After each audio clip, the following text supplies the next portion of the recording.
Okay, Chris. Hello, John. Hi. So we can record, please. This meeting is recorded. So, Council, would you please state your name? Yes, good afternoon, Judge. Beth Miller from Nass Disability Law.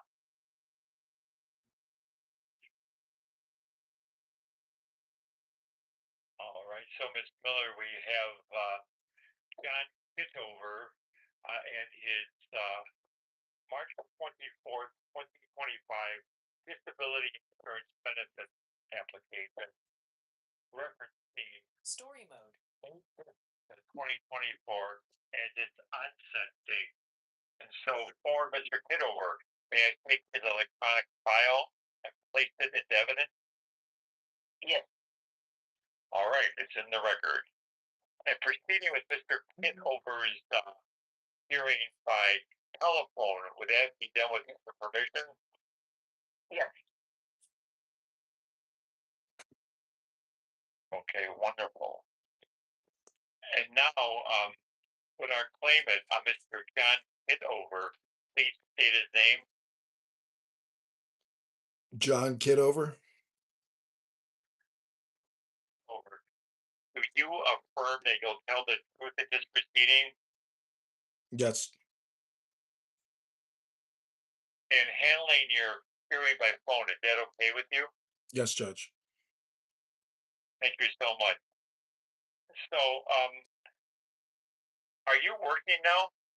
No, Judge. Look at all since May 15th of 2024. No, Judge. You work for the federal government? Yes, Judge. Okay, so did you work for the Internal Revenue Service? Yes, Judge. Okay, just out of curiosity, does the Department of Agriculture handle the payroll for the IRS? I believe so, Judge. Yeah, because your detailed earnings report has the payor as the Department of Agriculture, and that's not uncommon where other federal agencies will serve a different one.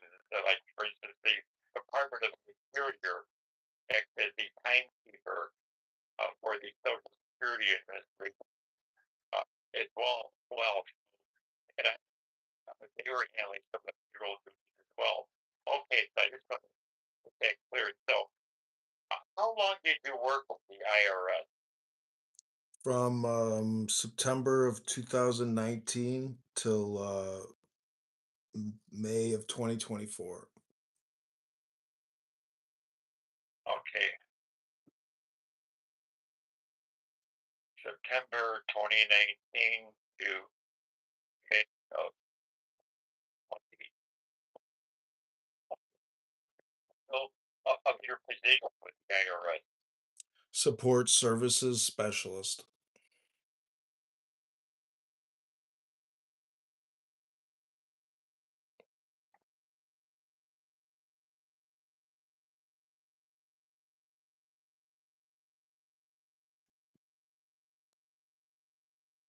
Okay, and so you have a college degree, correct? Yes, Judge. Where did you attend? The Citadel in Charleston, South Carolina. That's a military school, right? Yes, Judge.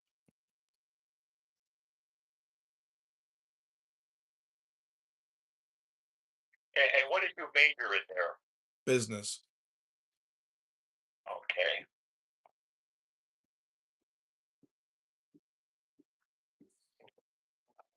Your what were your duties with the IRS as a support service specialist?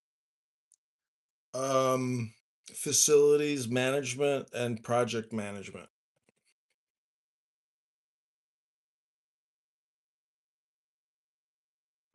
And what does that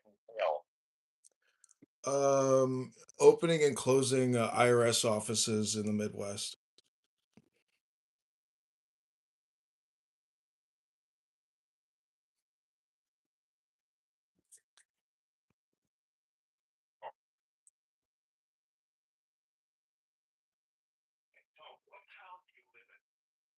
Where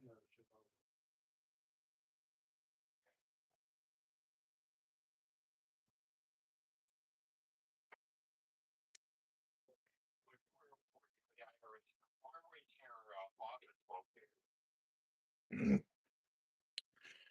It was downtown Chicago at Okay. the Federal Plaza. Is that like in the Kuzinski building? Yes. I know that the IRS is located there. Okay. All right. And then so require you to travel.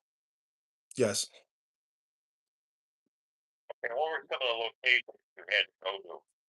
Green Bay, Wisconsin, Sioux City, Iowa, Waterloo, Iowa, a couple other places. And how did you get there? Of plane and car. Okay. So how often would you have to travel? Let's say you're looking at maybe uh, a 30-day month. On average, how many days out of those 30 days would you be on the road for one of these locations? Generally about 1 out of every 4 weeks. Okay, so 1 week out of you were on the road for a week, right? Out of for a 4 week period. Yes, Judge. Okay.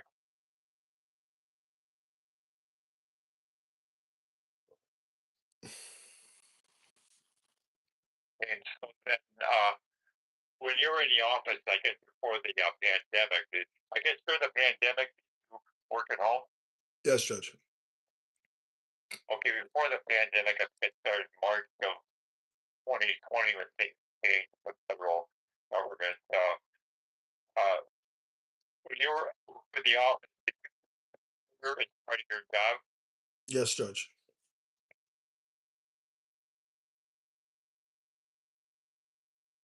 Okay, and so when you were in the office, would you be primarily working in a for Kitover?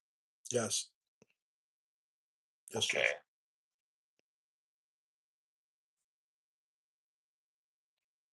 and so did you do any job either in office or you were on the road? Yes, Judge. And it was a heavy plate you had to lift.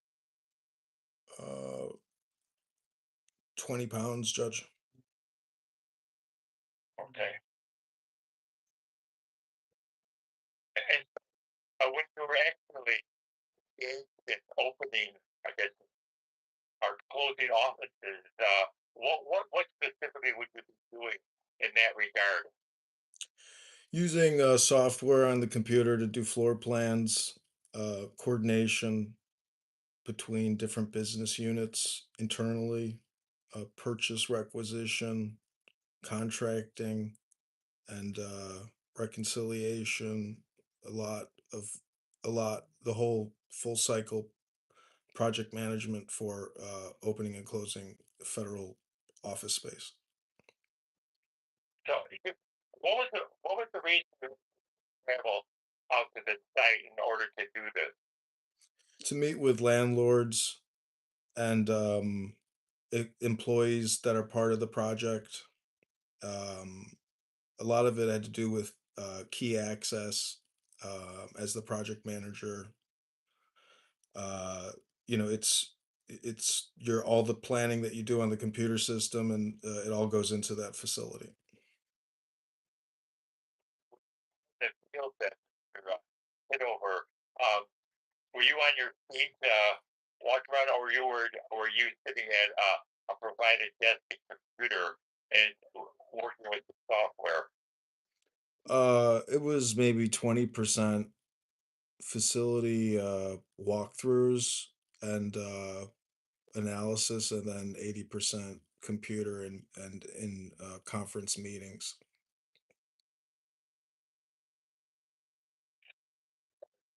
Your conference meeting sort of that right? Yes, Judge.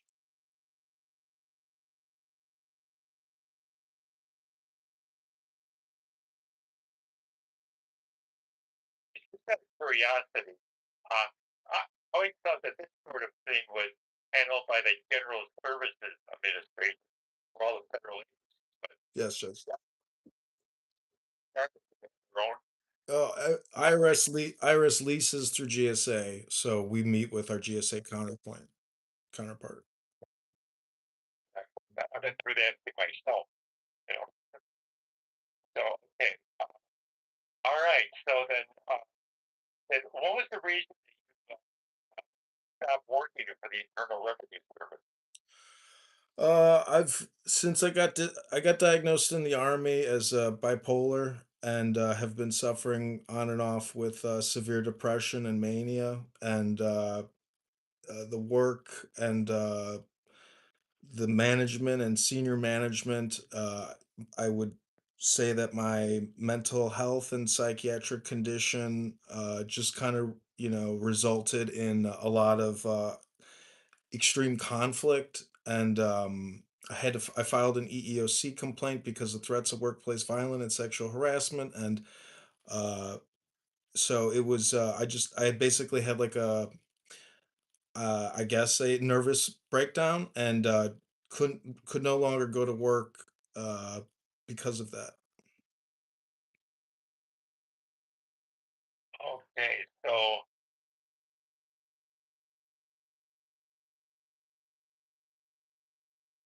what sort of pressure for being exerted on you at the Internal Revenue Service that caused you to have these reactions? Threats of workplace violence, sexual harassment, intimidation, abuse, um, and also just inability to do the work mentally. Couldn't actually. I can't. My brain and my ability couldn't. I couldn't do a lot of the project work. I have limitations, I guess, mentally, neurologically, that can I just basically couldn't fulfill the duties and requirements of the position. Toward behavior. I mean, threats of violence is actually criminal behavior and sexual harassment. Was it coming like from one or two people, or was it some sort of a uh, Two people. Two. well, was it uh, in the hierarchy over you? Yes, Judge. Okay.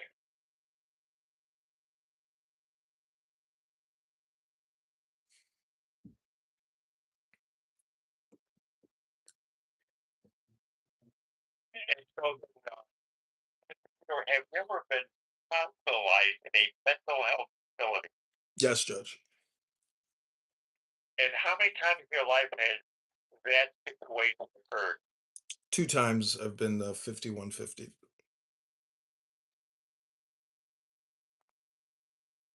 And what was the first time? I think the summer of 2013 or 2014, 2012, 2013 in a West LA VA hospital.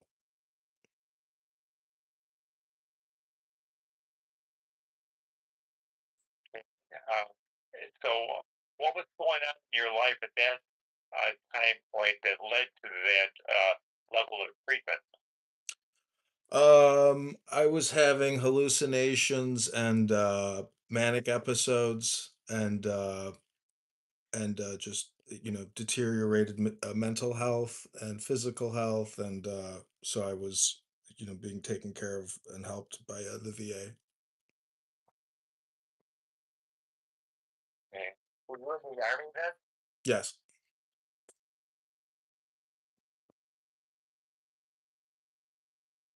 And how about the second? I went for a follow-up appointment with my psychiatrist, and she thought it was best that she rehospitalized me. And when was that particular work start? Maybe a month after the first hospitalization, for a month.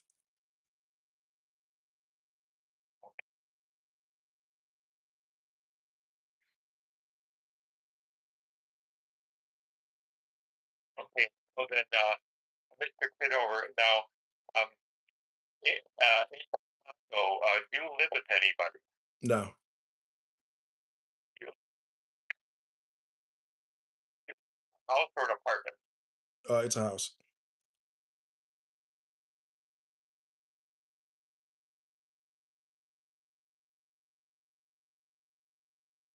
And so, can you share with us what is a day in your life like? What do you do with yourself? Um, I if I get up, I try to make a cup of coffee and have a bowel movement.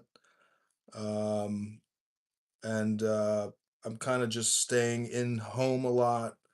Um, I don't really do any work. I just try to like do the basic house maintenance, and I am trying to do a book club with other veterans that have PTSD and depression or bipolar, and so I'm trying to do that.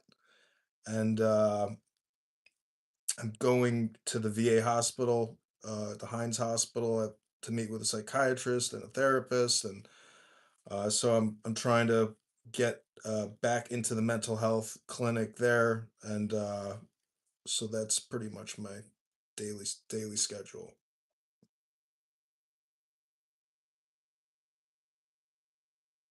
Okay.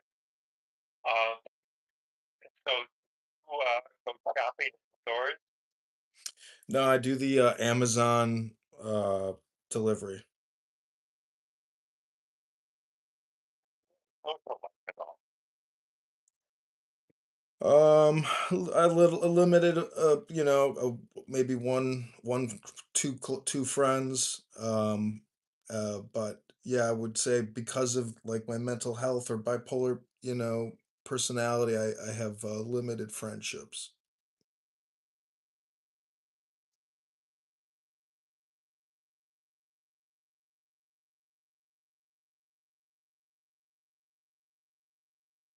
And you know with any of your uh, classmates from the Citadel days? Uh, Maybe like on the internet, but I don't really.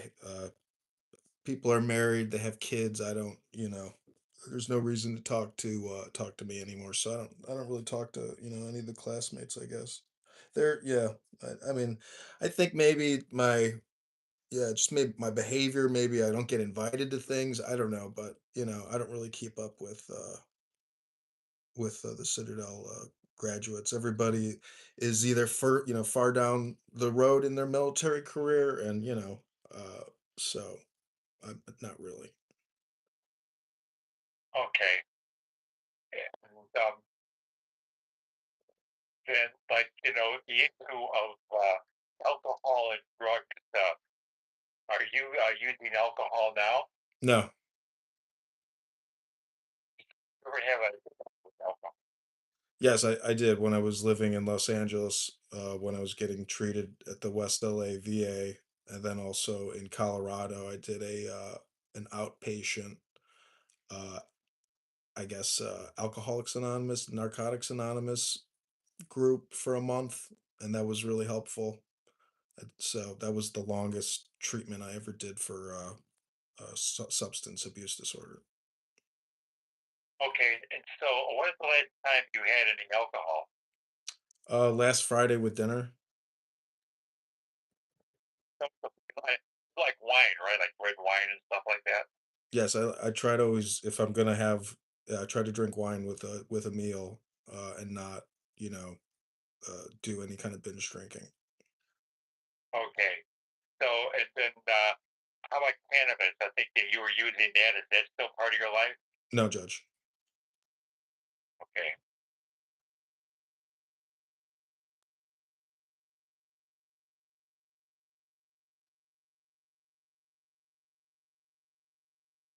I'm on an SSRI now called Apriprazole.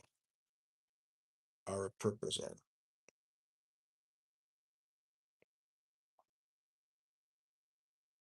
All right. So, uh, yeah, Mr. Kidover, thank you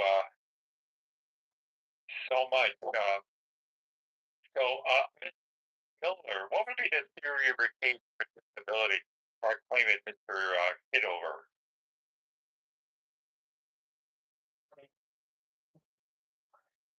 Well, I think that the best theory here would be um, either that he was looking for 12.04 bipolar disorder.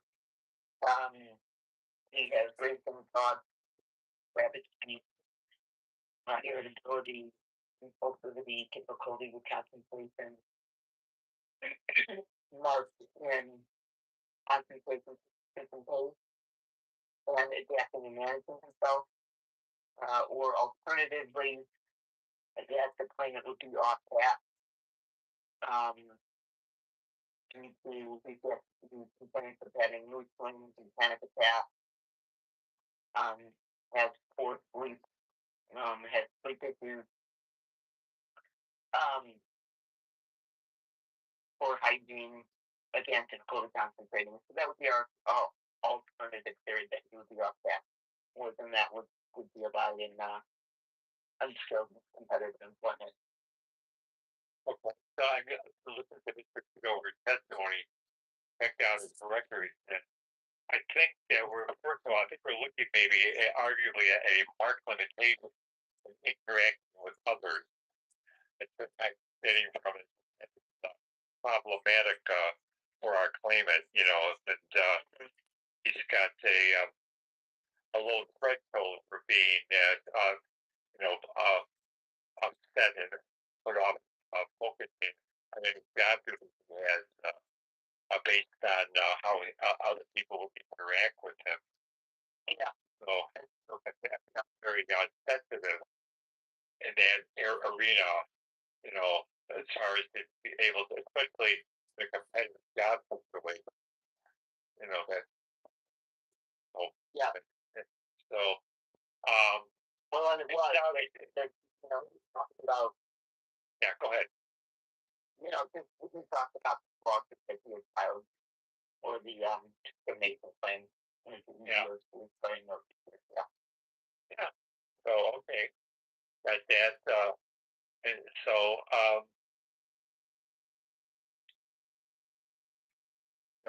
he's a highly intelligent individual, obviously. So, yeah. I think then, I mean, criteria of the listing of impairments, and you're not supposed to double weigh them. But I think the issue of interacting with others would spill over into concentrating of persistence or maintaining pace. The prior administrative medical findings that the healthy mental health professionals of the Illinois Disability Determination Service put Mr. Kitover at the moderate level of limitation and concentrate, persist, or maintain. But I think that some of his thoughts and sensitivities, perhaps, to what might go on in life and specifically in a competitive workplace, may put him into the marked category where he would have, a very profound limitation in that, not being able to uh, go ahead with his job that we typically situated him, given his regulatory young age, 43 years old, even putting him in an unskilled job. I think that he would be highly sensitive to his environment, any work expectations, production, and also interacting with other people like supervisors and coworkers might be problematic for our claimant. So Yeah. I think that we Yeah. I mean, it's what I thought it also still into adapting and managing himself. I think just because of his inability to, be able to withstand that kind of pressure. So, I mean, they're very similar, to be honest. Kind of the month limitations. I think right. I think we all spill over into some other. Yeah, they gave a mild limitation adaptive management myself, but I think nothing getting by. I mean, it's probably for a gentleman like Mr. Kitover, his life maybe isn't ideal, but it'd be hard to say that at the mark level, he doesn't, really have a history of, being homeless or not being able to deal with the ordinary demands of life. He doesn't have a criminal record like he's having interaction with law enforcement because he's not able to control his emotions and deal with people like clerks and stories and whatever. Like some of the things where the person made a mark limitation and dancing or managing oneself, but those two mark limitations are good enough to say we can do a favorable decision for Mr. Kidover based on medical considerations alone without getting into vocational. Okay. Okay, great. All right. So let me, Ms. Miller, let me check out your fee agreement, make sure we're okay there and you are compensated. Okay. Yes.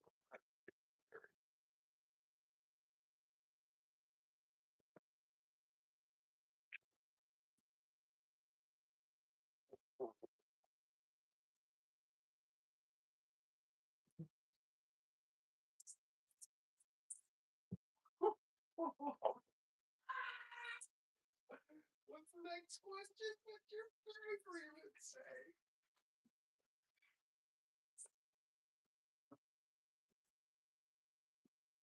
Okay. So Mr. Kidover is signature on it, and then there you are as well, Mr. Miller. So I will approve your fee agreement. Let me make that notation in the electronic record. C2 fee.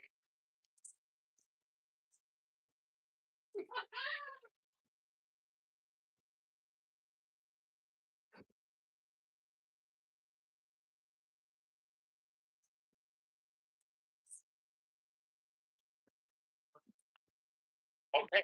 All right. I think we've accomplished everything we are supposed to for Mr. Kidover. So questions from anybody?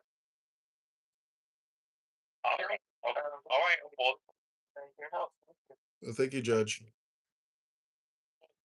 put over the very best of luck to you, okay? Enjoy your life. Okay, so, all right. So thank you all for participating, and I will now say goodbye, okay? Okay. Thank you, Judge.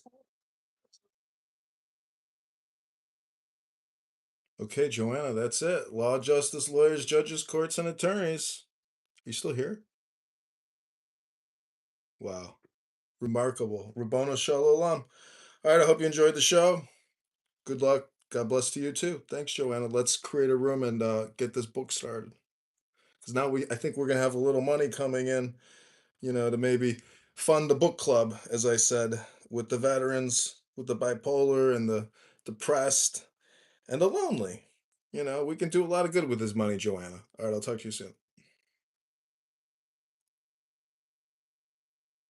Hey, this is John. Hey, bud. Yeah.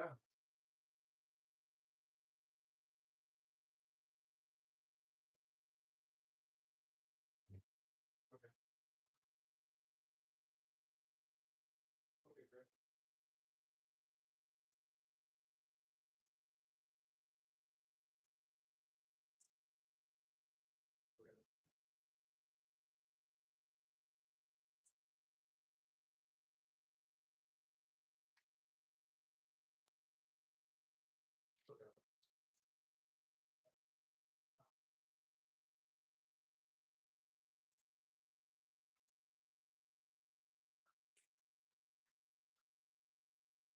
Okay, great. Okay.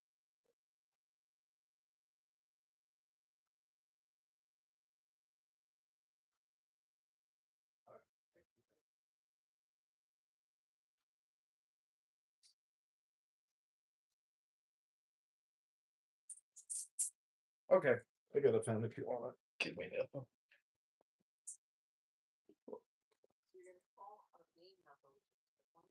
Mm-hmm. Okay. Okay.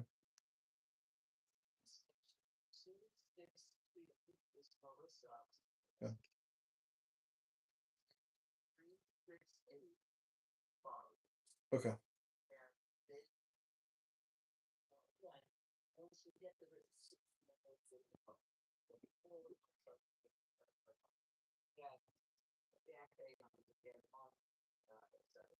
Okay, great. Well, I appreciate your help, Beth. I can't thank you enough.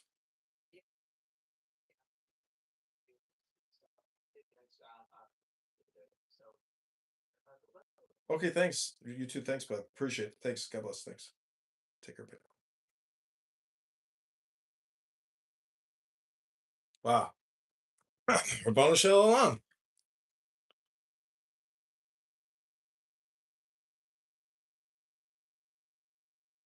Rabbanu Shalom.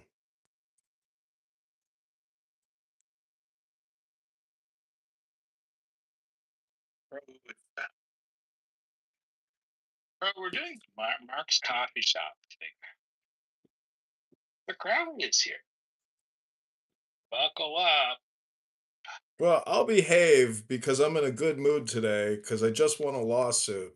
And when the judge, gives you, when the judge, makes a ruling in your favor, Rabbono Shalom, I like to think it doesn't just come from the judge, but it comes from the God, Rabbono Shalom.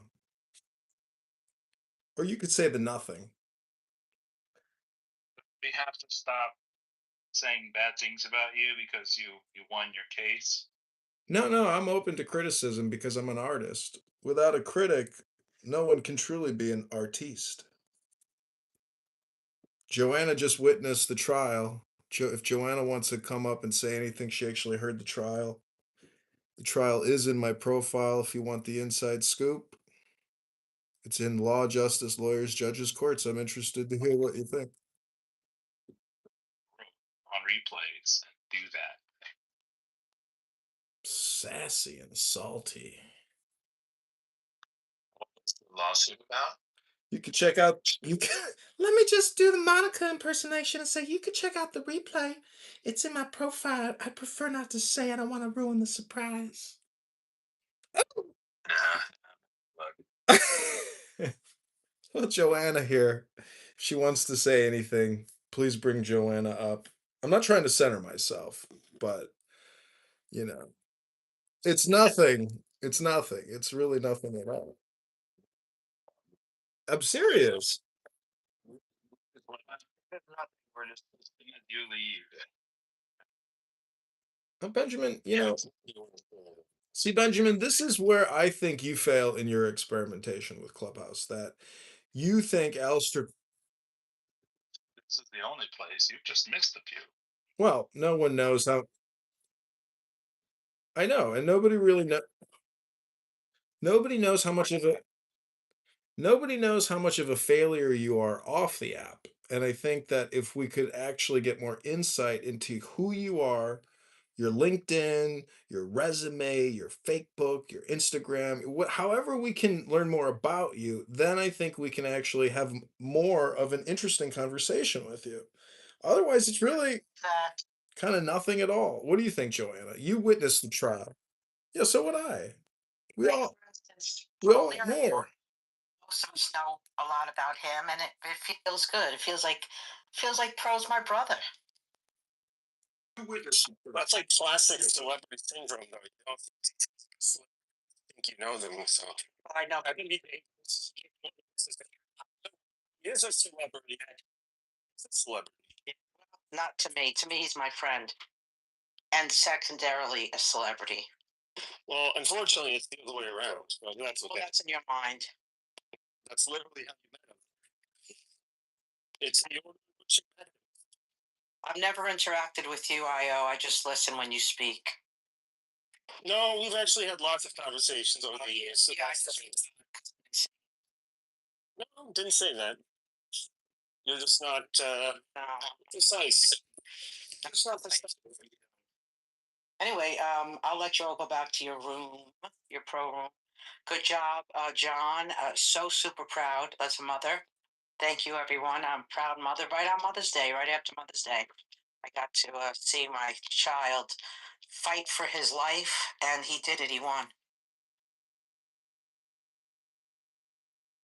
You know, Benjamin, you were kind of leading like a Benjamin, you were leading like See that Steve is here? yeah, I see Steve.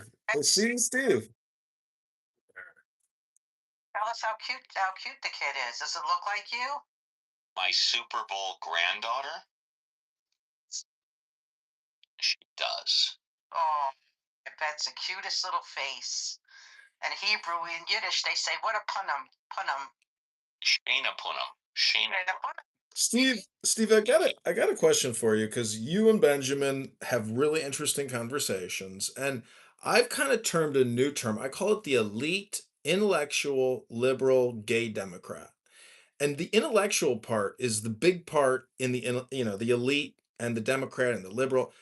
I'm just saying, do you view yourself personally as like an elite liberal intellectual, meaning specifically that you've got a list of the top 10 grievances, like indigenous rights or migrant communities? The list just goes down there, Jim Crow, etc. Like, do you consider yourself a subject matter expert, elite intellectual Democrat? No, I do not consider myself an expert when it comes to politics. I do consider myself liberal when it comes to social issues, and I consider myself conservative when it comes to fiscal issues.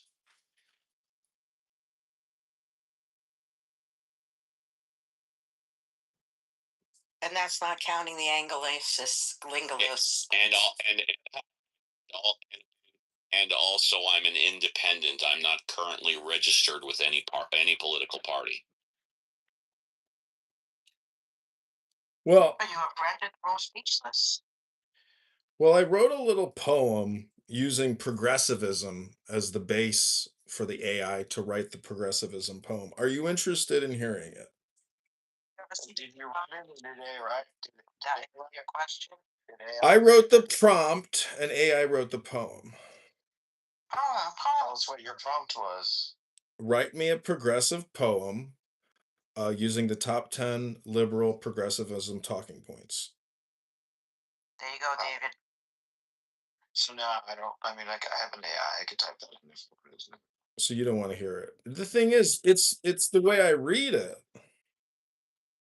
Reading is the key, David. What? Okay, let Joanna get wet. Go for it. Okay.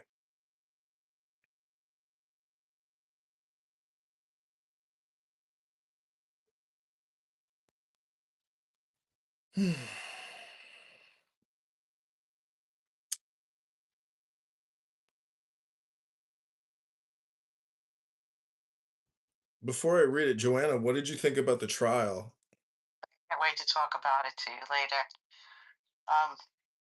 You handled yourself wonderfully. I'm very proud. Thank you. For coming, and I'll tell you snippets later.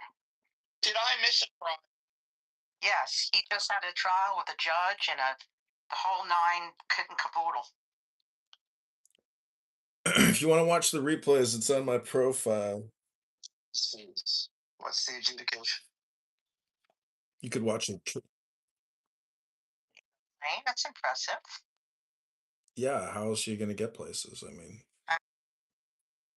okay, this is the poem written by mayoral candidate John Kitover. Go to mayorkitover.com. In marble halls of power, I ascend, elite, gay, black, trans, intellectual, unbent. Jim Crow's chains echo in structural white rage. CRT lights the path, turning history's page. Anti-racism warriors, DEI flames ignite.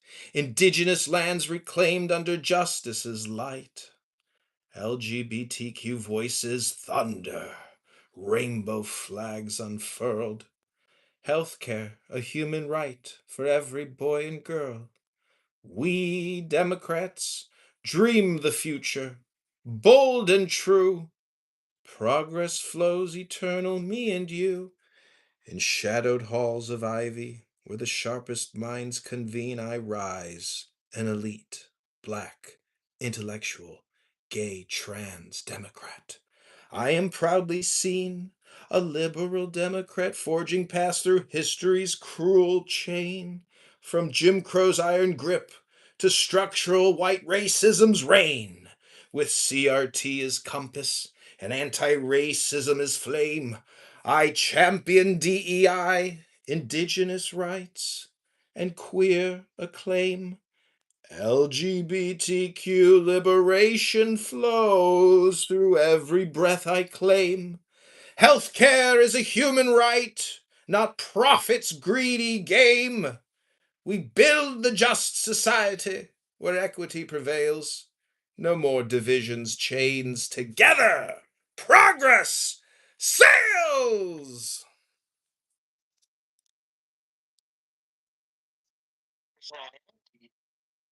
I think if you add Islam in there, Benjamin would be a running mate when you run for president. It ended on the word sales?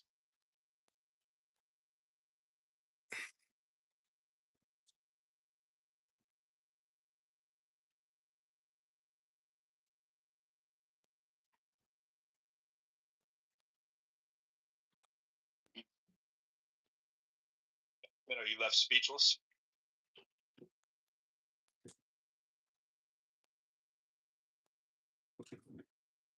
Oh, am I listening to this? Look, I think that Alistair has his finger on the pulse of why Democrats lose. But to be fair, I think it's pretty obvious. Well, Benjamin, I really liked what you were talking about pearl agitation. Like, I think I just agitate just enough to create the pearl. That I love that analogy, but I also heard the Maharishi talking about filament in a light bulb and how, there's all these variables that happen and the light and the dark. And so I think a light bulb and a filament is also probably a good metaphor, not just pearls and, irritation. But what's so funny is when I read that poem, if it was a gay black man and he was trans reading that poem, it would actually be very rousing to the people listening to it. So I think one of the biggest problems that we experience in society today is filibuster hypnosis or filibuster spotlight. And that's the problem when the media and people like AOC create these videos. They create extremely intoxicating, hypnotic videos, and it's all about social justice and equity. Nothing about prioritization, nothing about taxes, nothing about the military industrial or the medical industrial complex and the rampant spending and fraud. So, I think like if there was a national spotlight that the herd had to like, be hypnotized with and prioritized, we would all essentially be able to vote on the list of priorities. I mean, why can't we have that type of an actual intelligent functioning government? That's what it's supposed to be, which is efficiency, prioritization, common sense, rationalization. I mean, you could read an Ayn Rand handbook and just come up with all the right words on why the system is essentially immoral, corrupt, and devoid of any type of real intelligence. And that's why we have Donald Trump. I hate to break it to you, but clown boy Obama, guy wasn't much of a leader. I think he's just like a manufactured human being. I think he's that CIA program to essentially install a president. And if you think the CIA is nothing and it's at a $60 billion a year annual fucking budget, who are these people? What do? They try to mind control the populace, the herd. That's why James Comey has been arrested because he's part of that project.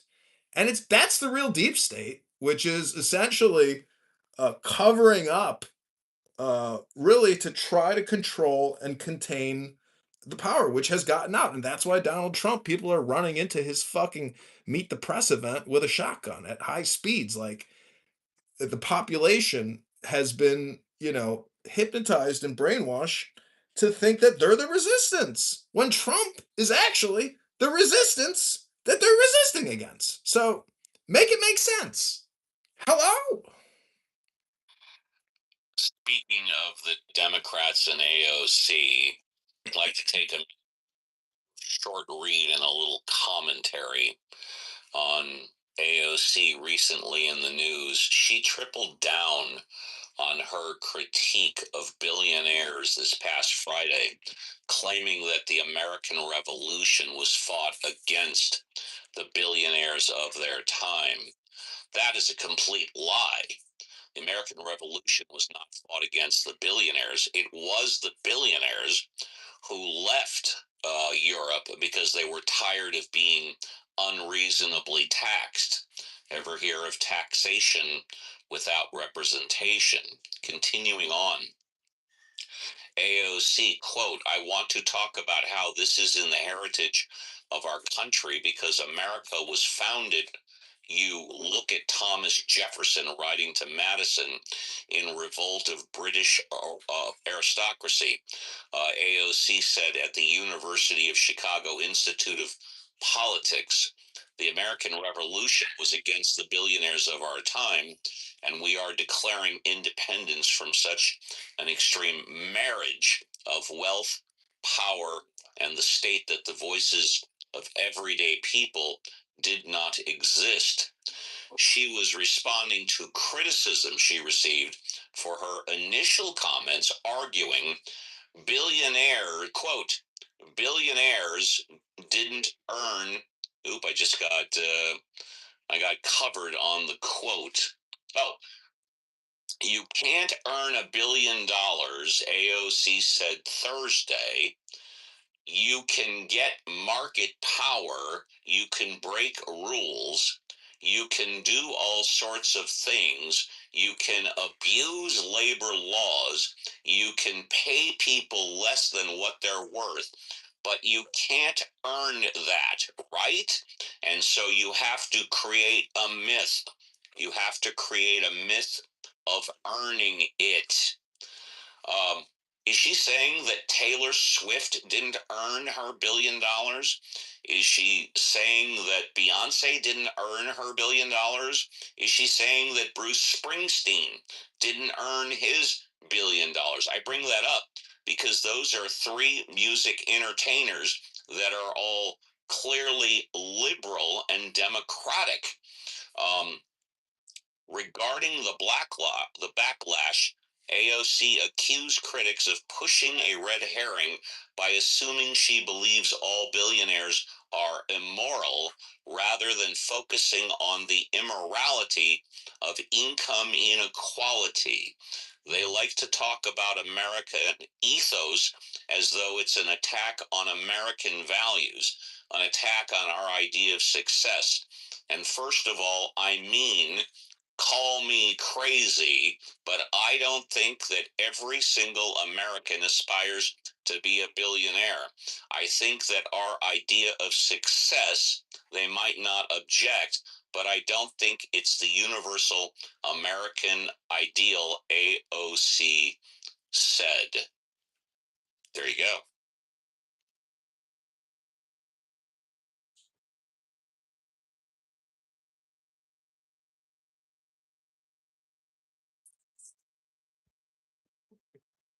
And just what does that mean? Does that mean that someone who's rich and successful should stop at 750 million and just keep the money and stop working? Don't go over that $1 billion threshold? See, the thing about billionaires is they can't actually spend the money and they won't even spend it because it's not efficient. So you buy more equity, more bonds, and you just keep growing that nest. Like Warren Buffett's sitting at 400 billion in cash or 900 billion in cash, some fucking crazy number. But with regards to AOC, the reason why she's so dangerous is because she's like the alpha predator, the Primex or whatever it is. Like she is very dangerous because I think that she's CIA controlled opposition. There's a strange video of her where she went to Africa and she drove around to like clinics and she's in a taxi with some African chick talking about birth control. Like very manufactured video. Like she's involved in some type of intelligence propaganda. And the point about her is I find it annoying that politicians can say whatever the f they want on all their platforms all the time. Meanwhile, we have a lot of people that work in government that are in the military. Let's say they're colonels or generals, or they work at NSA. Like these people aren't public facing, employees. They have restrictions on what they can and can't say. Tulsi Gabbard creates a lot of content, a lot of videos, and my point is that AOC uh, is the opposite of the old white billionaire. And therefore, she is the yin to the yang of the supposed oligarch money that controls the system. And but her turnover is not going to be the turnover that, let's say, her communist hordes think it's going to be. It will be the exact opposite of that because they don't know who she really is, who she's with, what she thinks, how much money she thinks she can get, or how much fun she can have. She's like she's dangerous because she is like the AI robot that makes clones. And that's the danger to the system is that her incompetence, low IQ, and manipulation, because she is basically subverted, co-opted. She's gonna do what her network tells her to do. She's not a real leader, and all of her videos are nothing but filibuster hypnosis, cutesy little videos like, "Oh my god, I just got back from work and we did this and that," and like you should watch her live streams. Like they're extremely beautiful and hot, and but like you're like, "Ee, this is our leader." And it's not just her, it's a lot of Democrat politicians. They use children as the backdrop in all their photographs, like the bald congresswoman who creates videos with AOC where they go to libraries with young children and read books. We've got a political industrial complex, a national deficit crisis, which is completely at odds with each other because one covers up the other, and everyone, as a result, is dumber, not just for listening to what I'm saying, but what these politicians are putting out. Hello. I almost forgot. Oprah Winfrey is worth over $2.5 billion as well. Um, and Warren Buffett, if I'm not mistaken, you can fact check me. He donated over $100 billion to charity. 100 billion donated to charity. Fact check me on that, though. I might be wrong on the number.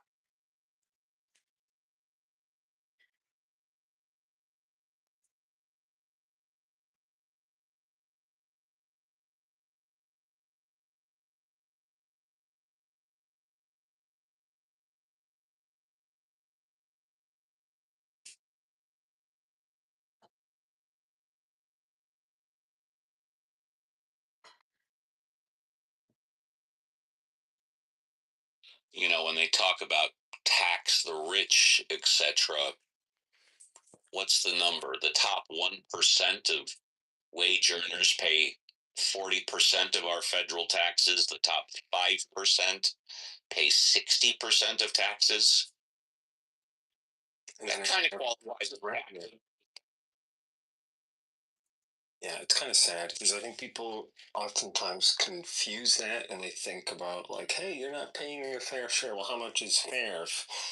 If even the marginal tax rate can be sometimes very onerous, but it's more onerous if you're lower income. And as you get higher income, we see this with education. So low income families spend about 5% of their household income on children, on their children's education, whereas wealthy households, which are, I think, on average 10 times wealthier, spend 20%. So 20%, so 4 times 10, so it's 40 times more per dollar spending on their children. So this kind of difference is just going to become exaggerated with time, which is rather unfortunate.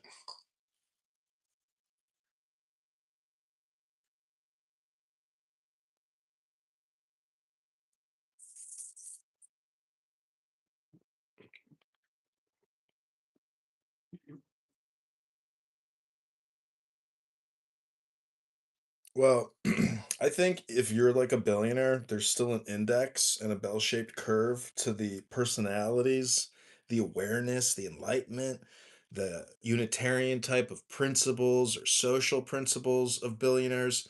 I would say it's the same distribution curve of like your average clubhouse personality. And so that's why we have so few billionaires who are actually interested in maybe creating a more equitable and economic environment for we the people. And but that's, neither here nor there, because the big beautiful bill is the biggest tax giveaway to corporations ever, not through non-taxation, but through tax credits. And so it is the opposite of deficit making, even more so. And so that's why we have to defund the big beautiful bill, because to transfer all that liability to the income earner taxpayers, it's ridiculous. The corporations are getting tax credits which lower their tax liability. It's the same fucking thing as just wire transferring them the 25 billion, 50 billion. And so as taxpayers, the woke liberal intellectual leftist has to understand that accounting and CPAs and audits and forensic accounting, all of that goes into OPM.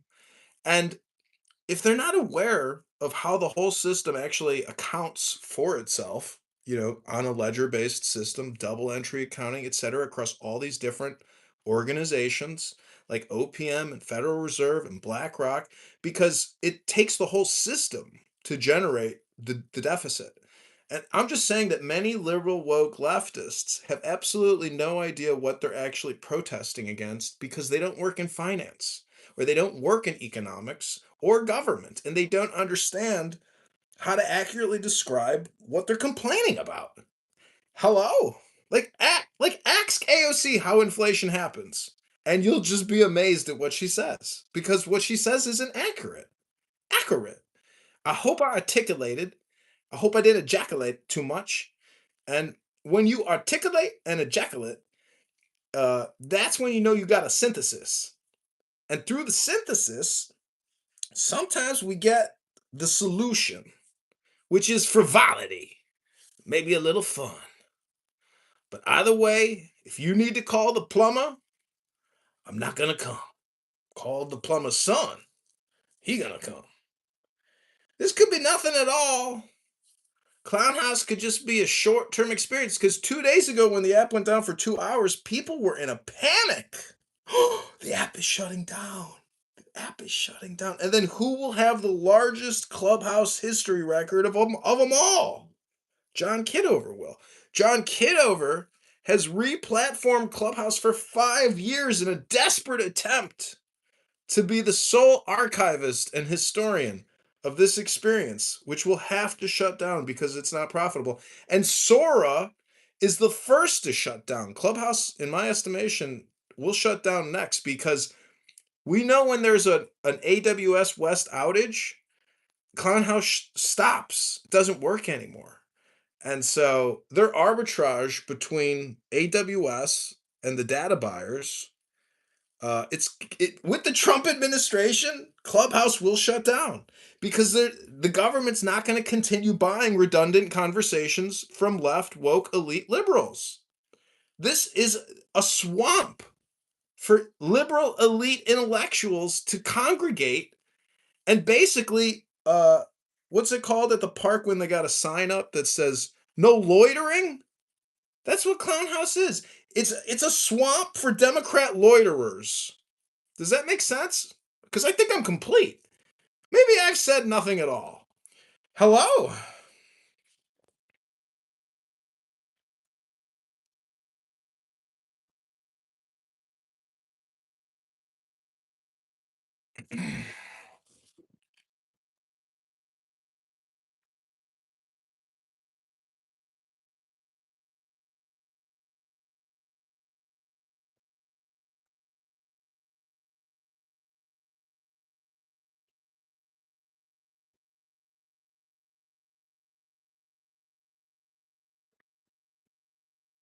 Victory!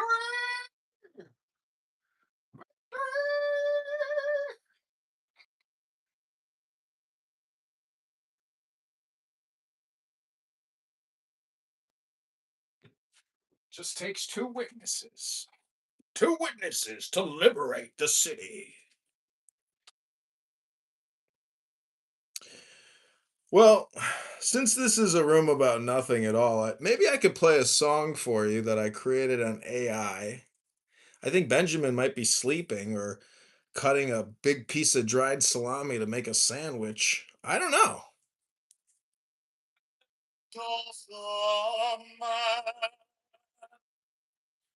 And by insight is keen as the hawk's. My head I invoke.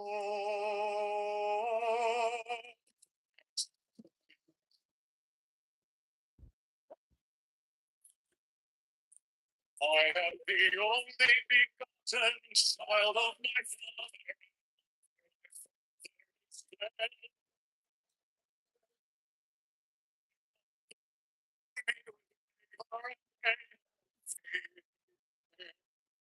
By my body I invoke thee.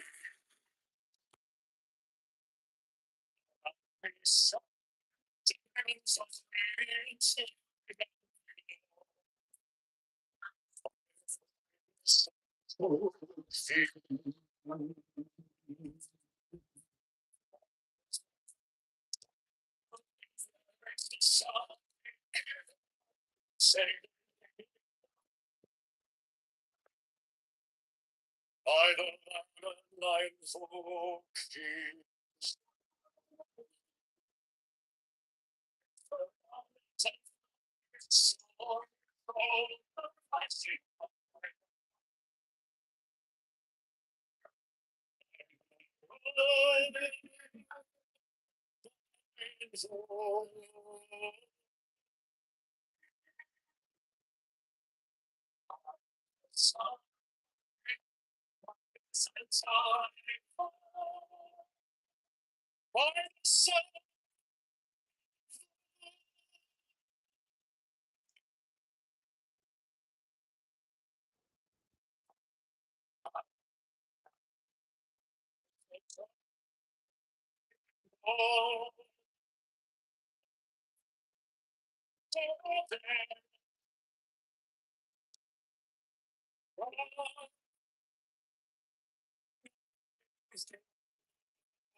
As I invoke.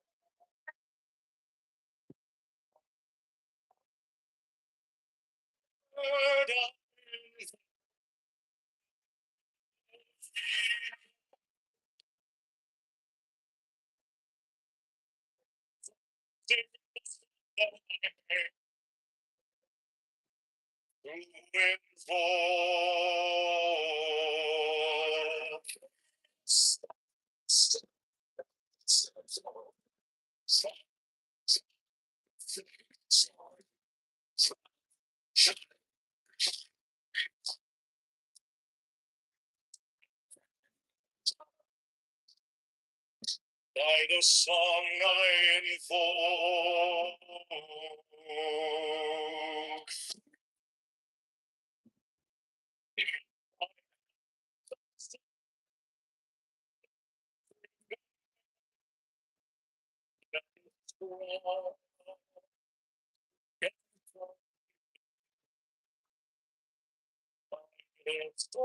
Pictures for Papa.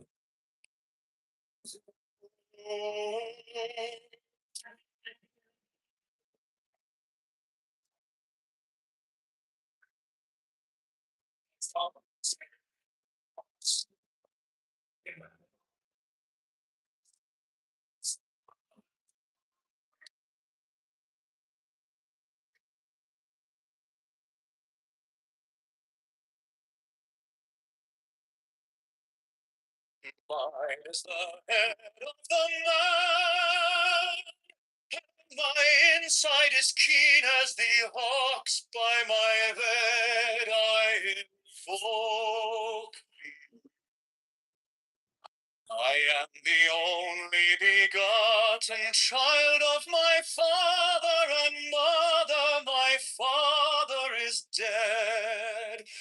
My mother bore me with labor and pain and fear. By my body I invoke thee.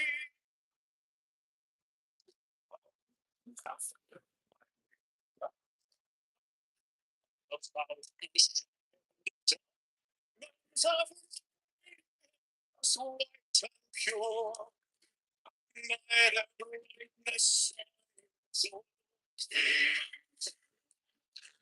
times the red, the reverse, the thorn, faded, no,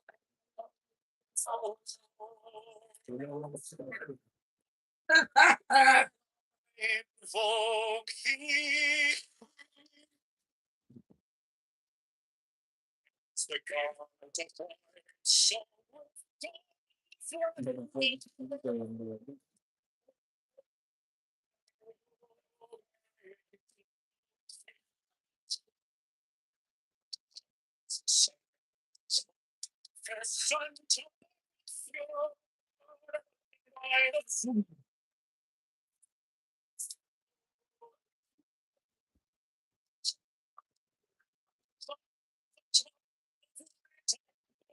And I'm the leader of the time. My son,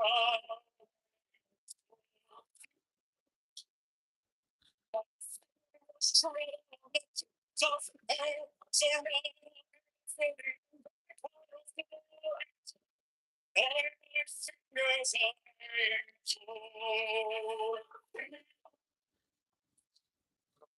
of double power in the face.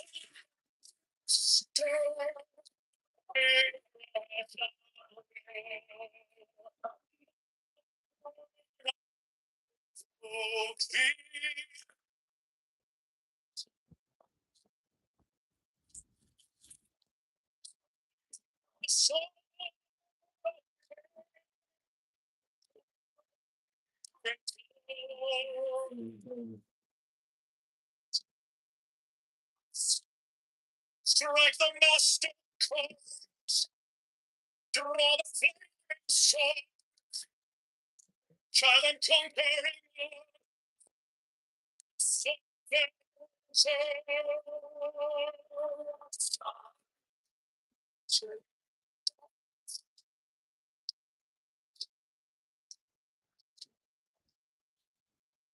my hand is thy sword of revenge.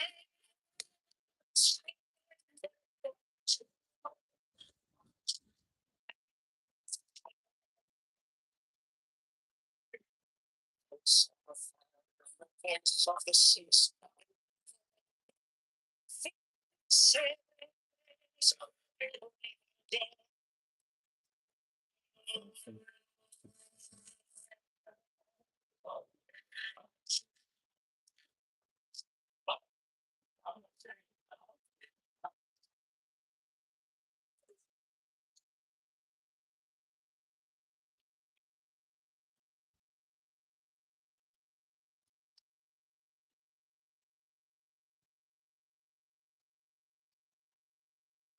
Mine is the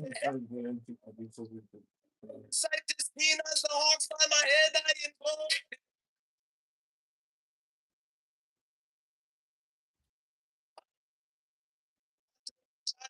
Father is dead.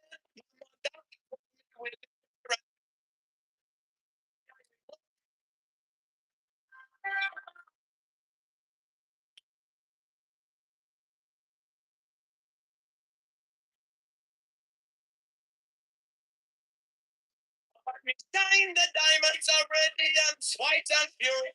By their brightness I invoke.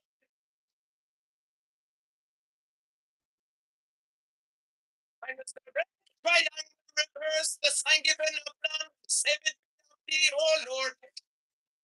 By the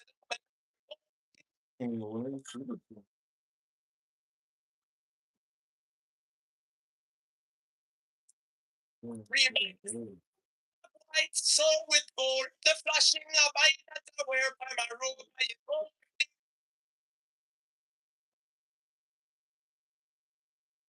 The sign of the prophets and tide, by the sign of gold.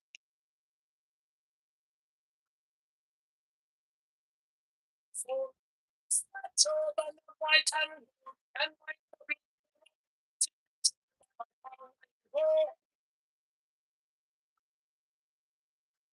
my fingers travel on the suffer, so run by my fingers I am power and the voice of the word I invoke.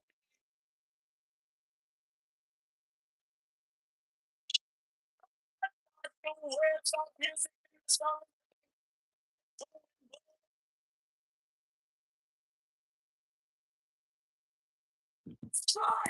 Strike the master chord.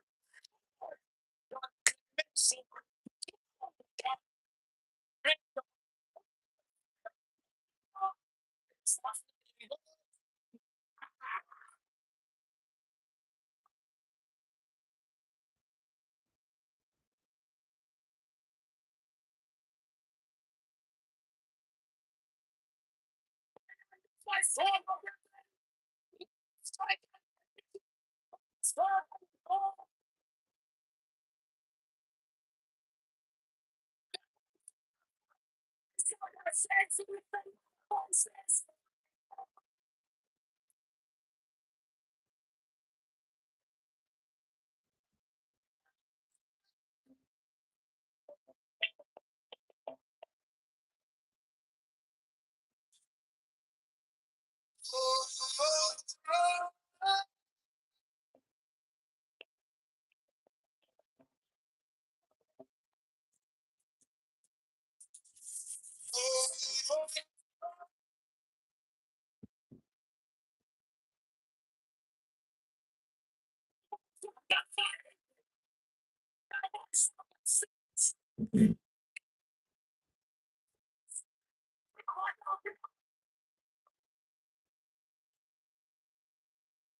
We moved today, Father.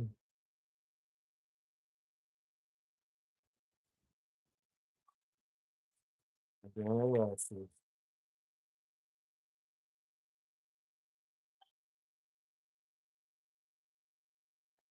is the head of the man, sight is keen as the arms.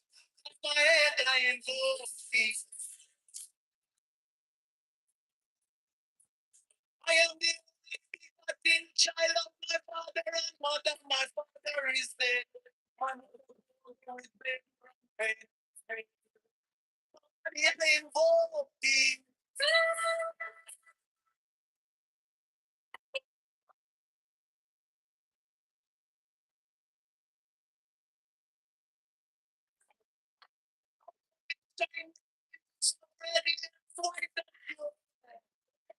The brightness I invoke thee.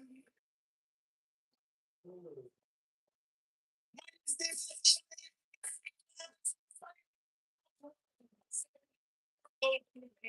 oh Lord, and then when I invoke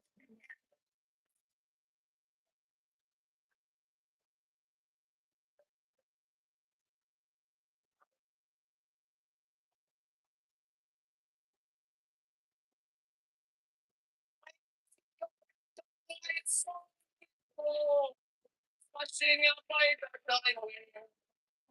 I'm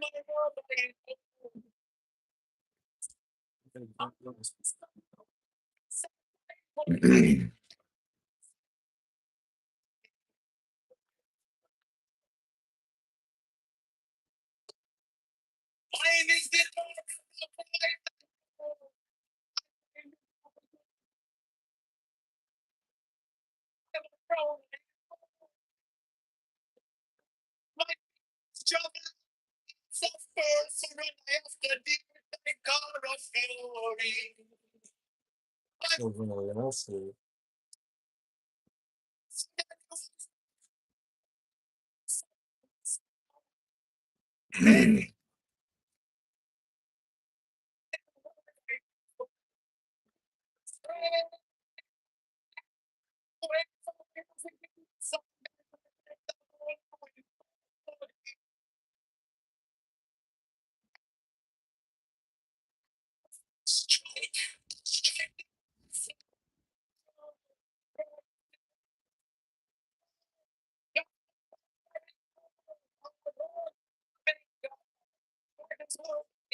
My turn.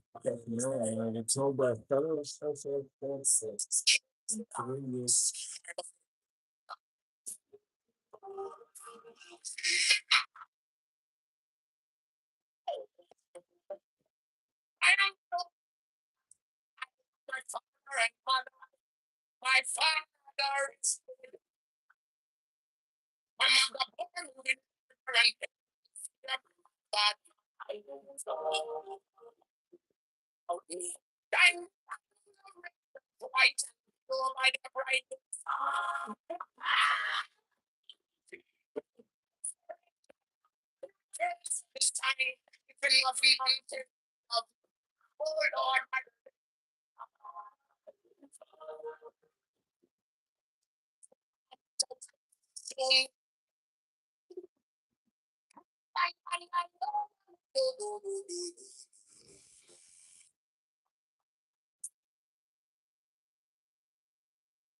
Therefore I say unto thee, forth and grow, every spirit, night,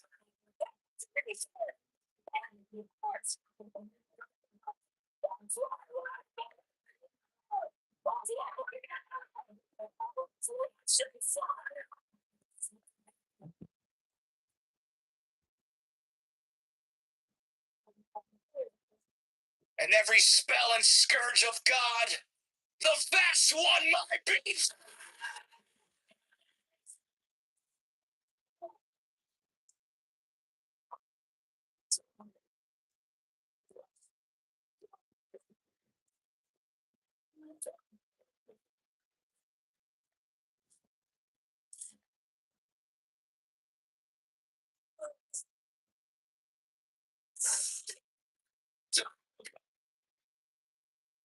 Mine is the head of the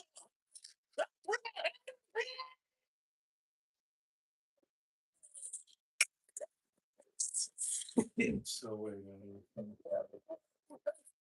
rose of life and life.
Six.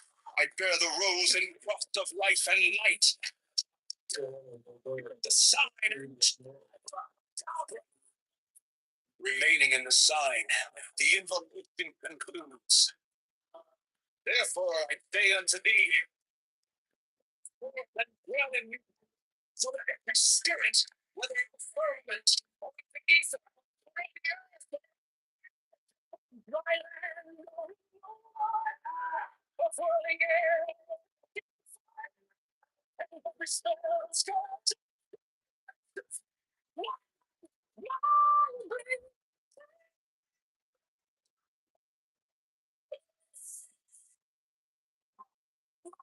ahead of all.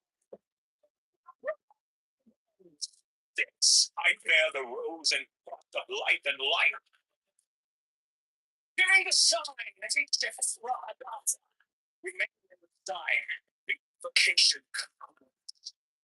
Therefore I say to thee, come forth.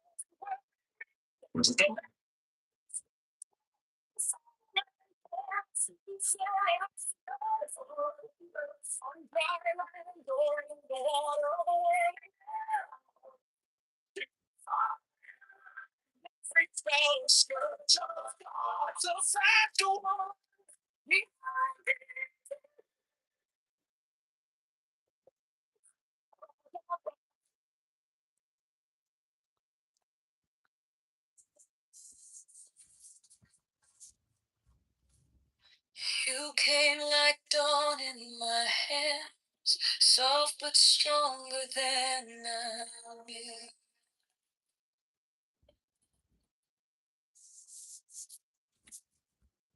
My fear turned gold in your eyes, and my whole night broke in two.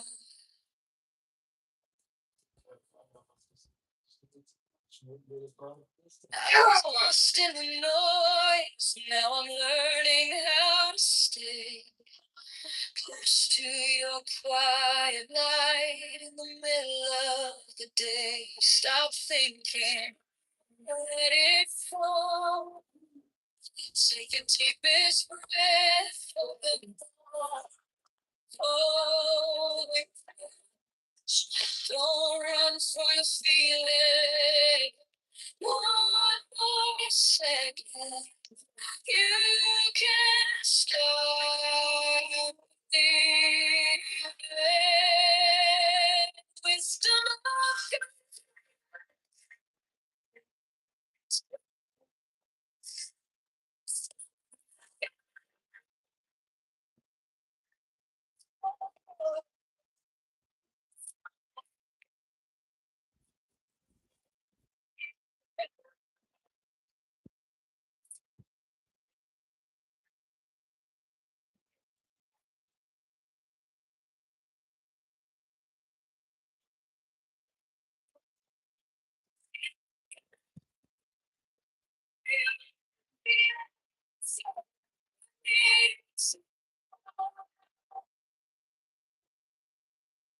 Your touch is a steady rain on the dust of who I was.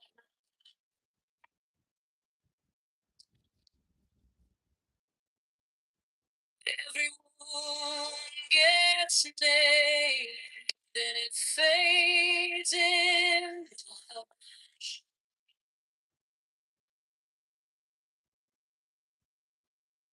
I don't need 1,000 signs, but your name is in my Frank David's increasing the nickel total cafe so 1,300. best. Can be blessed. Stop thinking it's fall. Take the deepest breath and fall. Oh,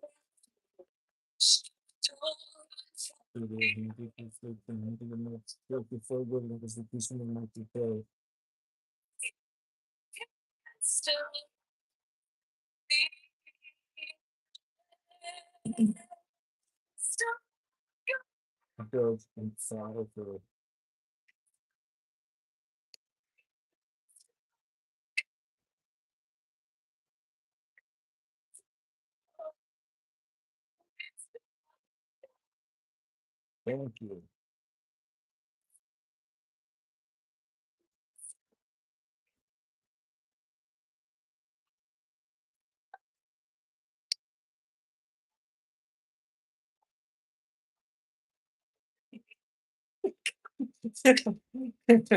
Justin Fenner, he told me to enjoy your life with the kid I was. Thank you. But move down to the lowest degree. if they pull me through, teach my hands to release what I cannot hold with you. Take breathe your holy stop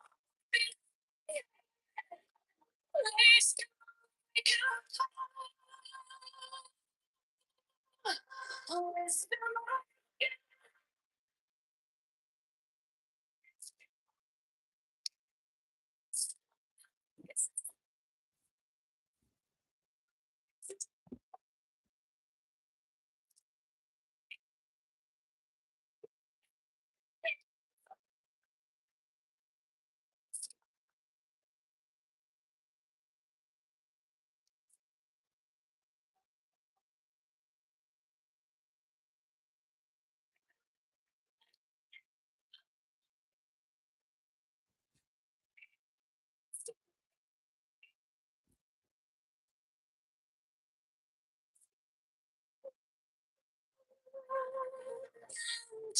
We got collective oil and dry French fries, which restricted from taking access to law and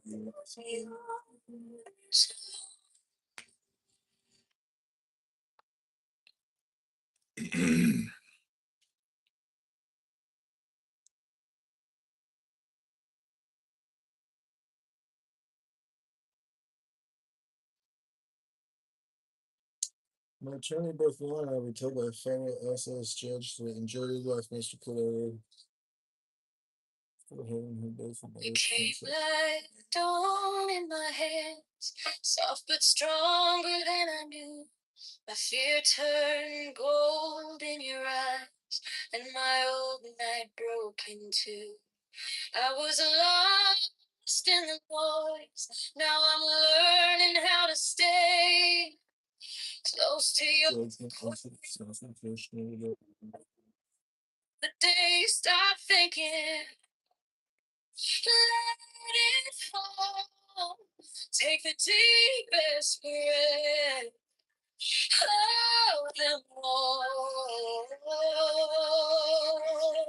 For the closed door and from the feeling. The second you can start believing.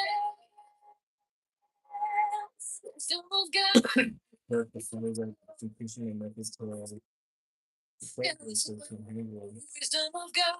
My heart. Wisdom of God. Detachment fast lieutenant and further that I can put on the finishing. The breath like the air of those ones tell this is too quick and has a feeling and then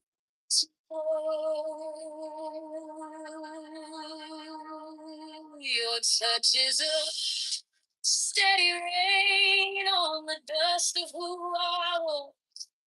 Everyone gets named, then it fades in a hush. I don't need the world and don't think the power of this circle and taking the life of skill.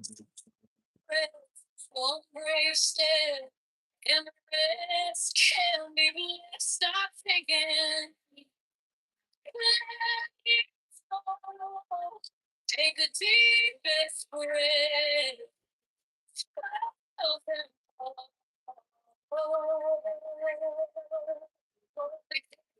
That's like the world of the world is a quick place of the country and the security of the people.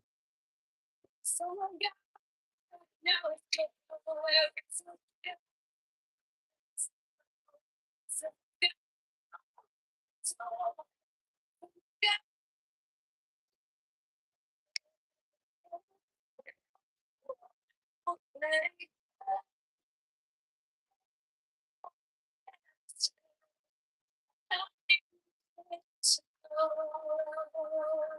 if I tremble, stay near if I break.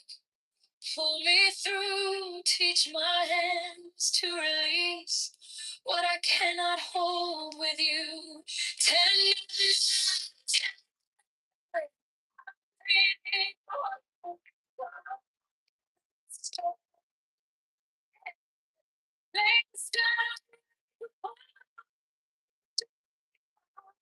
Now it's joy, wisdom of God. Now it's love, wisdom of God.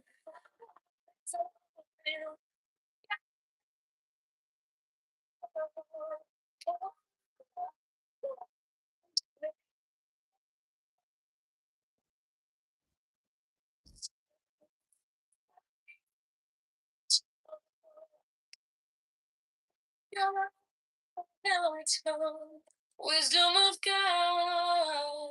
I'm yours.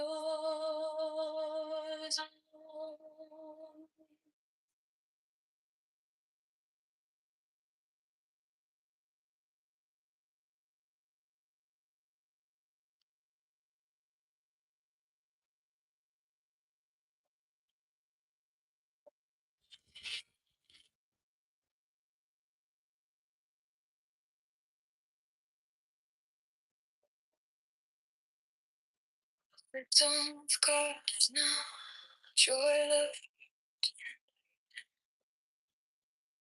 family, quiet, my still Shaking, I was carrying the hurt like a name drop.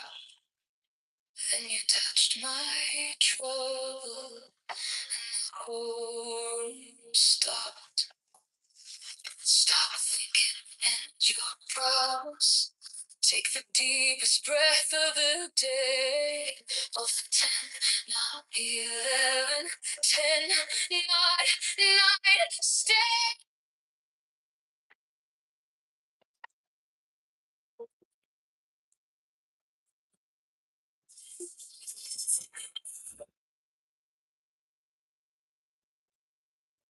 Joanna. Wisdom of God is now joy of love. Joanna, thanks for being a witness at my trial today. I'm here for you, and I have bipolar, and I'm on the same medicine as you. Oh my God. Well, what'd you think about the trial? I thought it was pretty interesting. I felt happy because the judge had understood or tried to understand your condition. If that is your condition, I don't know if you just faked it. It's not my business. No. What are you talking about? I mean, I feel more to you now because we both have the same condition. yeah, I would call I think I could self-diagnose myself. It doesn't meet any of the terminology that the medical industry uses, but it's not that I'm a highly annoying person. It's that like it's better that you just put me in the goo, you know? Um and I think that's kind of what the trial is like saying because the way they analyze it because it's based on the code of like did you hear them like he was trying to say something and she kept talking and then he kept talking she kept talking and so like they were trying he was trying to basically like process it and she was like trying to do the same thing and they were over talking each other and then but there's like a legal code that has to be met and I think it's like accurate based on my life's journey, you know? Well, saying bowel movement was great. Mm. Do you remember saying that? Yeah, I mean, because honestly, these SSRIs, they make me constipated, and that's the challenge. Is like if you can't make a bowel movement in the morning, like something's wrong. For every day. But yeah, she represented you, right?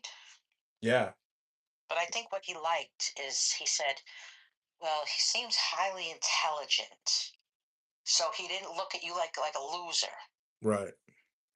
And that's, I think, why he made his good decision. Yeah, because this is the second time I've been to SSA court, you know, with this type of trial, and I agree with you, like, because it's not based on like your intelligence. A lot of it is like based on I don't know, there's a lot of it's so interpretive, you know, that's the thing about law, like but I'm just so happy with the outcome. I texted my dad, my sister, my friends, and a coworker at the IRS who's also in legal problems with the management there. And he asked me a lot about, you know, my job at the IRS and kind of what happened, you know, and why I stopped working. So I feel like that was important. Yeah. And then I had a call with the attorney afterwards. She gave me the number for like their payments department because the settlement goes to the law firm. We're on replays, but so you're getting SSI and SSD now, No, basically? no, just SSDI. Okay. Yeah. This is good. This is good for you. Yeah. Yeah. It'll help me pay my gas bill because honestly I couldn't even pay my gas bill this past winter and then like they're going to shut my gas off. So now I'm hoping I can pay my debts. The minute and that's just one of them. The city says I owe them over 10,000. So it's like, you know, I don't want to like not pay my debts, you know, because then there's consequences. So this will help me pay the debts. I guess I'm surprised that you had it on for everyone to hear that you have a condition. I guess I was surprised That you didn't keep it secretive? Uh-huh. Okay. Well, I'm not like because it's part of the legal record now, you know? So there's like evidence that the trial happened. And I think that's what's important because other people should also learn from this. And, part of my nonprofit organization is dedicated to the book club. And, there's a lot of books that deal with debt and law and lawyers and attorneys. And this, it's very complicated. You have to basically be an extremely intelligent person to navigate the legal system. The filing stuff, the paperwork, it's just incredible. You have no idea how much work I put into just getting to where this trial what happened because I had to submit so much medical documentation. It's incredible.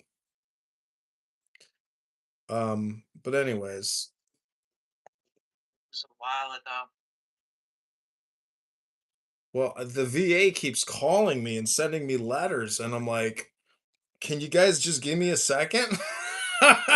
Like, I already have scheduled, I see they got like young nurses that want to keep calling you. And so they called before the trial, and I'm like, yeah, I can't take your call right now. Like, you're causing me more anxiety. Like, I'm trying to keep the anxiety. Yeah. Oh my God, I'm so impressed. It's not a big deal. There's so many people that go in and go out and they say, "Oh, I was in the military," you know? It's so fucking, I think it's hot. Oh. Yeah. The outfit, the green camouflage. I'll fly to Chicago. It'll be my fantasy. I say we reopen Studio 54. My God, it was so fun. Thank you for being my friend. Yeah. What you're on is pretty good. I'm surprised you're only on one thing because they pushed me to go on like 4 or 5 meds at once. Uh-huh. And that's Well, funny. they say I looked it up. Abilify is like the starter. That's like the low dose they put you on for a couple weeks. Yeah. Well, there's no proof. The only medicine that there's proof if you take it is lithium. Yeah, yeah, they blood test you. But they blood test me on this too. I mean, they want to know, they want to have all the diagnostics. And so I have that appointment coming up to meet. Feel good. Maybe it'll make you feel better. I don't, you know, but I have to run into CVS to get something else. My friend lives in Dominican Republic. He got deported, so I have to send him all this stuff now that he can't get there.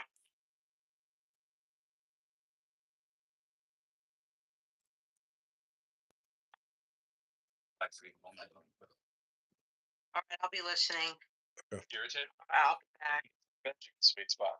And then you realize, oh, there's more irritating that I have to get through too. But if you can wade through it for a little while, there might be that little, drop of pineapple juice.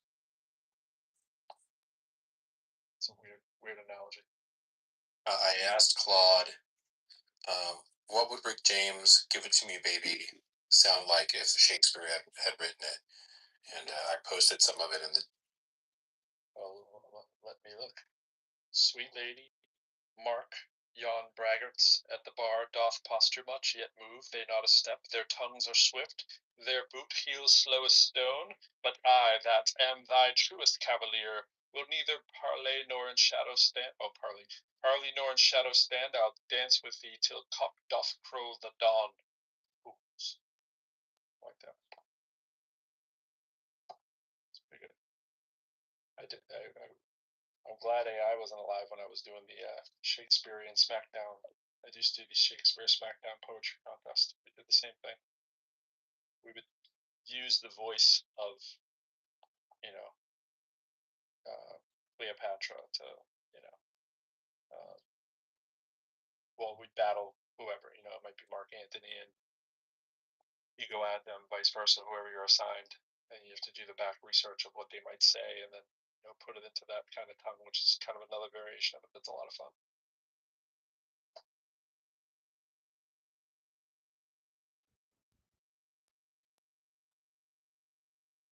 But that was a little too much.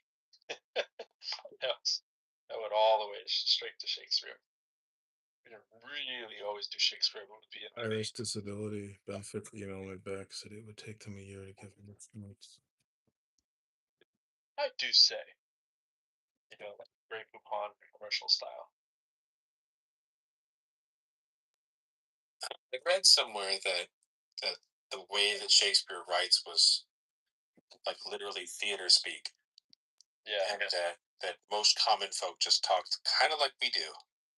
right. Yep.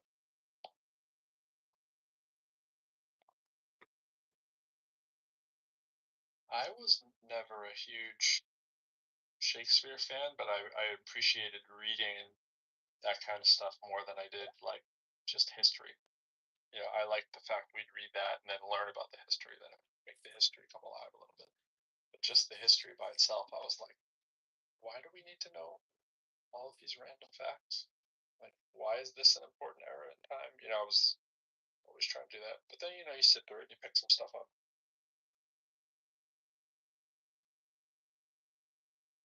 But now, I mean, you think about with like ChatGPT, imagine your whole jam in life being random memorized things. Like, yeah, I'm a history major. Well, so's my ChatGPT. I mean, granted, we're gonna say that about everything, but history major is just a fancy word for trivia major. yeah. That's what I'm saying. Like, imagine a thing that does instant trivia all day, every day. And I mean, granted, that's the problem with everything, but still, it's just like instantly replaceable if you're just doing trivia. Which is crazy that we still talk to like anti-vaxxers and flat earthers and like hyper religious people, right? Because they have the tools at their disposal. Right. Like there's like there's a Grok version that's free. There's a ChatGPT version that's free. Like all these AI models have like a free version that a person can use. Like they use to stay flat earther or anti-vaxxer or snake holding Christian.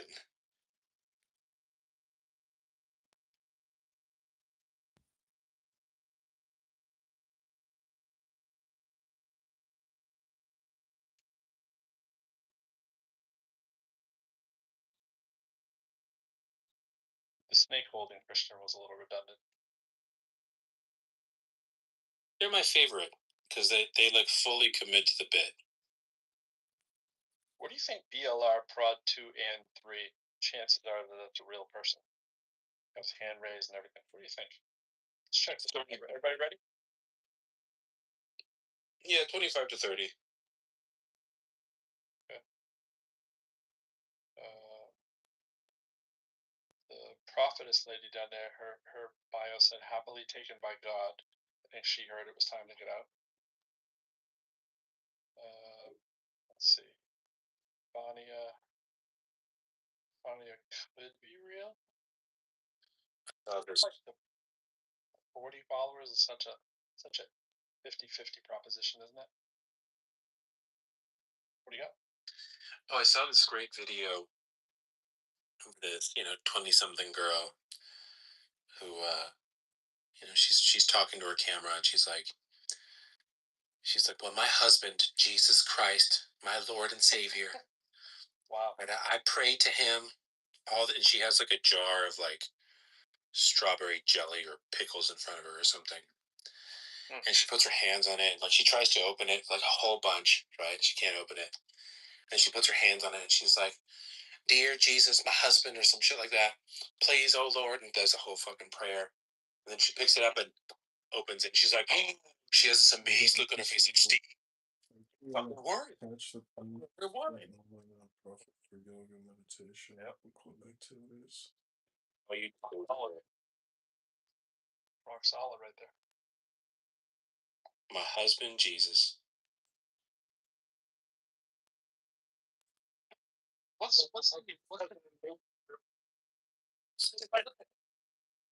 That's right. What's the current? I'm sure one of you guys has done this. We'll save ourselves a bottle of water. What's the GPT answer for how old was Mary when God impregnated her? Is it 12? I remember it said either 12 or 14, somewhere in that, but I can ask. So it's grossly I'm worried about asking girl in basement to vacate property. highly inappropriate, highly appropriate for the day. That's the thing they always want to argue. Yeah, but she was right.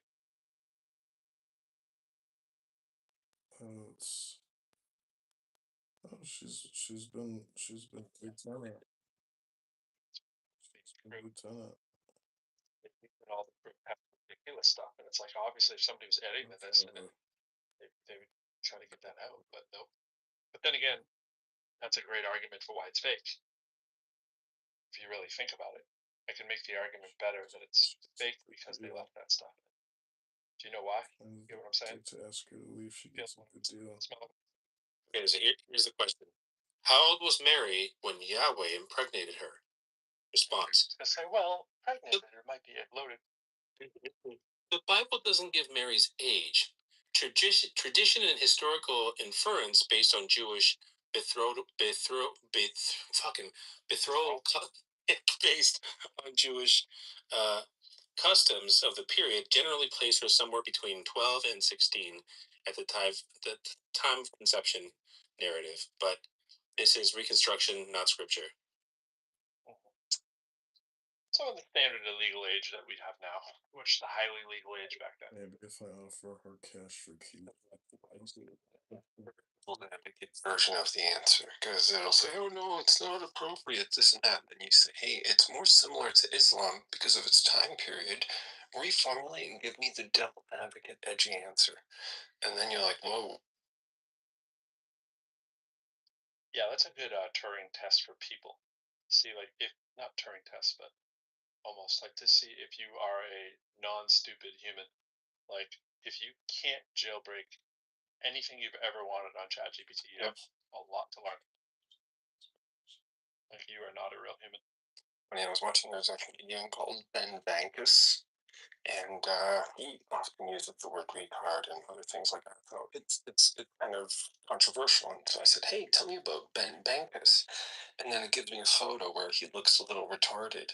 And then I asked ChatGPT, I was like, hey, what's up with the retarded photo? She said, hey, that's not appropriate. And I was like, well, the other one is short photo.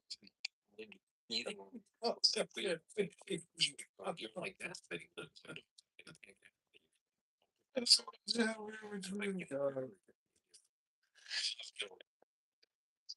They didn't provide. That's right. That's right. It's the left brain, right brain thing. It's like, I have no access to that. Yeah. And so I took a screenshot. There you go. So you're gaslighting me. And I was like, no, I'm sorry, that's not possible. I know it looks similar, but you're mistaken. And I was like, this is hilarious. Ben Bankus would find this hilarious that you're now gaslighting me about him being retarded. So thank you for the comedy. And it was like, I don't know what you're talking about, but you should refrain from using that word. Yeah. Back when ChatGPT wasn't like fully Sora, and they were going through the Sora stage, whatever, like it had no access to the fact that it was doing it. You'd be like, it would be like it would go take a drink of water. That's what it was like. Hey, I need this image, and it would like all of a sudden you'd realize it's not talking to you the way that it did, and it'd be like, Is wrong. yeah, all the words are wrong on the screen. Here you go, and then you talk to it the normal way you talk to it. Say, oh, I don't know what you're talking about. That's our eel twin connection that we have. That was cool. Like, oh, okay. Yeah. So in the chat, I posted marriages now around the world, and you want to know who's number one? Well, watch that. I would go with Pakistan. No, I'm gonna change that. It would be number one with like. Very mad. He was telling me all about his lawsuits against his former employer. It's been very manic to me. I gotta go into it. This is the answer that it gave me. It said, listen, it's not clear what the age was, but you should be aware that puberty was synonymous with social adulthood. I'm like, I've never even heard that term. Social adulthood? That's a fancy word for pedophilia.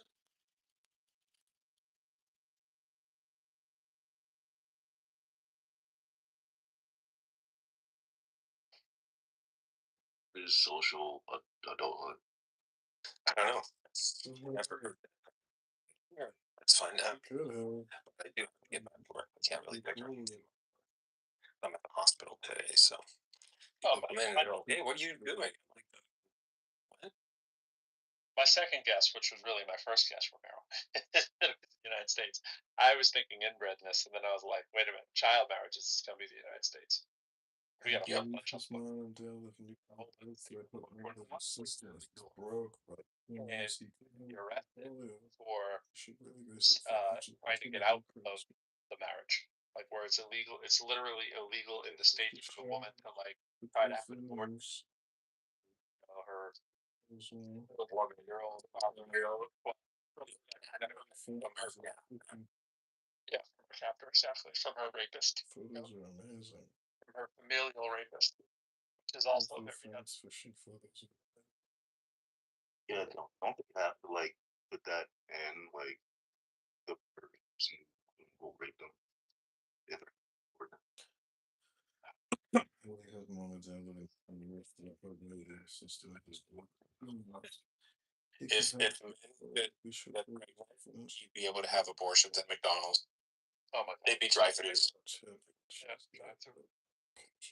Absolutely.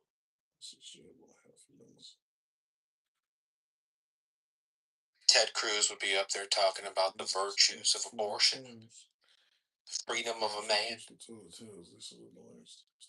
Those lawsuits against his firm, those Sunday management. I think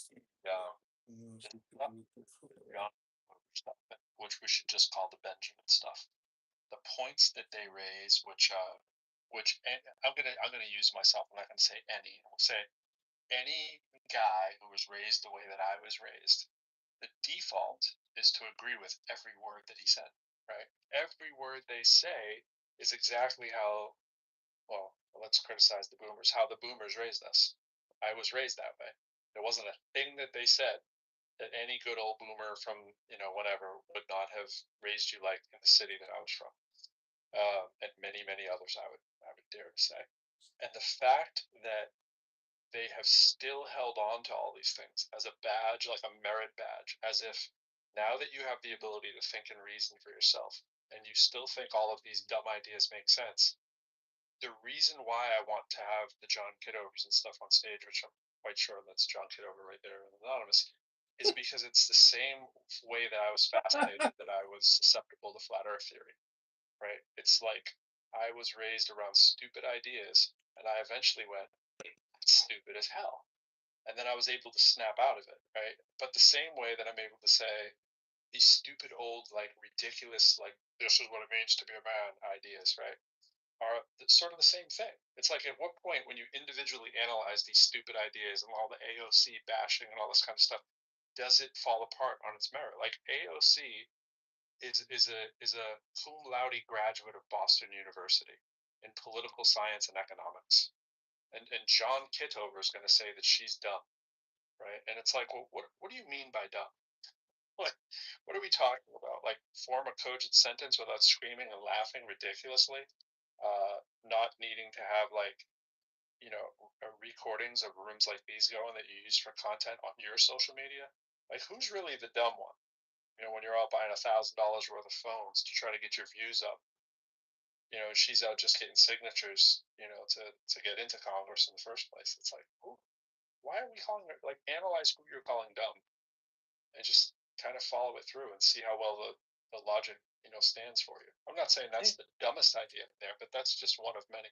I think people like to think they can say stuff like that and it'll just go unchallenged.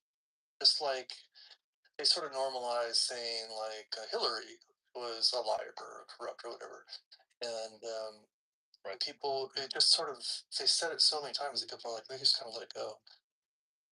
Like both of them are pretty freaking impressive, right? Like I don't have that many thoughts about AOC really. Like she's not my rep, but she's whenever I hear her speak, I'm kind of like, damn, I don't know, that seems smart to me. Like what? Stupid is never what comes into my mind. No, not at all. I mean, she might be a little like on whatever, to one extreme of the Democratic Party, to the extent that the Democratic Party has extremes, right? But whatever. So what? Like they just say it. Well, I bristled at that, and I wasn't. Well, I don't think it was. I think it was in the audience at the time. But then the other thing he said about her was that she seemed manufactured. Right. No, I've never met anybody in my life who feels more manufactured than John Kitover. He's manufactured himself, right? Like, so how could he get away with saying that anyone else seems I think, yeah, they said some stuff about Obama, which did trackball. But to a certain crowd, they're just like, yeah. They won't challenge. Well, that. To me, with that, what I would like to hear him challenge more when he's on the stage. Yeah, what I heard, and I was actually dying to reply, but I was dealing with my son's stuff, but I was like, oh my gosh, but I didn't want to push back though as much. I just wanted to explore why. I was in the wait, like what are we saying on this one here? Like how are we saying that? Not like because I wanted them to keep going, but I came back and he was gone. I was like, damn, the whole room was gone actually, which I figured might have happened, but the the what I heard with the Obama thing and the AOC, I mean, obviously both you're picking two people of color right off the rip, right? And nothing draws the ire more of that side of the party more than a woman of color, right? So it's always interesting when that just happens to be the person that you're fixated on, but you're fixated on it because the media is fixated on it because the media that you watch has that prejudice and bias. So of course that's going to be the person they pick up on, right? And if that is just too like obvious and basic, I don't know what to tell you if you're calling them manufactured because you can't believe that they can exist on their merits only, right? Which is the same thing as the birtherism thing with your boy Trump. You know, it's like it's so racist on its surface level that it's hard to believe that that's all that it is. It's like, wait, am I missing something? And then you go, oh no, I'm not missing something. That's exactly what we're hearing, right? Because you're pursuing this to the end goal of I need to see your transcripts when the general belief is that you paid for people to take your SATs because you're so stupid that nobody could plausibly believe that you actually pass entrance exams and SATs and so forth at an acceptable rate to get into a school like Wharton, which is no sludge school. So but nothing there. Nothing like, man, Trump speaks so poorly. I can't possibly imagine him getting higher than a 400 on the verbal SAT, right? Like, where's that criticism? But he picked up a squirrel. Right. What was it? What was it on the test to find out if you have Alzheimer's? Is that how smart you are? The smart test. I got tested 3 times just last year. That's why? Why are you getting tested 3 times? Yeah. That's a problem, right? Like, like this happens all the time. If this happened to Biden, they would have been. Why? So he went in for an MRI. He said, I went in for a routine MRI. There's no such thing as a routine MRI. Right. You don't get screened just for the hell of it with MRI. That literally never happens. There's no such thing as so they're looking for something. They suspect something. That's what MRIs are. Not always. There are situations where, if you have the money and you're going for like a longevity clinic, they do those yearly. And then it's more like if you're over it, I do it. I do it. I literally do it. Like, But if you're over 80 and your team is asking you to do an MRI, ... Yeah, no. I sort of like the idea of MRI in the body, like just for historical, for archival purposes. But the thing is, it doesn't tell you much, because when you do an MRI, it's not just taking a photo. MRIs are modulated to look for very specific things. So when you have an MRI, you're like, you can MRI your ankle and looking for one thing, and it'd be like, can you tell me something else? And they'd be like, well, no. If I want to answer that question, I got to do another MRI. Why is this the ankle? I just did the ankle.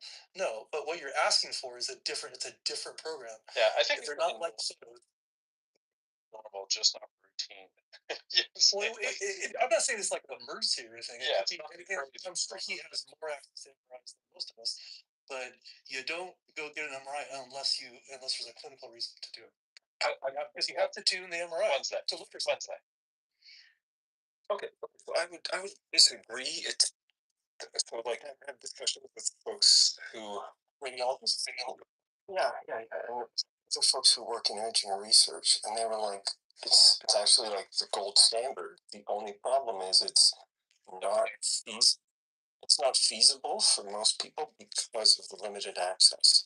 Radiologists, all these things. So to get someone to give you a scan that actually, and as you said, that is appropriate for you, you probably want to have whole exomes. You've been saying you probably also want to have all these other tests so that the radiologist can most hone in on the risk factors. And so in those situations, it is kind of useful. So I have to go. Give me a second. You always know when someone's whispering, they have to do so.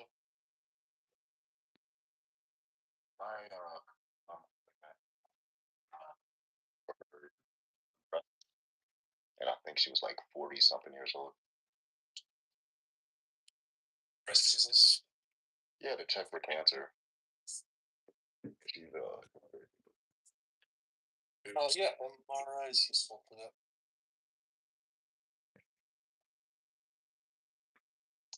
When they do an MRI, they're basically poking you with some magnetic field, and they're tuned to jiggle molecules. So if you're looking for a certain kind of fat or a certain kind of this or a certain kind of, you can MRI the exact same area, but if you didn't jiggle it the right way, you're not going to get the result you want.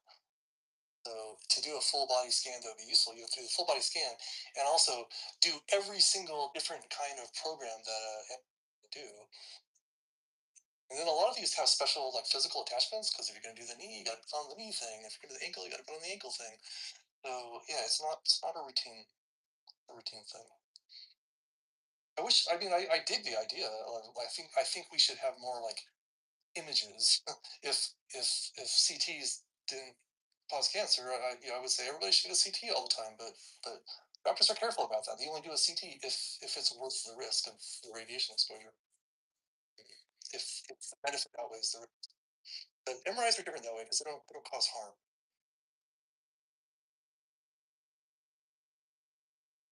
You know.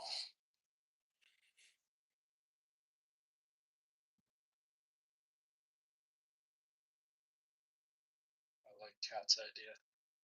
Shut down these rooms, just invite the women in, build it, and they shall come, right, Kat? Yep. I'm with you. I like it on principle. So Jay.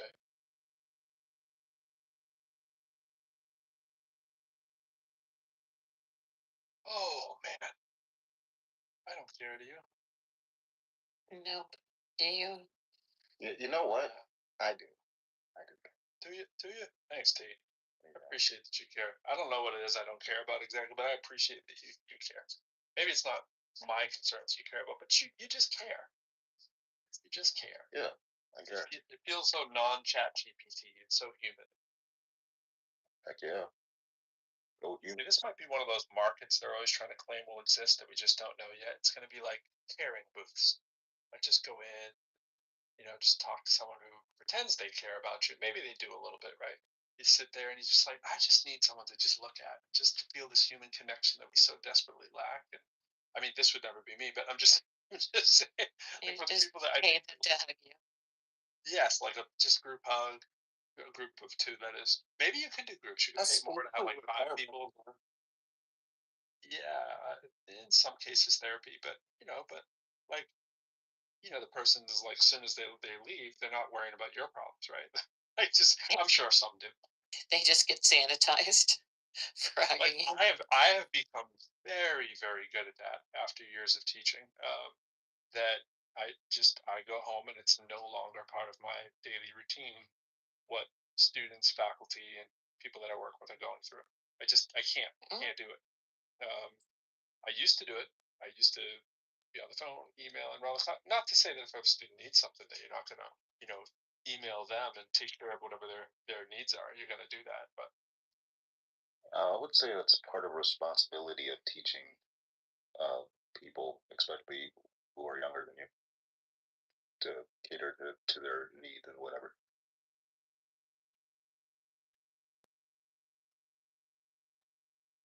crazy when I have world bullish adults, shitty adults.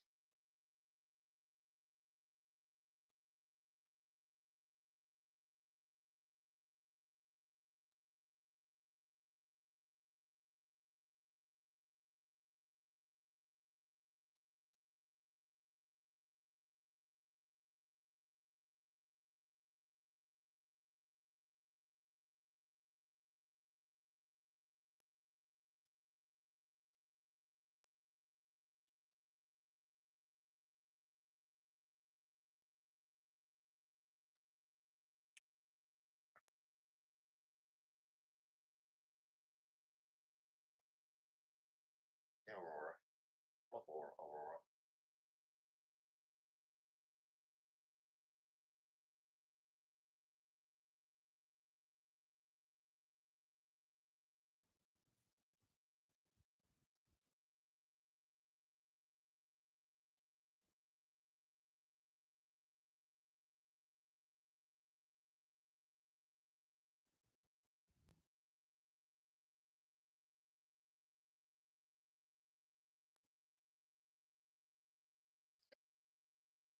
So I wondered,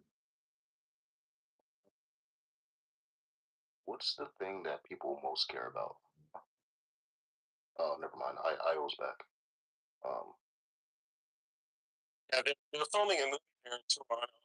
It's right outside the animal hospital, so that was fun. Walking by an entire movie set. Are you checking on your chickens? The chickens were 19 out of 24. 5 have not made it so far. And yeah, pretty cool stuff. Going pretty well. Yeah, just some trivia. Like Arnold Schwarzenegger was actually filming in like Toronto and Mississauga because it was considered to be the most American scenery and background, and cost was like quite effective. So I was hoping to see like a celebrity or something, but I'm the only celebrity that I know about this trip.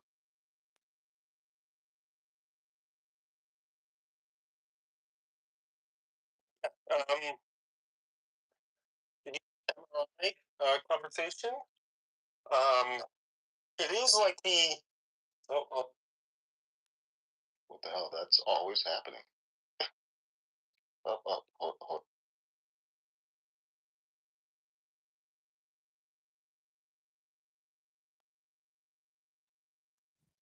Yeah, so MRI, it is the gold standard. There is like some, a priori information you have to have. So I think like your main criticism was correct, but it's not that it doesn't make sense. It's just that like to have somebody sit in a MRI for 20 to 40 minutes once a year, that is even still cost prohibitive because people don't have like $3 to $5 to do a full 3T full body MRI or higher. Some places have it even higher than that. But 3T MRI with AI, the person who used to work at Google Translate was the one who enhanced like the MRI algorithms, and so they can do without contrast medium, so you don't have to consume that dye, and they can detect like microtumors and clotting and other things like that. So they can do quite a lot just diagnostically. It's just it's expensive. You can find a lot of stuff, but then what are you going to do about it? You're going to find a bunch of cysts. Everybody has these, right? You're going to find a whole bunch of shit. You're going to go biopsy your whole body? Like, what? No. Like longevity would not be biopsying anything. They would probably look at something like your whole, like your genome, and say, "Hey, what is this likely to be?" And then they would use something like a chemical to see the response of that growth or whatever.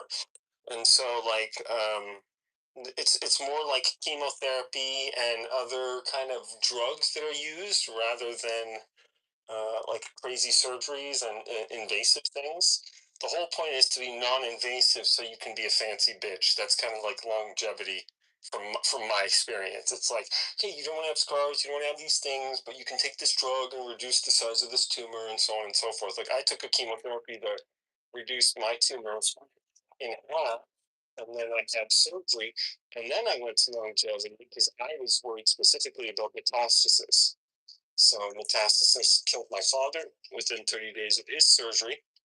And so I was like, okay, I need to know like right away if things are changing. And they were like, okay, we can take a look at that. And so like now it's useful because as you said, like I have a timestamp, so I can look at like my brain age. I can go back and say, oh, what was wrong with my back? Like I had a back injury recently. They were able to say, like, okay, well, we can actually say definitively that you have some sort of degenerative disc disease early onset.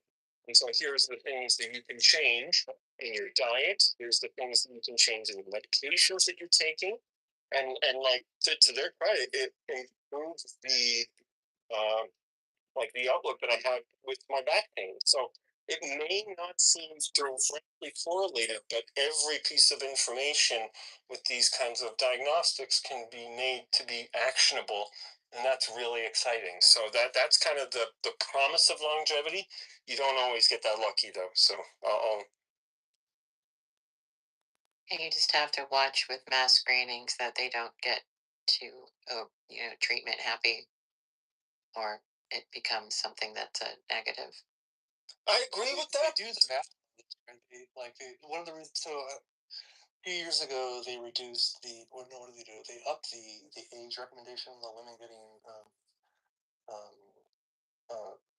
what do you call? Not a woman, so I don't have the word. Mammogram. Mammogram. And my wife was really upset with that. By the way, but they, what they try to do is ask, well, for every, and I know they do this with like prostate exams and stuff for men too. Like for every time you do a screening, you're going to get a certain amount of positives.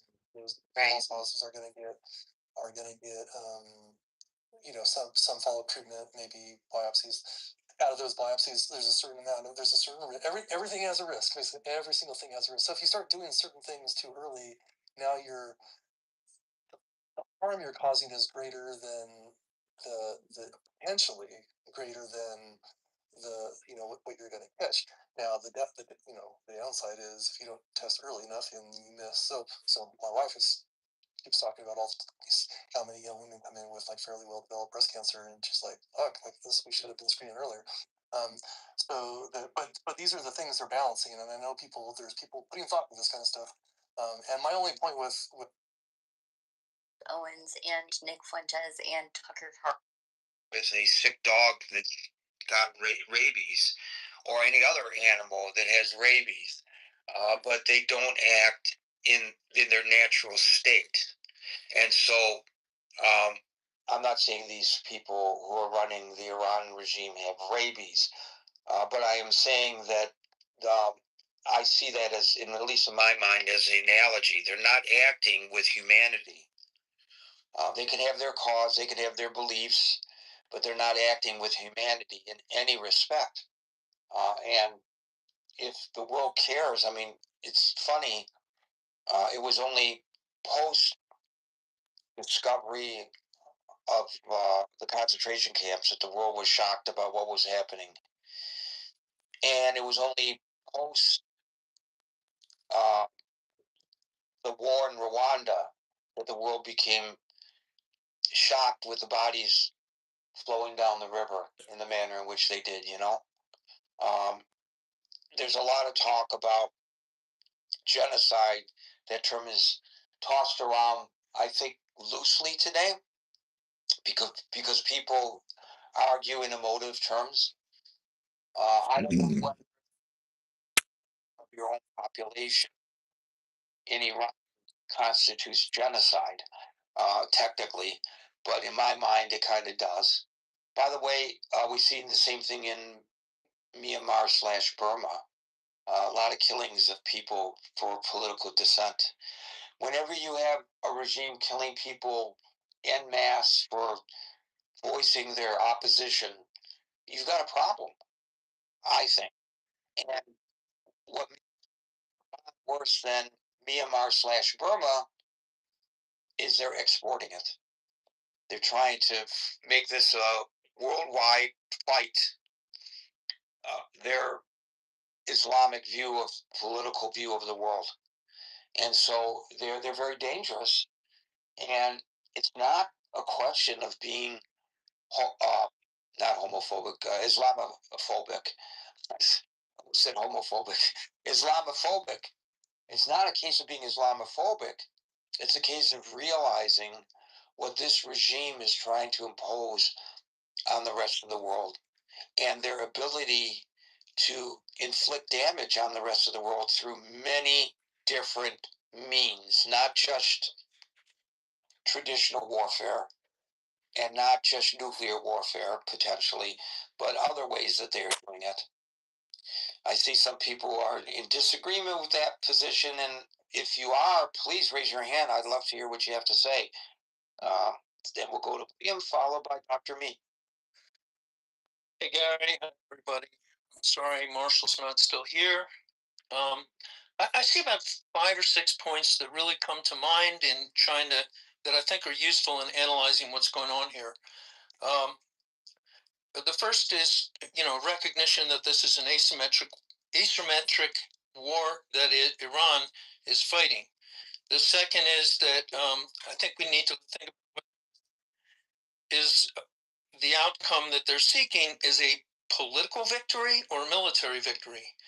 The third thing is, the problem with our timing. The fact that we didn't really have a plan in advance, and I can get into that. The fourth is that it is really important to analyze if the Navy is fit for purpose for an asymmetric war. The fifth is just to look at how war has changed in the last 4 years since the Russian invasion of Ukraine. So, starting with the last, Ukraine was a country that had no real navy, yet they took out the entire Black Sea fleet of Russia. Not the entire. Some of it escaped, left Sevastopol, and went to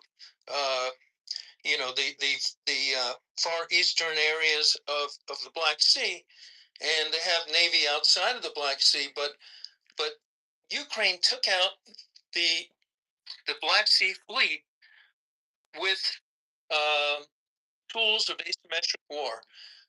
They got a few, missiles from Europeans and the United States. They used some man pads and things like that against their air force, and they sunk the Moskva, the flagship warship, with like some kind of harpoon missile or something like that.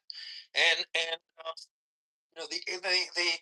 the developments in Ukraine in the last 4 years are phenomenal in looking at what are we doing here with fighting an asymmetric war with Iran, because there is, when you look at our Navy, it's basically a blue water Navy. The aircraft carriers have to stand off like 1,000 kilometers to not get hit.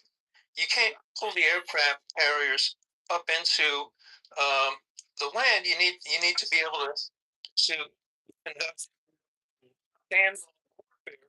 What they needed were the littoral, LITTORAL, I think it's spelled, combat ships, which at the time that this was started, those were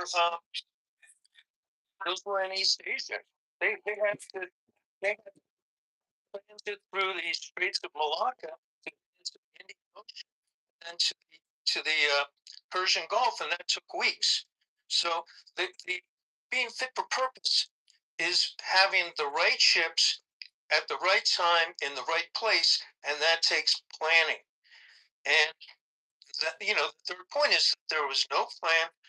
We weren't ready.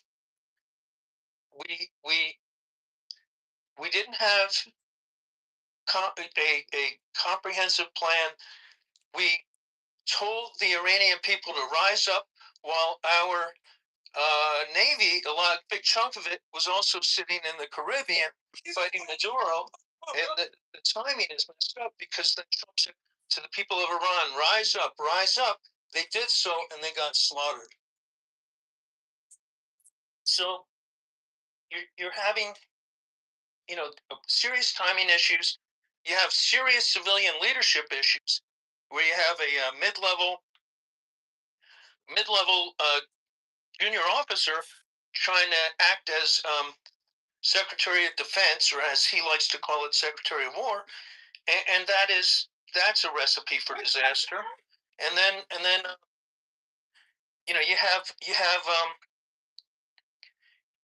you have the problem is our Navy is fit for the purposes of deep water Blue Navy standoff warfare, but we did not develop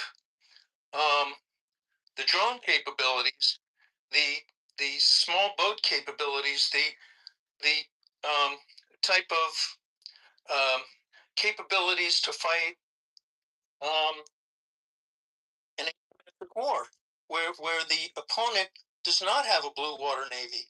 The ships that were sunk in Bandar Abbas were old junkers. What we didn't hit were the fast speedboats, which were in the caves.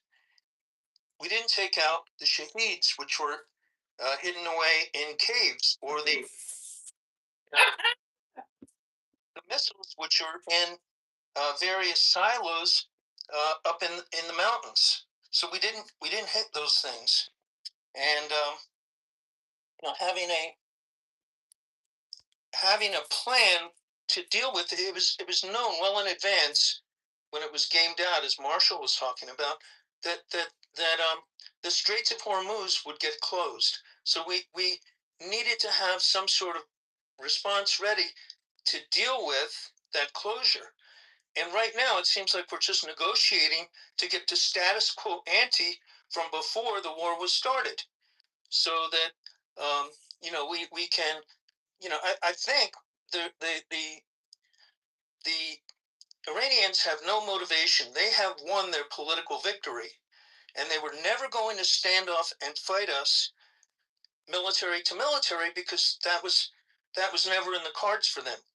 But they were prepared, and they did prepare for years to deal with a potential attack from the United States, or the United States and Israel. And there was some benefit and effect to taking out the war making capabilities to some extent. Last June, was it last summer? But after that, there was no real plan to have a comprehensive regime change war that would deal with the asymmetric capabilities of the enemy.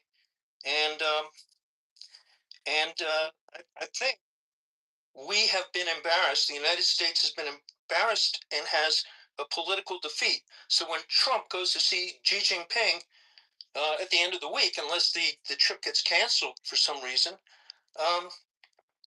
we're in a lot weaker position, and we've been embarrassed, and our enemies are analyzing our weaknesses, which have been shown to all the world in the conduct of this war. And so, China's interested in the importation of oil, fertilizer, maybe the hydrogen gas, because they have their own semiconductor industry to furnish. I don't know if they can produce that in China, but they have to import all of their food, all of their fertilizer to grow food for their people, and all of their petrochemicals have to be imported from somewhere. And so, that's their interest. It's not an ideological alignment with the Ayatollahs. It's a very Chinese centered central kingdom. We need what we need. And the thing that it's a subject for a whole other room. But what is Trump really going to get out of or lose in this upcoming summit with Xi Jinping? And there's a lot of dangers there. So I think we've had a political defeat. Even if we can get the straits back open, we've shown the weaknesses of our Navy to some extent, but more so not just our Navy being fit for purpose, but our leadership being fit for purpose. And the civilian leadership, not the military leadership. The military leadership is great, although it's been purged. So those are my thoughts. So you put a lot of emphasis on asymmetric warfare and on the Navy in particular, and maybe in this conflict that makes a lot of sense to put most of our marbles into the naval vessel and just focus on that.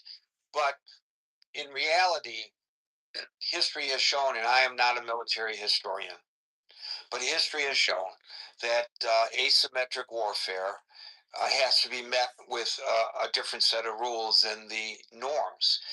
We can go right back to the Revolutionary War when the Redcoats were marching in single file down the aisle, nice and straight, standing tall, but got picked off by people with muskets hiding in the hills and in the trees.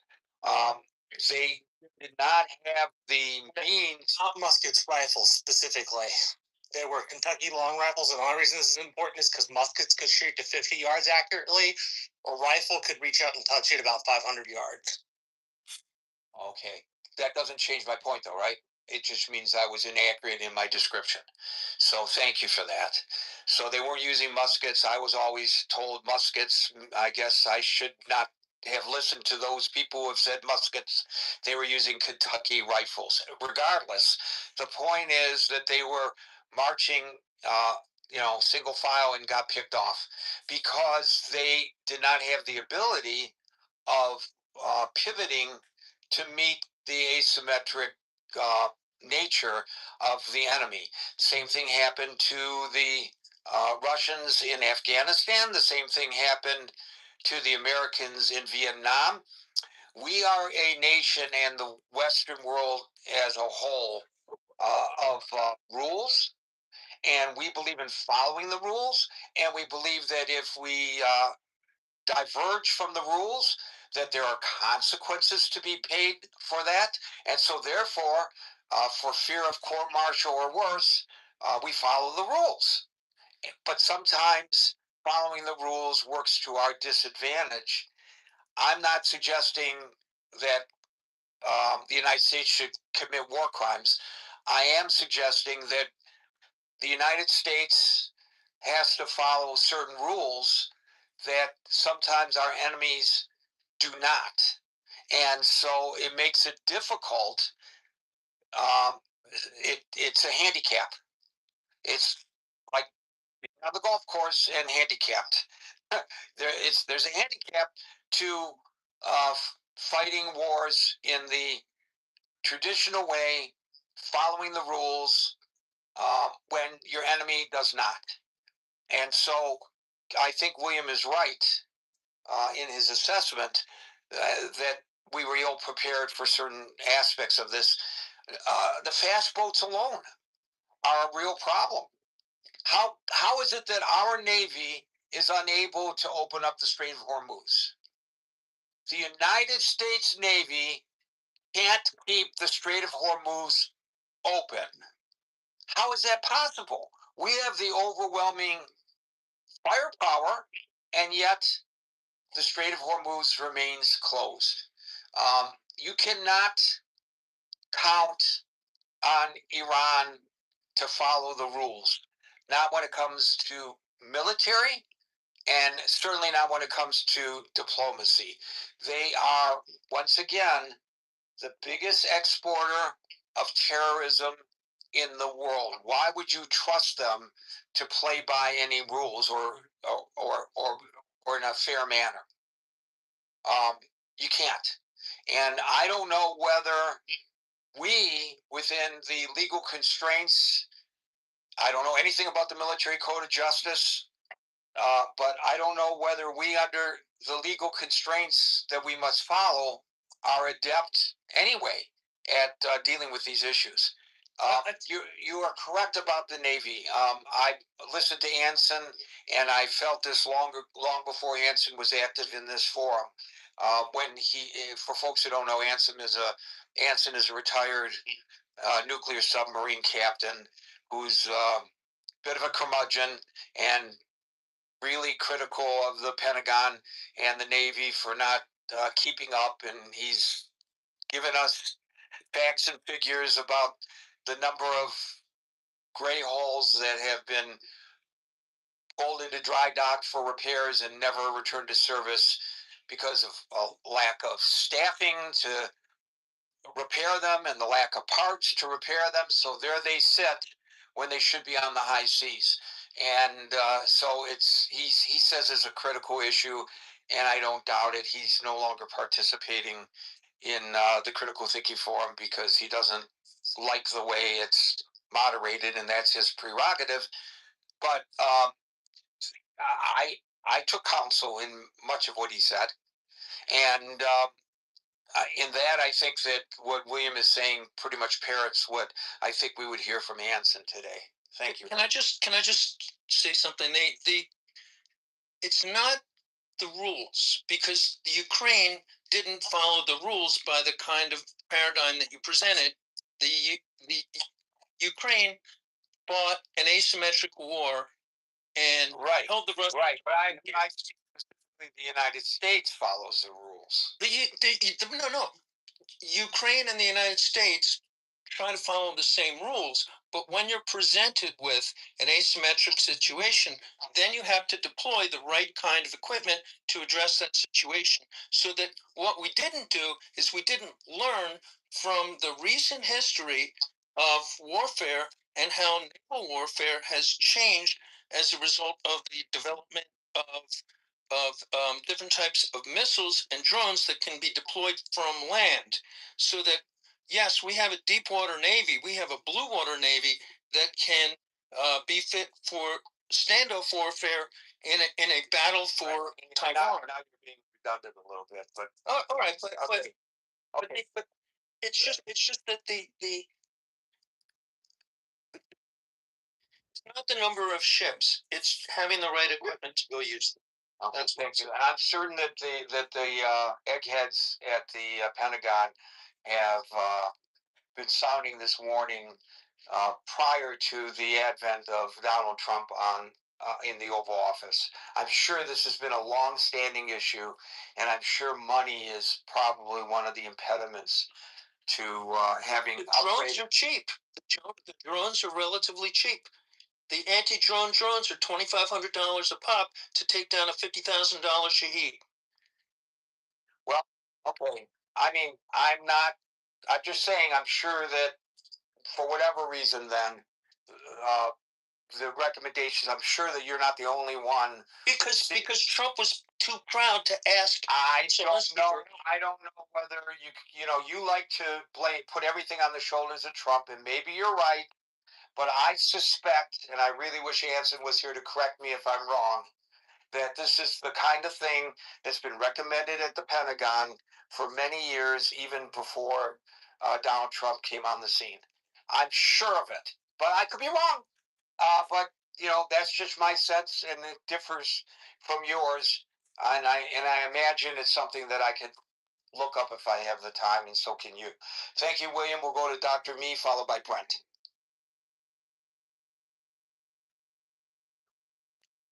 Yeah. Yes, sir. So, good evening after a long time. I know it's getting late for you also, so I'll make sure that I don't take more time. Okay. First thing is that if you don't learn from history, history repeats. Exactly, this is what is happening. America has waged so many wars, right? Of course, the First World War, Second World War.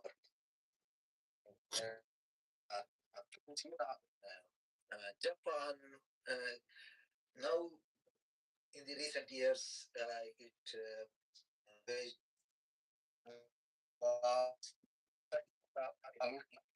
Northern Africa, so many places. So, and very recently, at least Americans should have seen what is exactly is happening between Ukraine and Russia. So, you have okay, like do Doc, for me, we can't hear you, buddy. We can't hear you. You're breaking up way too much. It's impossible to hear you. I didn't remove you because of what you were saying. I removed you because we couldn't hear what you were saying. Brett, followed by Merrill. So I think it's important to back this up and understand what sort of a colossal policy failure this is. You know, it was the previous Trump administration who decided to leave the JCPOA. And that after we left the JCPOA, you know, the Iranian regime essentially did a road path of enrichment where today, you know, they have enough 60% enriched uranium to make about 11 or 12 bombs. So, you know, that decision put the Iranian state on the brink of a nuclear weapon. Then we went to conflict with Iran, and it seemed like the basic logic was maybe that they just need a little push, and the people would rise up, and there'd be a regime change. Well, that didn't happen. You now have a regime that has survived essentially the worst that America air power has to offer. That you know, even killing its leadership, you have a regime far more controlled by the IRGC, and it's got no real signs of going anywhere unless you do a land invasion, and that regime has shown the ability to shut down and control the Strait of Hormuz, which is, you know, an economic dagger towards the world, and for Trump in particular, an economic dagger towards the midterm elections. Towards the midterm elections. So, you know, I think we're in a very weak position vis-a-vis Iran, and you essentially have two choices. You can either A, negotiate, and you're going to come out with an agreement much more weaker than JCPOA. They're not going to agree to those same terms again. They would be crazy to do. We're going to give them billions of dollars. We're going to do the same thing that you know, Trump criticized the Obama administration. Or you're going to have to actually prosecute a war for regime change and all the problems that entails with this the poverty rule of see if I can get senators. You know, as those negotiations have failed, and as we are apparently getting ready to start more conflict, that is worth noting just what a colossal policy blunder this has been. Thank you, Brent. To the previous caller, William, I've done a little bit of research. Once again, I put an asterisk because this is a very short synopsis of things that I've been able to look at with regard to this situation, but from as best as I can reckon from going through a few sites here, the pivoting to preparing the U.S. Navy for asymmetric warfare began after the attack on the USS Cole and after the 9/11 attacks. So it dates back that far that they started to pivot towards what we commonly call drones. They have another term for them, but we will just use the term drone because we're talking among ourselves, not among military geeks. And other means of asymmetric warfare that can be put into our naval arsenal. But, you know, government, the military shifting, it moves slowly. And, but the start of this began before Trump became president the first time, and it was accelerated and since Trump came back into office. It's a program that has accelerated under his watch. So I think there's you know, you could say that many administrations have shown attention to this. You could express frustration over the movement, the speed of getting this done under several administrations, and you can say better late than never, but at least now the current administration is trying to do something about this in an accelerated fashion. Now, again, that's just based on me jumping to a bunch of websites that try to explain this and just reading the synopsis of those sites. You can do your own research and counter what I have said and I wish you would if I'm inaccurate. Okay, Meryl, followed by Andrew. I ever created. I don't see. I think it's pretty apparent that we didn't achieve what Trump said we were going to achieve. We didn't meet the goal. I'm not even sure. I'm not sure if. I'm not sure that he knew. I believe he knew we couldn't. I think that he was given advice that he rejected. I think he rejected the advice from Marco Rubio, rejected from the general. We now know that he fired several people and had them fired, and that was because they didn't give the advice. They disagreed with the advice. They had different opinions about things, and we have been in the dark with this administration always. We never know what's going on in many things, and I'm not sure that we're ever going to know what's going to go on now with Iran. I don't know. I don't think he's going to go boots on the ground because I just don't think that. I think he believes that there's too many people that don't have a taste for war. That kind of loss for our military, to lose the soldiers, to lose our military. And you can't help Russia. Israel isn't coming in; they can't. So it's us. That's it. The Kurds. That was not real. So I think that what you're going to get, what took 18 months for John Kerry to work out, Trump thinks that we're going to get something better in a few weeks, and I don't think that's going to be. And I think that we then look weak, definitely look weak to a lot of countries.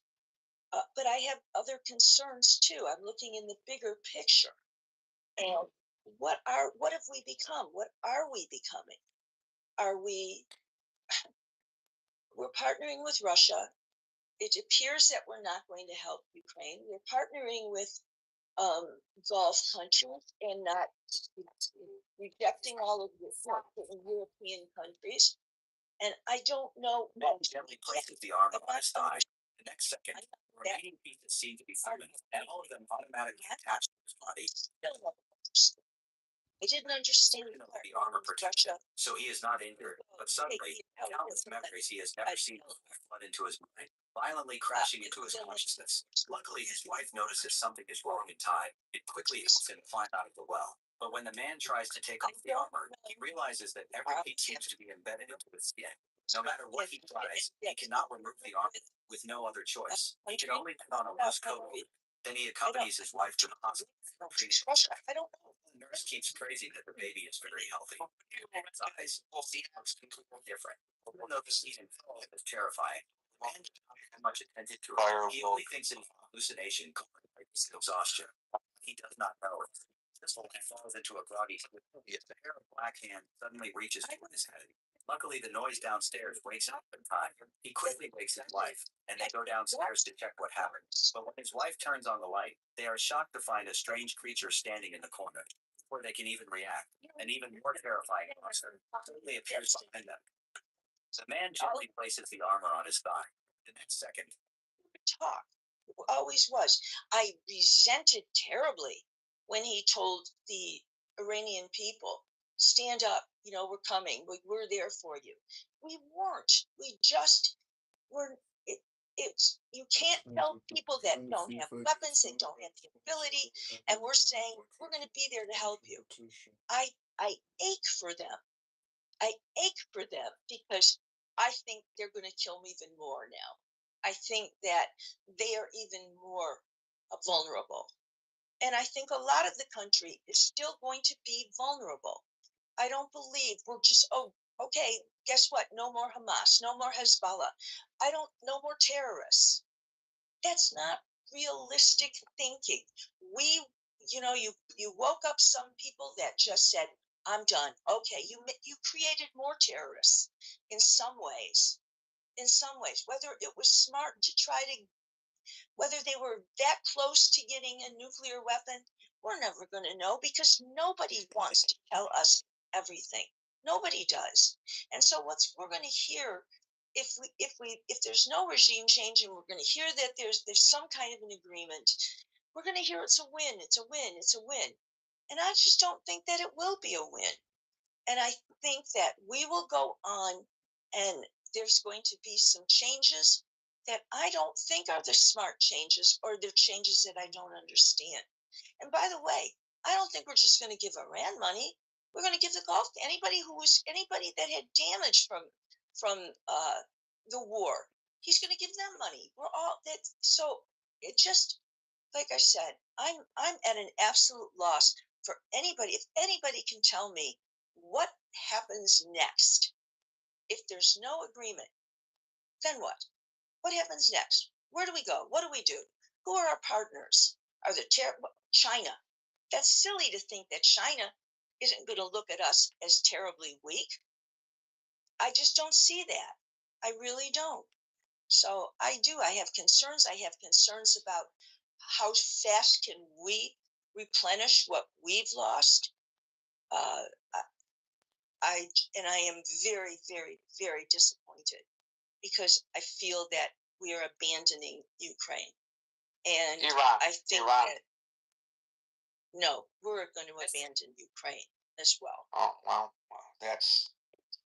I guess that was your point. I thought you misspoke. No, but I don't care about abandoning Iran.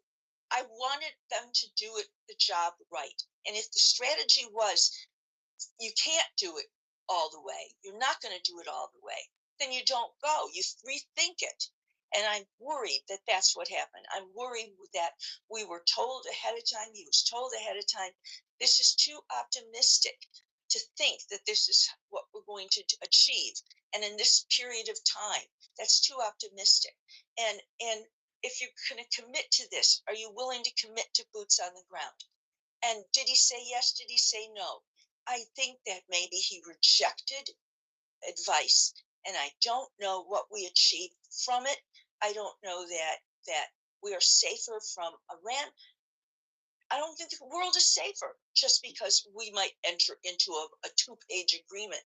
I don't think so because of who they are. And they're villainous, and they are bad, and they're terrorists. So you can't trust terrorists. But I also do believe absolutely we are going to abandon Ukraine. And that troubles me too. It troubles me who our new partners are going to be. Thank you for that, Meryl. We will. I was thanking you. I thought you were through. Yeah, that's fine. Thank you. Thank you, Meryl.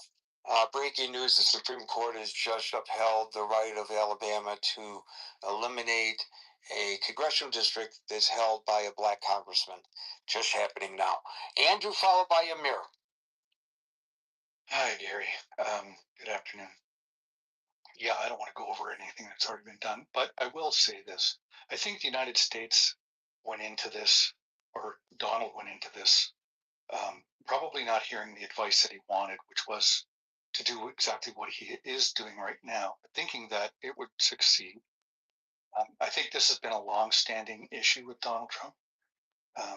It goes back to the initial hostage taking. He said to go in at that time. He reiterated that in the 80s, etc. So I think this has been a burr in his saddle, under his saddle. But as much as the United States war gamed this, let's remember that the Iranians must have war gamed it too. And so the closing of the straits and that pressure point on the rest of the world had to be ultimately within their mind. I don't see how it couldn't be. In hindsight, of course, I certainly didn't think about it much at the time of this war breaking out. But I think the United States, and the other thing I think Iran knows or knew or felt was that the United States was not willing, after two decades of war with boots on the ground, to do that again. But the American public would not. So they knew that the Americans would be fighting this with one arm tied behind their back. If they're not willing to come in with boots on the ground, then we may be able to outlast them. And they're not at all reticent about making their people suffer. We know that. We've seen that for decades, and that in most stark terms in January. So any economic pressure that the United States seems to feel they are putting on Iran by blockading their blockade, I think they'll be able to absorb because they don't really care about their people. So it's just the leadership that will find other ways of maintaining their current status, if you will. But yeah, certainly I think the United States is fighting with one arm tied behind their back. And I don't know how you're going to get out of this. You're not going to get the deal that you had before. That's obvious. The Iranians do not take Donald Trump at his word or seriously, I do not think. So I don't know what kind of leverage the United States has. And any outcome going forward has empowered Iran. They're stronger now in many ways than they were before because they realize through this exercise just how critical that strait is at this point in time, anyway.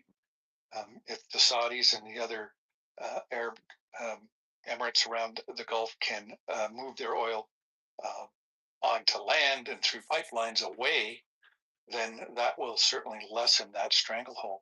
But certainly for the foreseeable future, because that takes years, of course, for the foreseeable future, they do have that pressure point at their command to some degree. So I think they're in a better position than they were before this fall. Thank you, Gary. Well, clearly, their form of government is different from ours, and they could get away with people going without petrol, without electricity, without water, with being bombed, with killing of protesters, and sustain their government. And they look at the United States and they probably chuckle at the fact that our policy vis-a-vis Iran could change simply by the cost of gasoline at the pump. It's a different pressure. That puts extreme pressure on our president and our Congress. But major things, they feel indemnified from it in the government of Tehran. They don't care because they don't have to care. So that gives them an advantage in the ability to wait out the Americans. There's no question that what you say is absolutely true. Amir, you get the last word for the day. Wow, that's phenomenal. Thanks, Gary. So here's my view. I think initially there was a miscalculation on behalf of Trump and Netanyahu. We thought that they just remove the top leadership and the military infrastructure gets blown to pieces and military commanders and so on, and then the established regime kind of falls apart. perhaps people will come out and finish the job and so on. I think that was a miscalculation. Clearly, it didn't work like that. So they had the negotiations in Pakistan. That didn't work. And now we have the Strait of Hormuz. I don't want to go over all these things that you've already covered, but I think it's a mistake to think that Trump and Israel are going to give up on the 400 plus kg enriched uranium, and of course the enrichment facilities. And one way or the other, they will secure that. There's just no way in my imagination that they are going to be faced by a country that's been, let's say, under sanctions for 47 years and can stand against the superpower and can actually win the day. I mean, you might as well just forget US as a power if it comes to that. But I think that's the political side. I mean, the reality of it is that the 400 kg plus 60% plus enriched uranium is still in there. And there is no way that Trump and Netanyahu, or especially Netanyahu, is going to give up on that. Whether it's going to be done by special ops, or military intervention, whatever it's going to be, it's going to be done. They may have to go in there and just blow it to pieces where it is, but they're going to do it. And that will effectively win them everything that they want to win. They will also secure them the midterm elections, and Trump will come out of it Trumps, if you ask me. And then there is just, if I may, one other point, a kind of a longer term point, and that is the question of helium reserves in the Persian Gulf. And as you know, it's a fundamental element for quantum computing. I know it's not a directly relevant point, but when we look at China exploring helium in the moon, you got to think that there is no way that US is going to get out of Persian Gulf and let China take over. I mean, the whole infrastructure for AI and data centers in the Saudi Arabian peninsula is based on this resource. I mean, when you put all these together, this is going to carry on, and there can only be one winner out of it, and that's US. Well, thank you for the mic. Thank you, Amir. Folks, I just received a call from the president. I don't know if I'm supposed to be telling you this, but he's thinking about reshuffling of his cabinet. And since I'm from Detroit originally, he's thinking about making me transportation secretary. And I said, if I'm transportation secretary, can I go on a 7-month long Great American road trip at taxpayer expense with me and my family? And he said, yes, of course. So I told him I accept. So if I'm not here tomorrow, that's the reason why I'm going to be taking the oath of office in Washington and then packing my bags for a road trip. But you know what? Maybe I can actually call you from the road. I think that would be a great thing for me to do. Folks, we're here Monday through Friday, starting at 5 o'clock New York time. So until 5 o'clock New York time tomorrow, for the next edition of the Critical Thinking Forum, everybody be safe, be well, and peace out.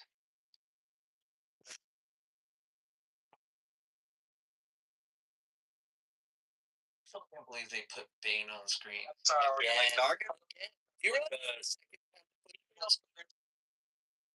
I think they have a female version. What would her name be?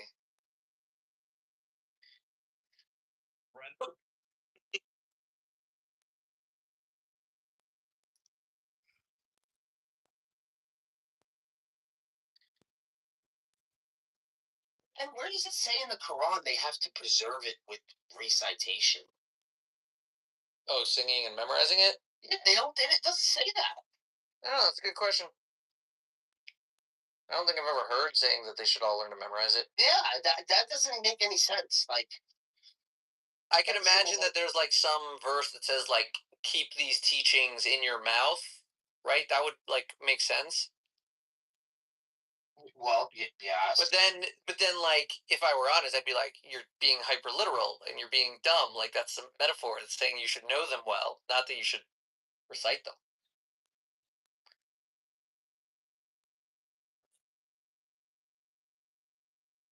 I don't know. I haven't researched their desire to memorize it. I mean, I do it for fun. I'm not doing it for a living. I bet you if I did do it for a living, I would know most of the book by now. But it's not really just like I know most of the print at my job, and I've only been there for 2 years. Like I kind of know every nook and cranny at the moment. So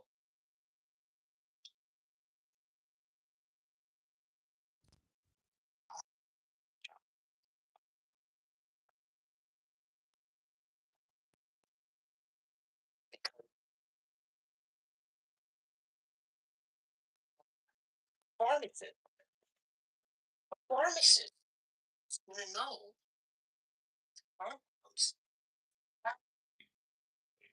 Chill.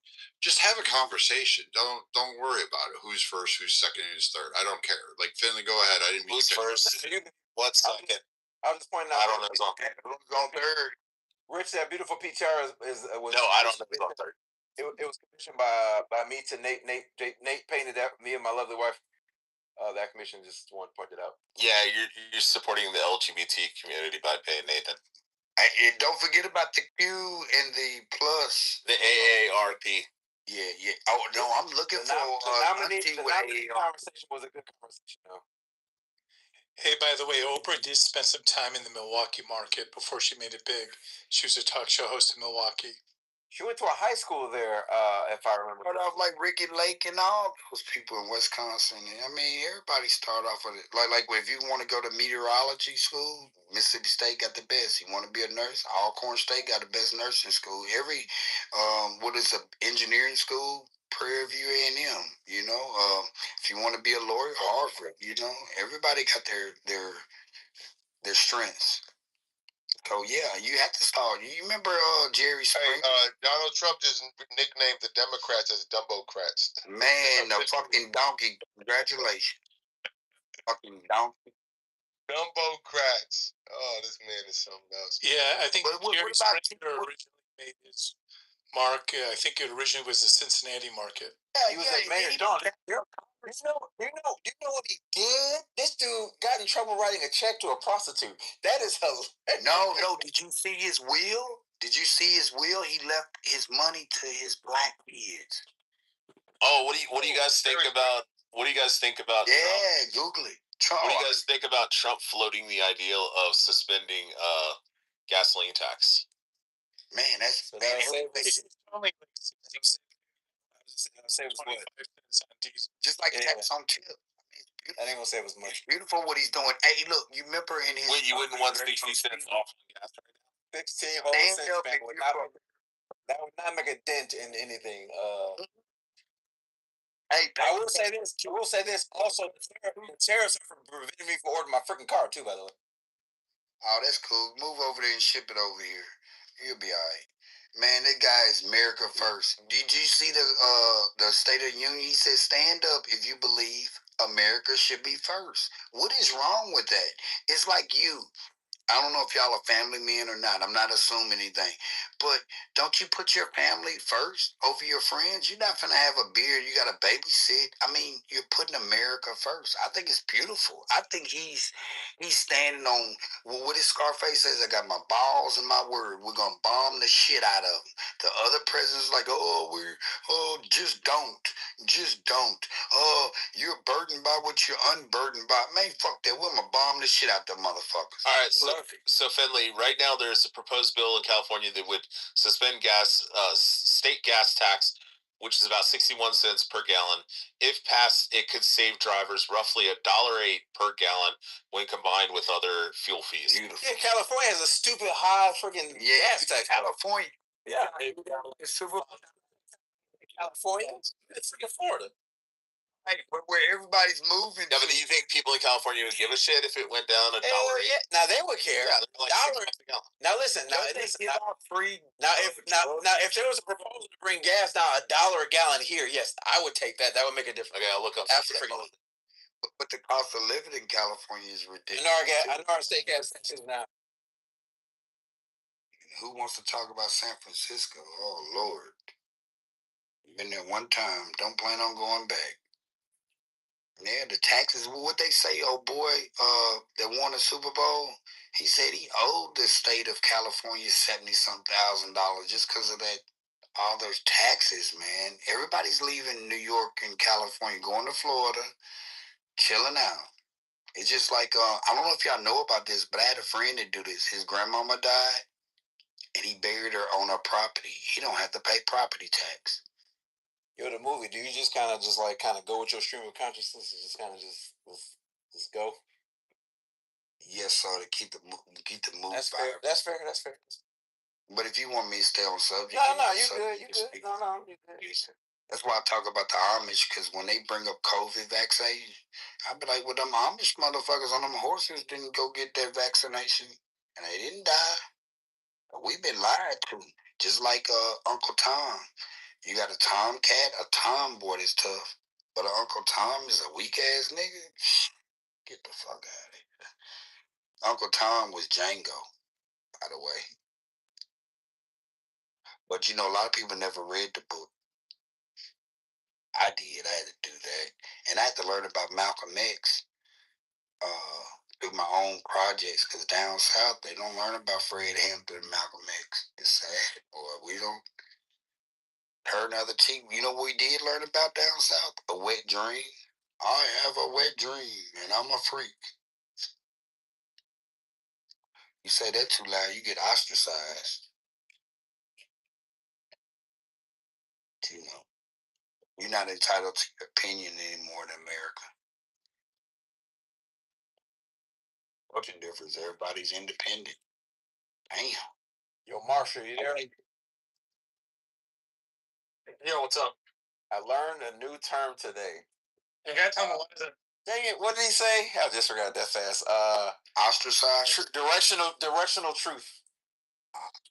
Yeah, it's just another word for lying. It's just a way to excuse it. I know it is. I'm like, I literally.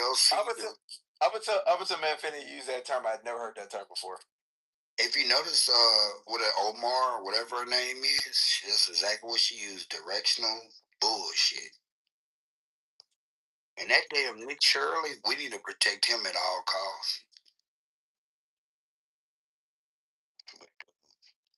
So Finland ended up be about 60 cents cut in Florida if they were to pass. What, the federal and the state cut? Yeah. The state and the federal? Yeah, because the state in Florida is 18.4 cents per gallon, and the Florida, or that's federal. And then the state is 39.4 cents per gallon. After taxes, roughly $3.87. Currently, it's $4.44. Our state is that high? Well, in the Senate, who would block that bill, though? Would it be the Democrats blocking that? No, I block it. We have $39 trillion in debt, and that's just not to have money to pay the fucking debt. Well, why not in bro? But you because you support the Bush and Halliburton. No, it doesn't have nothing to do with that. We're doing the exact same bullshit in Texas with property taxes. We don't have any property taxes. The property taxes fund our state. Yet the Texas government wants to get rid of property taxes. It means they don't have money to run the.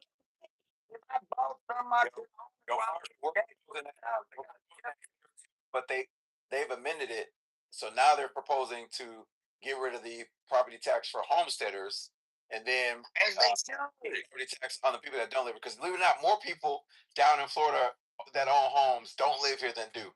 Yeah, but Finley, Texas is property tax is outrageous. It's like one of the highest in the country. You said what? Yeah, it's the highest in the country because we don't happen to have an income tax. The entire state is funded off California.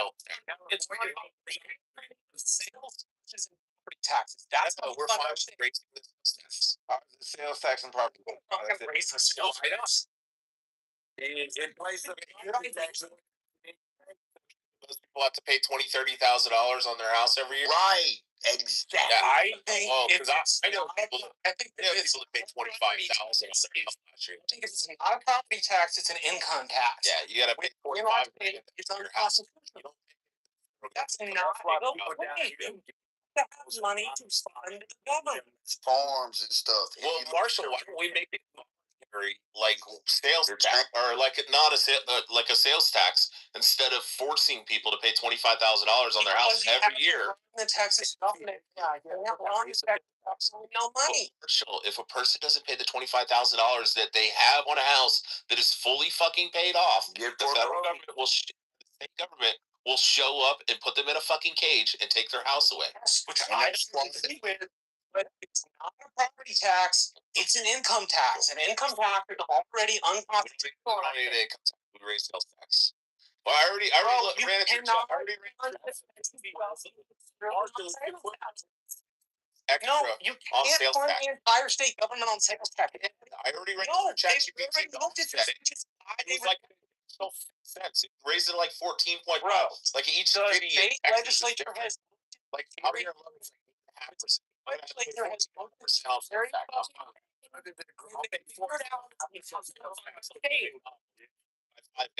Instead of having to pay $25,000 for oh my God, the state government already looked at this. They already made a decision. You want to be a socialist? So you be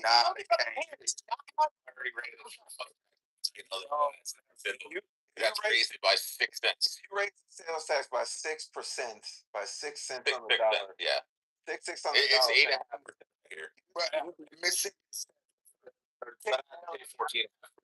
You be kicking right. out. 6 cents. I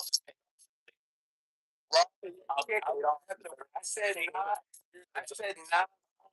Oh yeah. I own my land. Stop taxing me.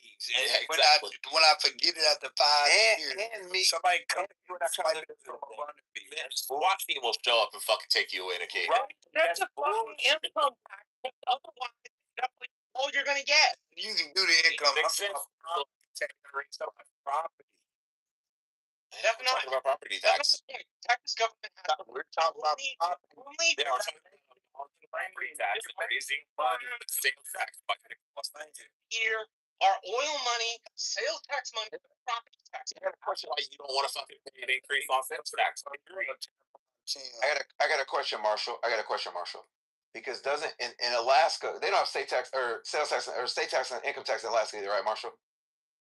No, but they also have like an oil subsidy program where every Alaskan gets an oil change. What else?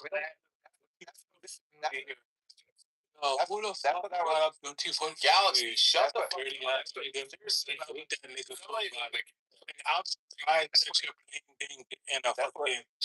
You know how fucking accident it is. Oh my God. Yeah, you're gonna die. I really don't give a fuck.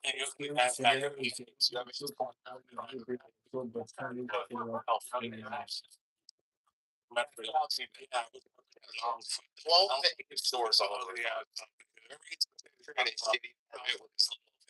Deadpool versus Wolverine looking dog, and he had 8 sores all over his arms. Listen, what I'm not doing is arguing with somebody 500 pounds. I'm not doing that because what you need to do is go take a fucking job.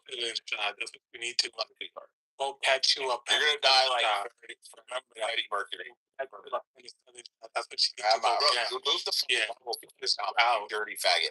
Because I know you out. Bro, you so fuck. Dirty ass niggas. Go on, you forgot to say it. Look, everybody left. Like, give a fuck?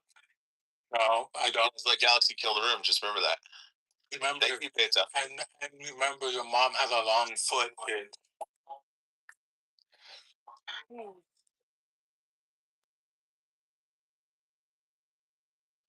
Galaxy killed the room. I ain't killed shit, nigga. You did. What's your zesty gayness?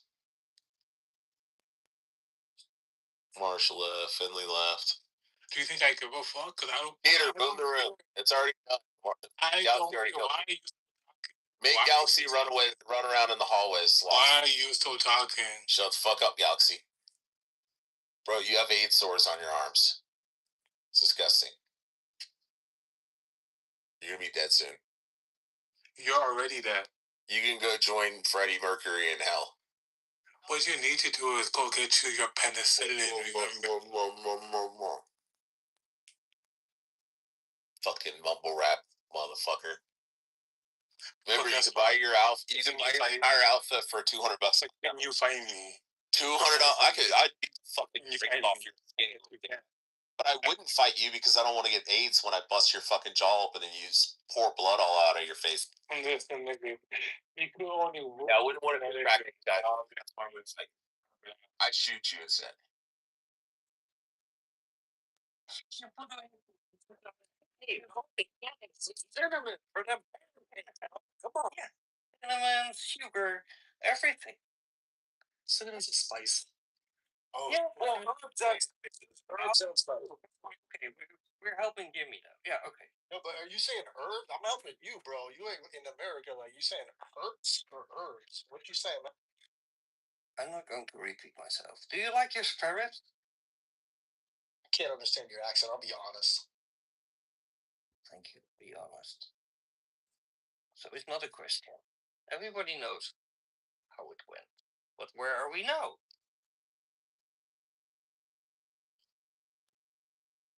In oil. I'm not in oil. Anybody here in oil?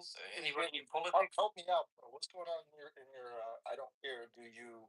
Sorry, I don't mean to disrespect you, Jerome, but I'm not going to have the oily conversation right now. Jerome, ping me sometime. We'll talk about the Netherlands because it's not going to work out here, dude. No, it's not. But I will stay here and I can like shut my mouth.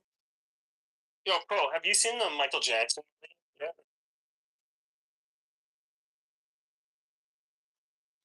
I saw it the other day. It was actually pretty good. Really sad though. What was the sad? Because obviously his father beat him, and the actor that they chose is now going to be typecast forever in my book as an evil man because he did such a good job of playing an asshole father. I was just like, damn. Did they show him castrate Michael Jackson? Was that the movie? No, not quite, but everything basically up to that, like in every way, it's like, it's weird seeing like a grown-ass man be afraid of another man in such a weird way, whereas Michael Jackson, like, I remember the one thing about Eminem, Eminem had the Without Me song, right? And he had that thing about Michael Jackson in there, and no, not Without Me, it was the other one.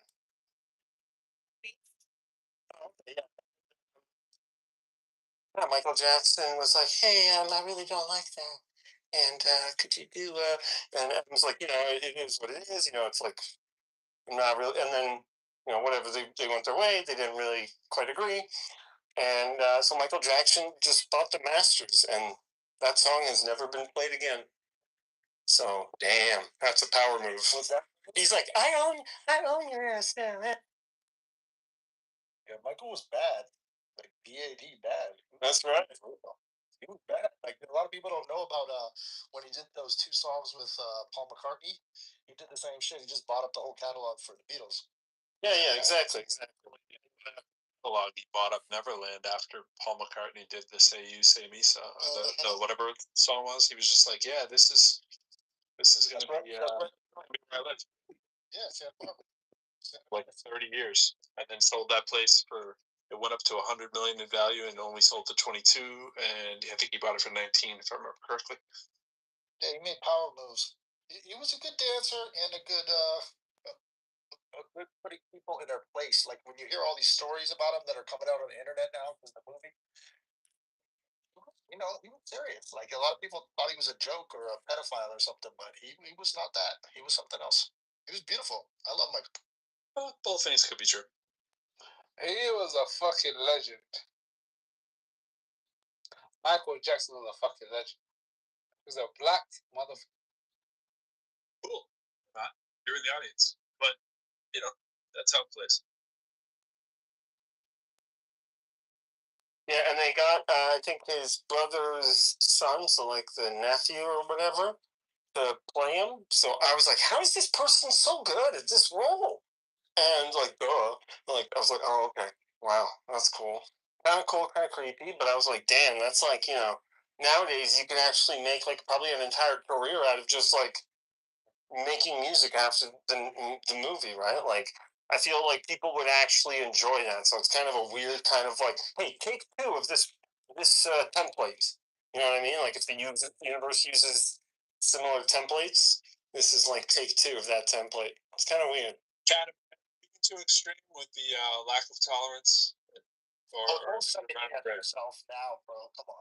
No, keep shooting hostages. It's fine. All right. Oh, Hoshi's here. Oh, Roivus. Oh my God, Roivus. Roivus might not make it either. You're doing good. Yeah, don't talk about it. It's weird when you start talking about it. Just be you, dude. No, promote the brand. I mean, the room. This is actually the room. The other is test market. Say any annoying shit, you get penalty instantaneously. Don't be a dick. Penny, you gotta be on your best behavior, man. You can do it. I know you can. What if I'm like annoying, like just a lovable way?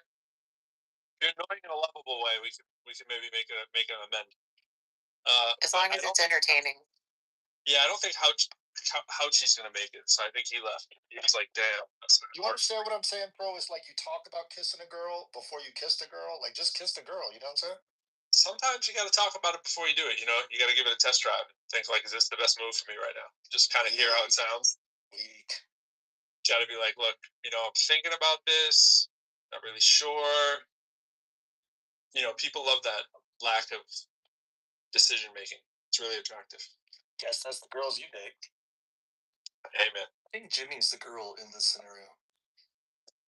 I want to be out with it. Folks, it's like, do you like me? I'm like, say you were Jimmy again? It's like 4 or 5%.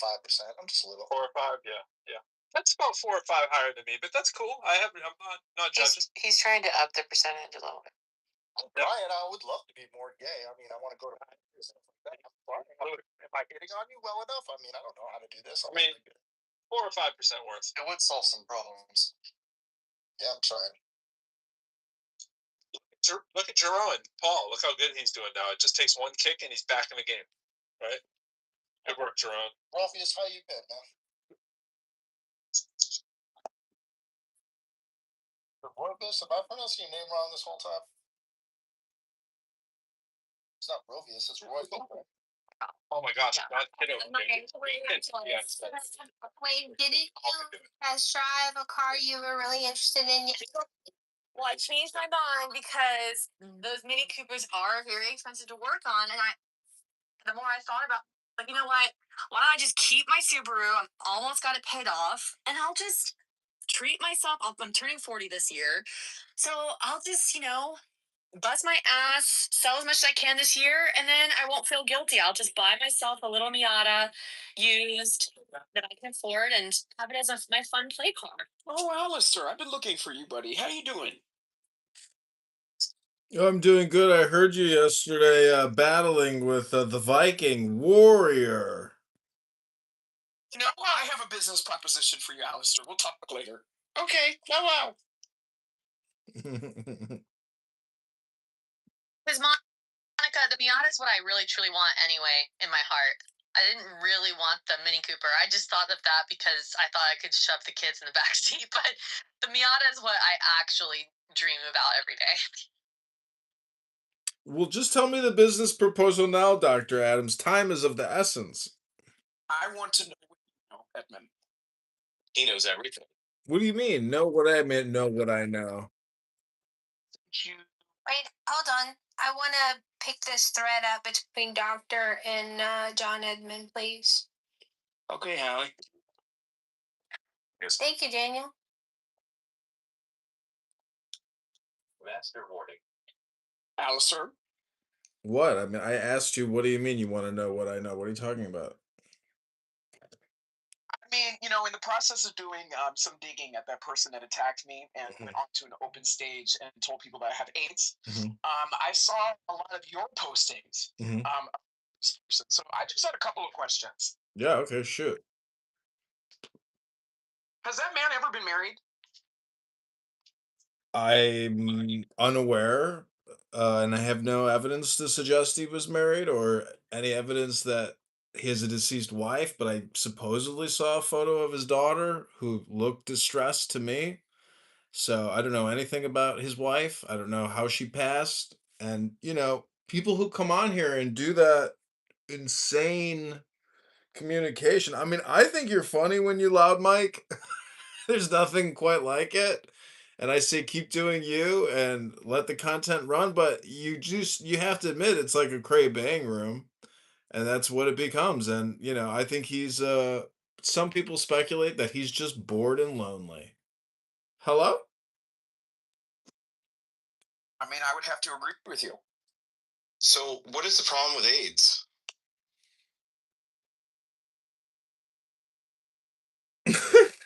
Well, when you make disparaging, slanderous, libelous, defaming comments, if you don't call them out and document them and then get some social justice, you might just become a victim of somebody's insane behavior on an open public conference call.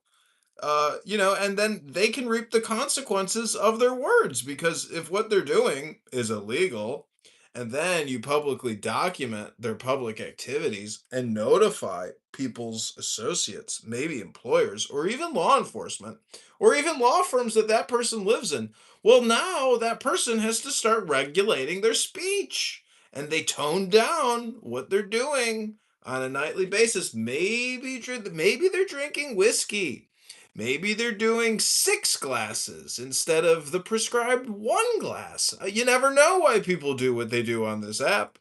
But if it's illegal and you document it and you report it, well, that's kind of like saying, see something, say something.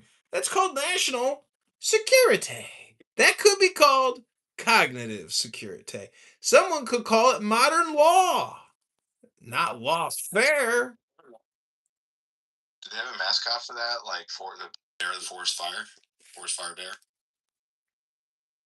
Adams, are you finished with your line of inquiry? This is from last night's room. It was, and he leveraged a lot of statements against me and my finances. I've never been evicted, according to public record. He most certainly has. So I'm just going through these items one by one because I really don't appreciate him leveraging those type of very egregious lies, about me yesterday. Who? So this. Brad Stauffenberger, yeah. Well, according to him, I have AIDS. So, and according to him, I have troubled finances and all of these things. So, he may be projecting from his situation because, like I said, I've never been evicted. Have you guys shared each other dick pics yet, or no? Very good, Bow Wow. What prompted this, Adams? Because I mentioned the reasons why I decided to vote for Karen Bass, and because Brad is a deranged cultist, he, decided to just try to harangue me for supporting Karen Bass, and then took it personal. So, if he wants to take it personal on an open stage like that in front of people who are recording, doing other things, or could weaponize that information to harass me, okay, I'm going to take whatever steps I need to address him. Right. Yeah, no, the reason I asked is because I remember, I don't know, not 2 weeks ago, there was that room where Brad and I forget who the other guy was, but they were going nuts on each other. Said something about Brad's kid or something like that. And then Brad kept saying to you, like, how much he liked you in that room. So I wondered, in the interim, what had happened. Well, here's what I will say.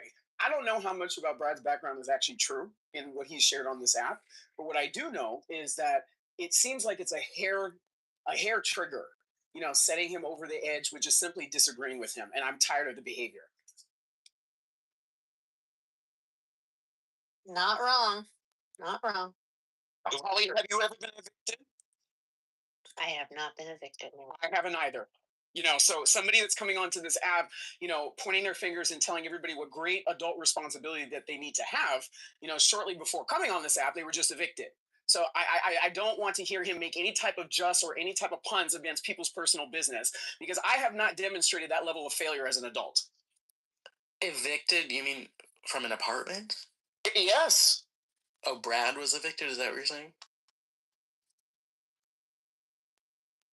I have had to evict other people. Yeah, when they don't pay rent. Well, I got served with an eviction lawsuit many years ago, and my neighbor was an attorney who dealt with evictions for many years, and he instructed me with great, foresight. And it turns out that I countersued the massive real estate investment trust that I was living under, and we settled, and I got a great, outcome. The only problem I made was I didn't ask that the court records be sealed. And that put me in a public database of individuals who have had eviction lawsuits served against them. And as soon as you are in that database, whether you are guilty or not, future landlords will search that database. And if you are even in it, they want to have nothing to do with you. It depends on your state. But there's a difference between an unlawful detainer being served. People go on vacation and they forget to pay rent. There's a difference between successfully going through the whole entire process and a judge having to remove you from the home.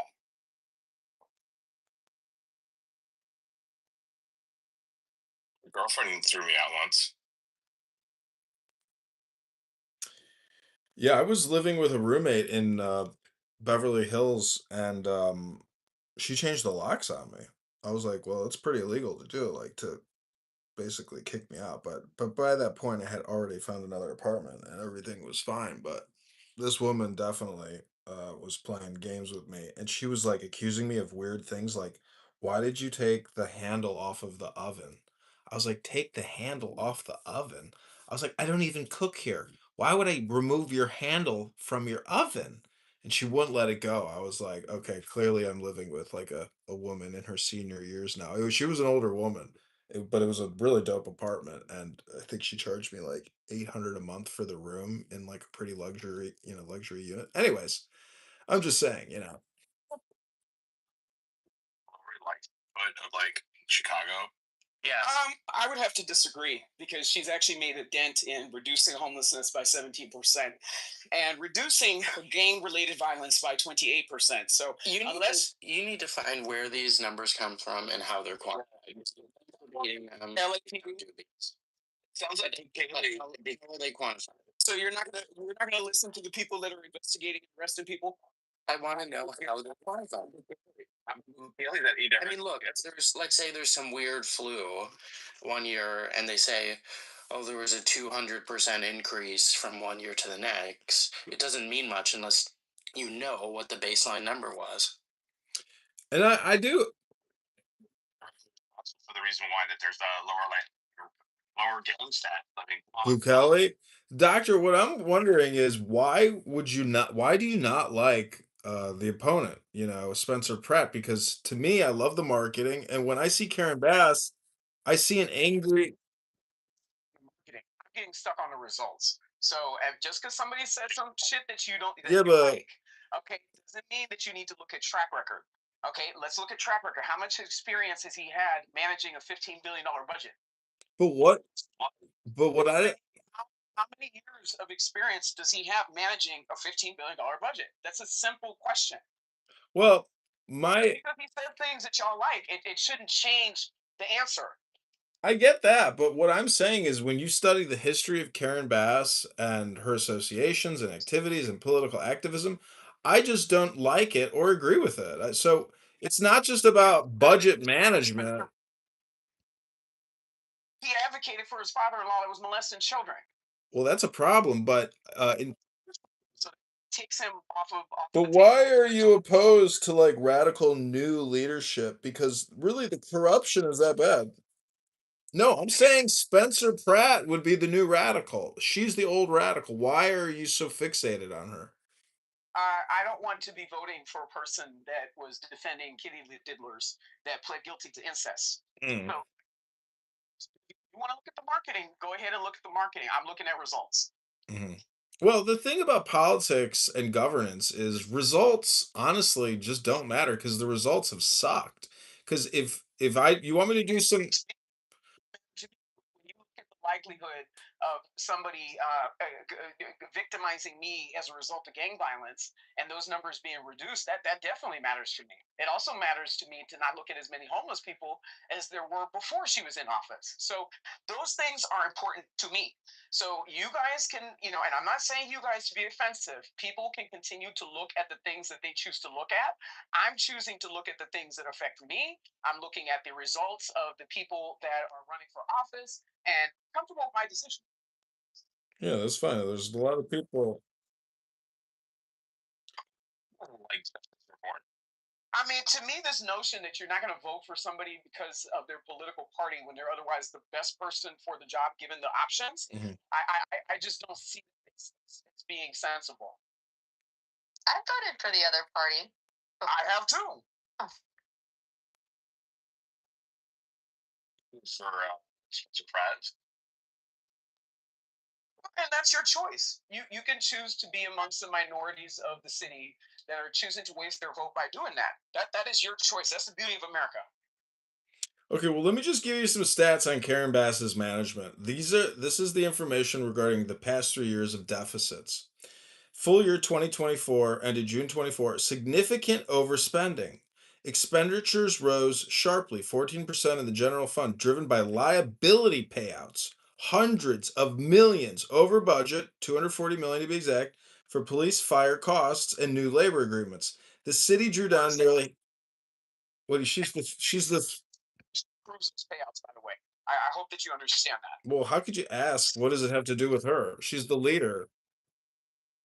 Predecessors in allowing the city to go into disrepair, she's now dealing with mitigating the lawsuits that have stemmed from that.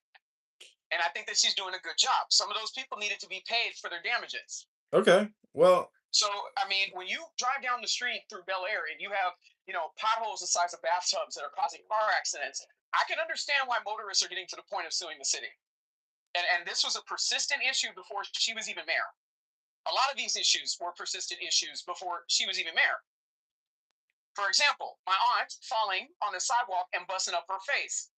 That was something that occurred before she was even mayor. You have sidewalks with trees that are bringing up the sidewalk and people are falling. People in wheelchairs cannot get on the sidewalk to and from where they need to go. So, I mean, yes, those lawsuits needed to be paid. I'm not understanding exactly how that's a gotcha moment speaking to her inability to run the city. Well, it's not a gotcha. I'm actually have just gotten very good at pulling up what I would consider controversial statistics, but actually Los Angeles is actually in a great financial position. In Chicago, we owe almost 50,000 per taxpayer in debt to the government and to the banks. In California, Los Angeles, it's only 1,200. You guys are in an incredible financial position and your deficits are next to nothing. So if you want to attribute that to Karen Bass, well, great. I think isn't the bigger complaint really like her mismanagement of the fire, because that fire never should have broke out and it was under her watch, and the fire department. The accusation is that the fire departments are constantly assisting people with DUIs and overdoses, and so they lose the fire truck capacity to dealing with these Skid Row ODs. And the fire chief that sent 1,000 firefighters home has been fired. Mm-hmm. So I feel like it's great accountability on our mayor's part to identify the problem and to get rid of it. Well, I support you in supporting Karen Bass, but personally, I just cannot agree with her leadership style, her history, or her vision personally. But that's my opinion, and I hope you respect that. I'm entitled to my own opinion, and it doesn't mean that I think that your opinion is a bad opinion. Because I think Los Angeles is one of the greatest cities in America. Yeah, Los Angeles. I think it's a great city. A lot of the people, especially on this app, cannot afford to live in, high density, places in America. They simply cannot afford to live in the city limits of Los Angeles. They can't afford to live in New York. They can't afford to live in Miami. That's just a reality. So when they look at the cost of living and they look at the dedication and the work and the effort that people have to put forth to be able to afford to live in these places, and then on top of that, they have their opinions about how we should live. This is where I draw a line. Well, You know, what do you this is where I draw a line. what do you think about having a heavy hand and actually forcibly removing all residents of Skid Row and setting up a facility outside of the city, to help these individuals in a different way? Because if I was No, I disagree with that. I think that there are two options. You either go into treatment or you go to jail. That's it. So I don't think that we need to long term house these people. I think that people need to have short term housing to get back on their feet and to go through treatment and to keep it pushing. I don't believe in long term support housing because it creates a well, long term solution for people as opposed to them doing what they're supposed to be doing. see, the way I look at it is that everybody is dying, and some people choose to die on the streets.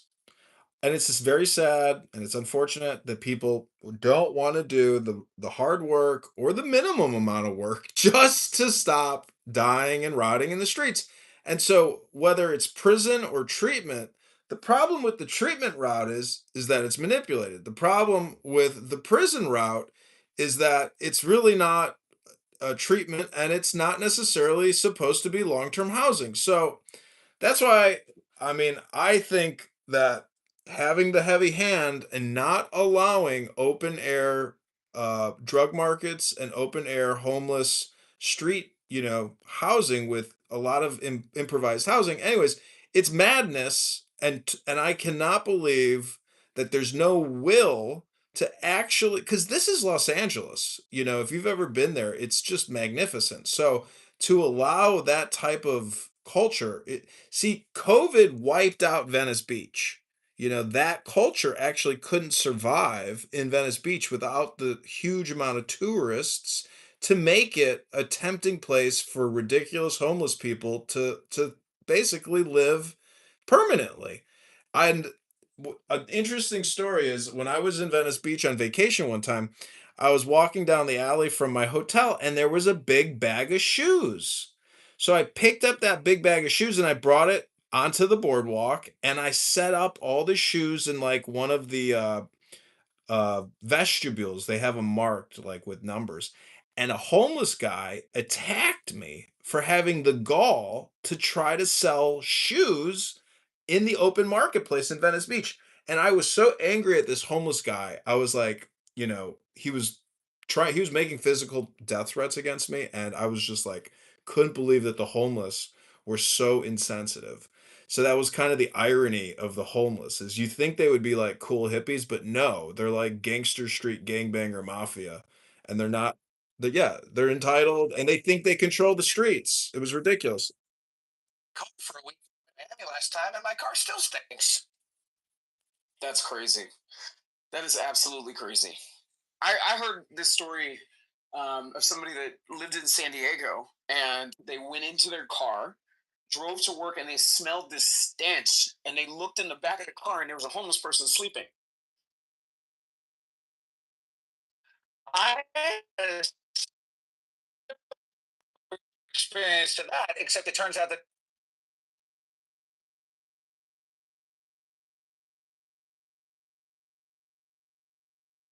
true story. Well, it's not true because nobody heard what you said in the Matrix. And I will just submit that, like, when you use Clubhouse, though, because I don't like being alone either in my car, and so I use Clubhouse occasionally. But the Wi-Fi Clubhouse experience, where people can actually hear you, is always better for the people you're trying to communicate with.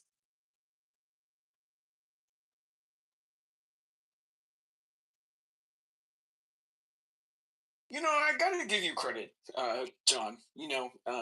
Even though your campaign was not successful, at least you went out there and did something. I would say that that's more than a lot of people on the internet bitching and moaning and complaining and don't even lift their finger. Two things. I'm not talking about you. It's funny. There's a very predictable matrix hole at the corner of Marginal Way and Franklin. It's like a little valley, and there's always matrix down there. And I went through the matrix hole, and now I'm out.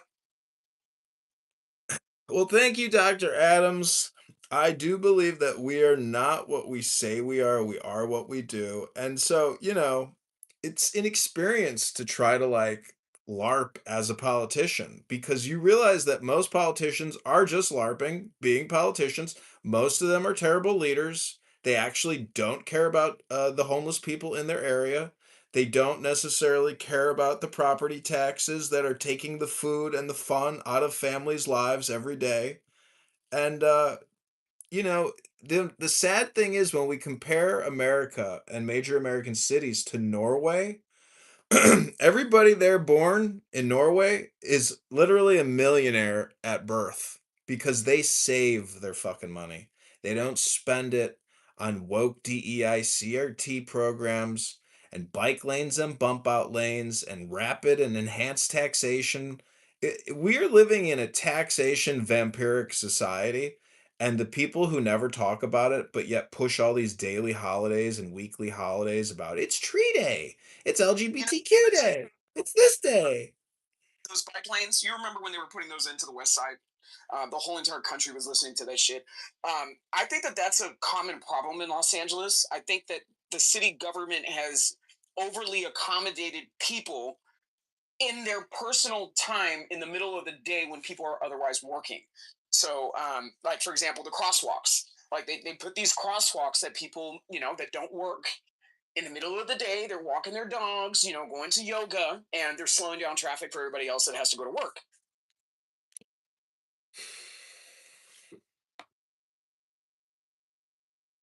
Well, in Chicago, the bike lanes have removed parking for businesses that need new customers to have access to fucking parking. And we sold our parking rights to Abu Dhabi, one of the Emirati countries. And so, if I'm elected mayor, my second mayoral decree is to sue the Abu Dhabi Investment Authority for fraud, shut down the Chicago parking app, rip out every single parking meter, and end the taxation of our streets for vehicles, and end the bike lane tyranny because they have destroyed businesses. There is no parking outside of any of these businesses because they're now fucking concreted out bike lanes. And so all this investment that we've made into the streets and into our vehicles to efficiently get places, no one's going to run over a fucking bicyclist, you know, in broad daylight because the bicyclist is only going, 13 miles per hour. Like drivers are not looking to kill people, and it's always the blind spots and the truck drivers who make these big turns in these big fucking trucks and they have no visibility. So these tiny bike lanes are ruining our streets. They create bottlenecks, they destroy parking, they ruin the previous investment for some woke leftist to fucking whistle Dixie riding down the street in their electric bike. Well, you do make a very good point about semi truck drivers and their use of our roads and the wear and tear. I feel like a lot of cities need to incorporate into their planning for all of those trucks to go into one place, and then for them to have little distributor trucks that aren't as damaging to our streets.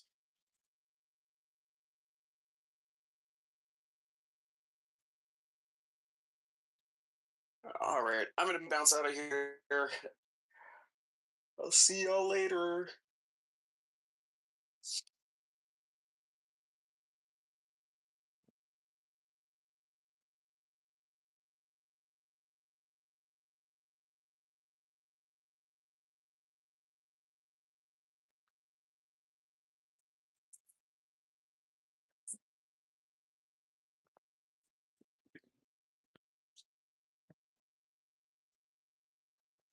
Well, it's that time of day. Adams is not my ally. He's not my friend. He attacked me vigorously in an insane way every single day. I'm pretty sure he's called the police on me multiple times, maybe the FBI. And now he says he's my best friend and he wants to know all about Brad Stauffenberger and the research I've done into Brad because he's being accused of being, evicted. And the drama here just never ends. Um, and, I wrote a poem about elite intellectual, gay, black male Democrats.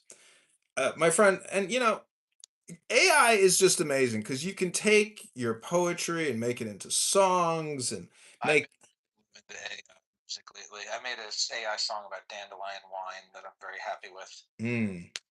Wonderful. Yeah, You've got yeah. The poem is fantastic. It was a lot of fun. I read it in a ultra intellectual, elite liberal hangout space here today, and they were so angry with me. Um, very upset, but it was a lot of fun.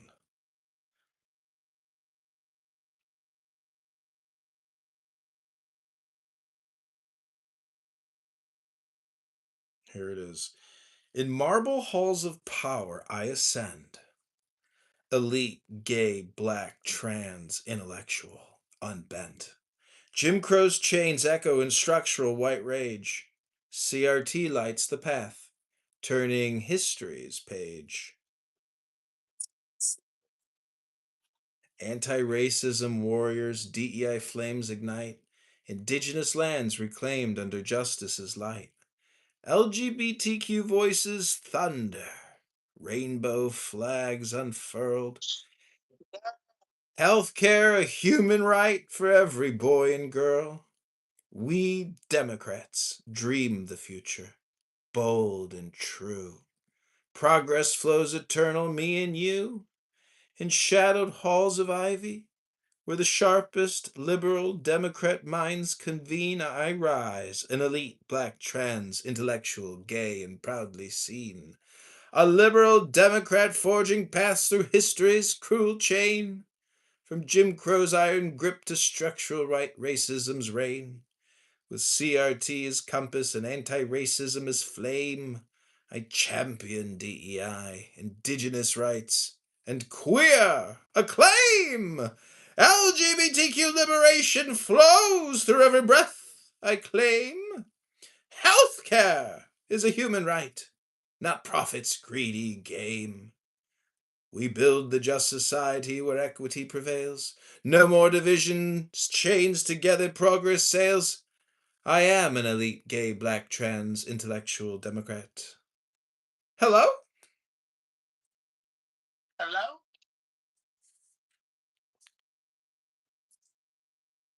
And see, the amazing thing about that is if I was to go to like a city council meeting, and read that poem, people would applaud it and they would love it, but then they would realize it's all just, mockery because that type of spotlight filibustering is not the priority of we the people, is it? Hello? Hello? Hello? Hello? Trash bag here? Hello? Hello? Thought that was you. I don't know what to do with all this gerrymandering.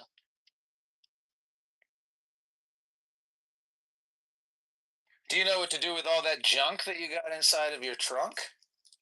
I'm gonna take what my mama gave me, Zach. There you go. There you have it. I'm gonna shake my money maker.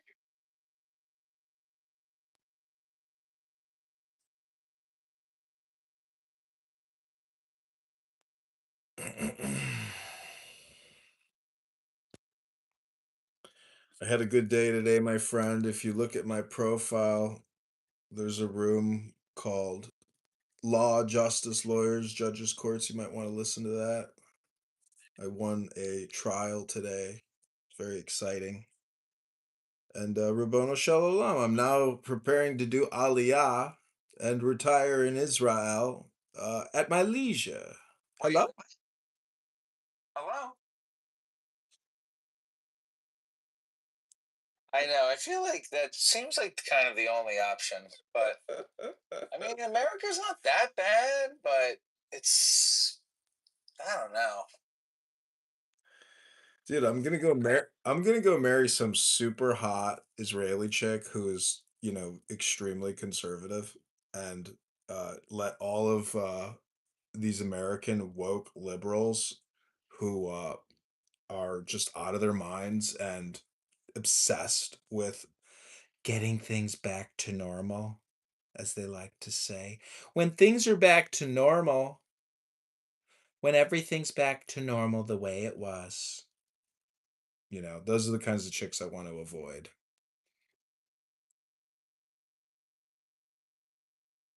Who wants to get back to normal? Do people talk that way? I never heard anybody talk about that. Oh, but that's because you're not really listening here like I am, 80 hours a week, recording people, listening to all the liberal talking points. When things get back to normal, repeat it back again. Isn't that what Kamala's slogan was? We are never going back. It's the same thing.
Okay. Oh, hey, Monica.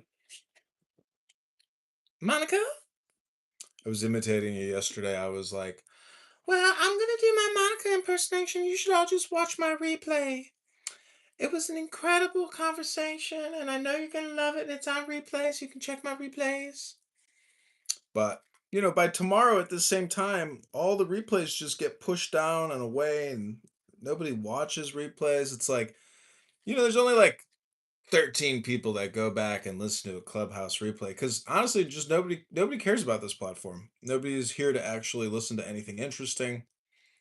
Um, you know, maybe some people are, but not most people. Most people just. I really think this is just like a medical device technology company to like boost your dopamine by allowing people to just talk indiscriminately and talk to talk. And in the process, you create the dopamine, you know, that people so badly want. Could just be an opinion. Could be wrong. I could also play a song. You want to hear a new one?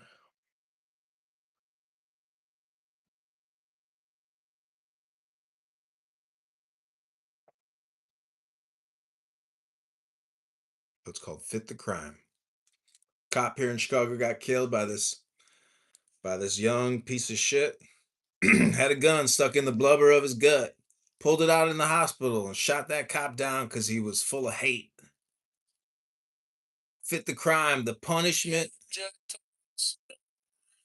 I keep it in my mind.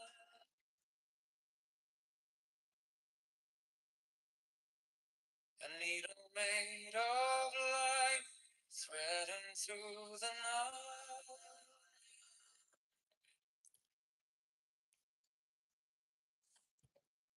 I mark the hidden sea. I sharpen up the dream.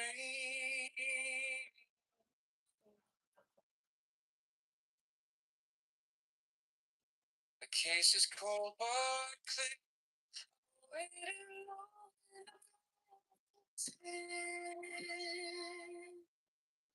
So let it come around. Let the guilt kiss the ground. I want the scales to sing everything. to make punishment fit the crime.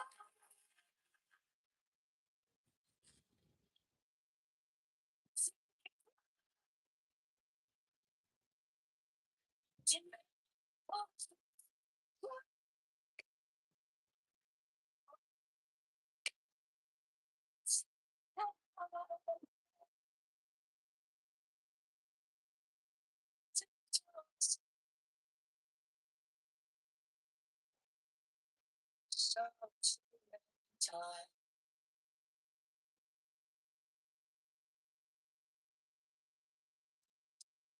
You wore the borrowed face. You left me.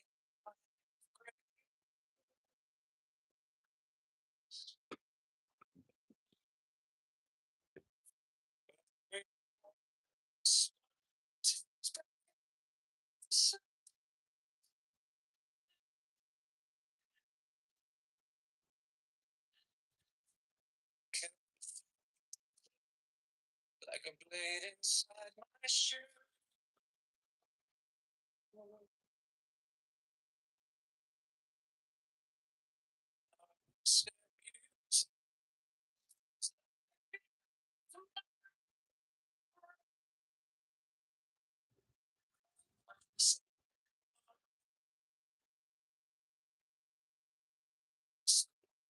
I want to escape.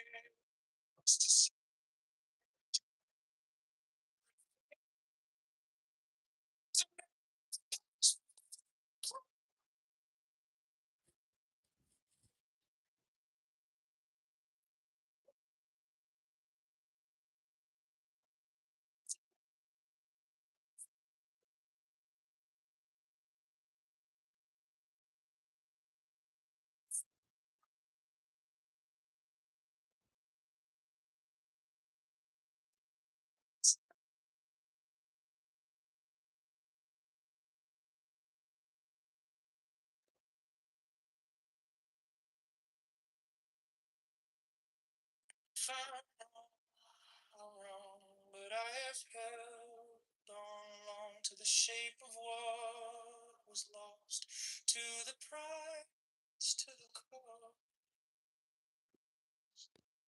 to make promise.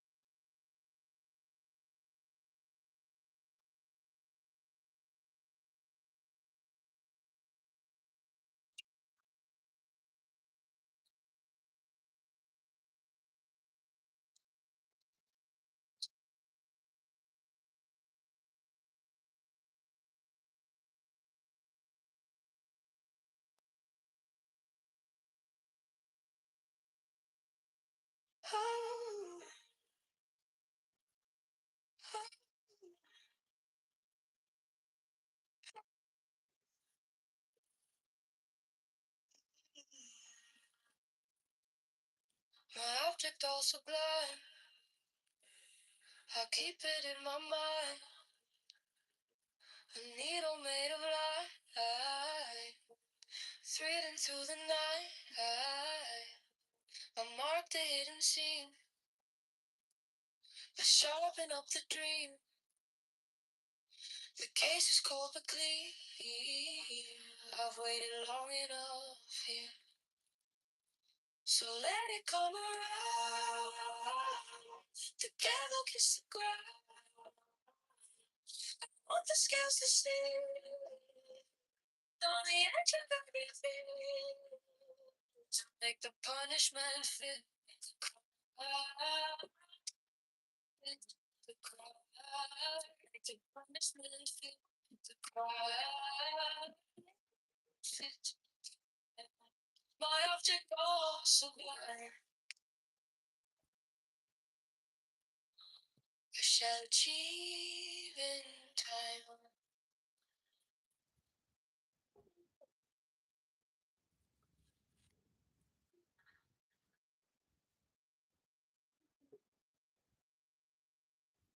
You wore the borrowed face.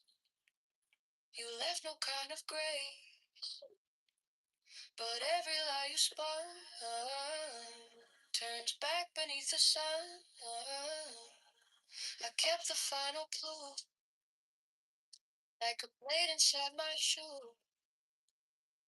Now every step you take feels like the earth might break. So let it come around.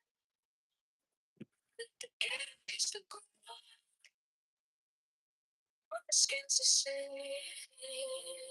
On the edge of everything. To make the punishment feel the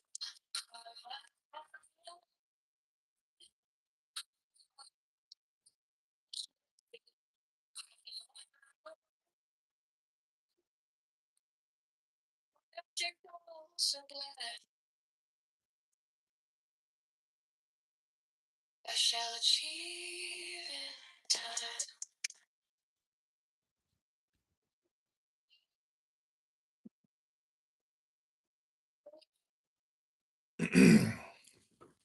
Okay, I assume Beth is sleeping or something, but It's a question, and if it's respond this way, then I go in this direction. If they respond this way, I go in this direction. I was like, but you don't have the data to prove that. No, I do, because listen. Every time they said this, I always went. That's not the reason why they went in that direction. And I think that's your question. Well, yeah, but and then guess what? Bam. Whole month of April fails miserably. So, we got to learn that sometimes the big head that we get after we get a little, success under our belt, we get the big head. That's why the scripture said pride comes before a fall. And it's true. It really is true. And that's why Trump is dealing with what he's dealing with right now, to bring it back full circle, guys. I am very well rounded, by the way. And that's the reason why Trump is in the position he's in right now with the Iran war. He's in a quagmire, folks. This is a quagmire. He's stuck because he knows geographically he cannot win this war unless he takes that island, which is going to put a lot of U.S. Service members' lives at risk because he knows Iran has already planned for this. They're waiting for boots on the ground. Are you aware of today being World Ego Day? John, can you reset the room and do the gong, please? Thank you. Yeah. I don't know what World Ego Day is, but I want to finish what I was saying. So he knows this is a quagmire he's in right now, and he has no choice. Yeah, guys, let me finish. I know you guys hear me talking. I'm almost done. All right, keep going. So he has no choice but to negotiate his way out of this. And now Iran, I don't know if they knew this from the get-go, I doubt it, but they realize now that they've got a stranglehold on how much leverage they can use in these negotiations. And now he's stuck. He has to either commit boots on the ground, which is not a pretty option for us because we know that's going to come with casualties, or he's got to lengthen this thing out. And at what end? Like, to what ends does he lengthen out these negotiations? So that's my 2 cents.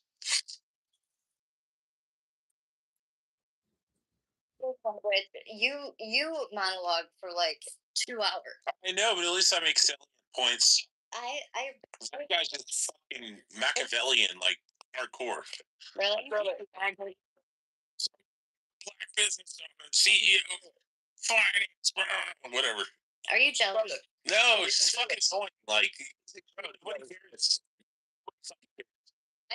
Shit. Anne doesn't care. She's just being a white knight right now. That is not fair. yes, welcome everyone to Was the Iran War Absolutely Necessary? A little bit necessary, or, not necessary at all, or a lot. But so take the deepest breath of the day. Try to cleanse your chakras. Use your ears instead of your lips more often, because really people on this app, have fully automated lip syndrome, but not the fully automated ear syndrome. And as a result, you get a lot of entertainment, but a lot of this entertainment is actually not useful or helpful or necessary. It's really an opportunity cost that you are choosing to participate in, known as a conference call. And unfortunately, there's a lot of people here that like to propagandize their elite, intellectual, liberal propaganda. We all can recognize it immediately, especially if the last sentence is, "So you don't stand for gay black men? You don't stand for black women?" That's when you know that we've gotten to the final denominator of the equation, and nothing really is important anymore other than the gay black male. And that is how we know that Democrat liberal elite intellectual propaganda is not only gay, it's also R word. And when we talk about what is the R word, it's really not a question of whether or not the conversation is necessary, but whether or not it's actually just spam and filibuster propaganda hypnosis to waste your time. Because clearly, if we can't discuss what the priorities are as a group, the group actually isn't interested in any priorities. They're just interested in gay, elite, intellectual, black propaganda, Democrat propaganda. And so I rest my case. Just know that the law is written in my PTR. The law is all that matters, not whether or not you're gay, or whether you're black, or whether you're a woman, or whether you're brown or an immigrant, or whether you're indigenous. None of that matters. What matters is the law. I rest my case, I land my plane, and I am complete. Hello? Appreciate it, Mr. Michelin Star. What do black people have to do with any of this? Oh, go ahead, John. That's for you. Oh, what I'm trying to say is that no matter what happens, we have to protect the elite, intellectual, liberal, gay, black Democrat because they are clearly the most subjected upon to white structural racism, to hatred, to all things terrible. And therefore, we have to protect the most effeminate, the most weak, the most objectionable, the loudest. I don't know if you know Pierre here, Pierre, beautiful Pierre, and beautiful Dr. Adams. Well, if they loud mic and just scream into the mic at the top of their lungs, and they just loud mic, and then they say you don't support gay black men. Well, they may support Karen Bass, a known communist political activist agitator who's a criminal. And if we keep electing criminals instead of crime fighters, well, then you deserve your record sky high property taxes and your lack of accountability, responsibility, and then your neighborhood goes up in a giant fire. Or next thing you know, you got looters and gangbangers terrorizing you. All because your leaders are ineffective communist, liberal, intellectual, elite, gay black people. Do you know any intellectual, elite, gay, black politicians? Hello? Alistair, I have a question. Do you have faith in the election system in, say, LA, where Karen Bass is running? No, none whatsoever. Fraud is rampant. And whether it's petition fraud or ballot fraud or electric signature fraud, the election commission in Los Angeles, I'm sure, is run by elite, intellectual, liberal Democrats, not conservative, intellectual Republicans. That's just a fact. That's the problem everywhere. You get what you deserve. What if the Los Angeles people are electing in, proper candidates, but the system is overrunning their voice? At that point, then what? I know it's a hypothetical. Well, it's my belief that sheriffs don't actually arrest criminal politicians, and so that would be one thing where we actually get a sheriff somewhere in the country that's willing to arrest Democrat liberal judges that release prisoners on no cash bails and ankle monitors that go on to kill again. That would be enough to arrest a liberal Democrat judge immediately. We don't have any attorney generals at the state level, federal prosecutors willing to go after fellow judges who release black male recidivist murderers that go on to kill again with no cash bail and ankle monitor. Until we have real lawmen with guns and badges ready to take them down. And if they resist, they are ready to kill them. Until we have that, we will never, ever be able to break the cycle of liberal, Democrat, elitist, intellectual, gay, black male tyranny. Hello? What you just zeroed in on. Oh, you don't know GOAT, aka ban on this app, and politically correct, the fascist, elitist, intellectual, liberal, gay, black, Democrat ban, aka GOAT? You don't know GOAT? Because they're not releasing in mass numbers white fucking people from prisons in places like Los Angeles and Chicago. They're only doing it for the blacks. They're like, oh, they're impoverished. It's, systemic racism. So we have to release all these fucking 17-page long fucking criminals.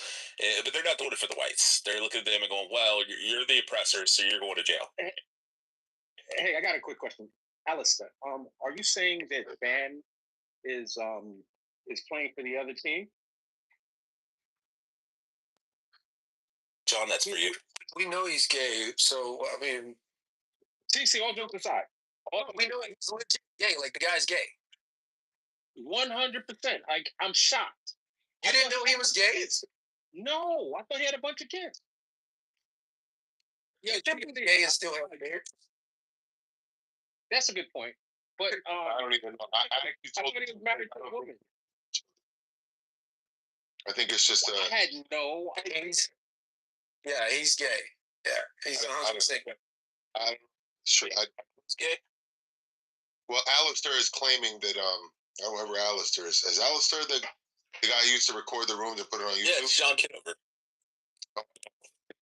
They always try to align me with you, which I don't mind. I don't mind.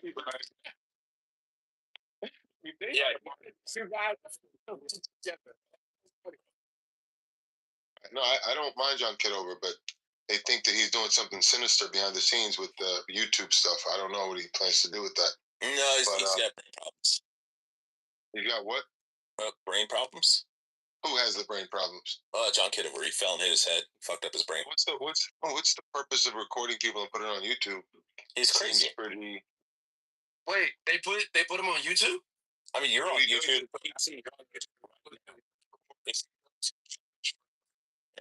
then if you go to John Kitover, type it in on YouTube, and then hit live, you'll find you're being recorded right now.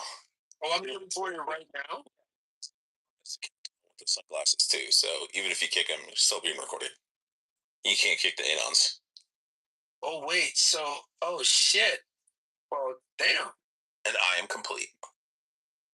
We'll do it live. We're doing it fucking live. We're doing it live. I miss that old guy. Where is he at now? One American News or something like that? What's his name? Now, why don't shine out? CC, make sure that you perform for the recording. Give them something. No, TC, you're great. You do great. You do great content, TC. TC, let me ask you a question. If we were to make you the president, yeah, let me ask you a question. If we were to make you the president, what would be the top 3 priorities of your administration be, Dr. TC? Because I love black men. There you go. That's what I was getting at. You never hear her say, hey, Bree, or hey, John, or hey, some other white person. She's like, hey, Mr. Black Man. Well, first of all, I don't talk like that. Second of all,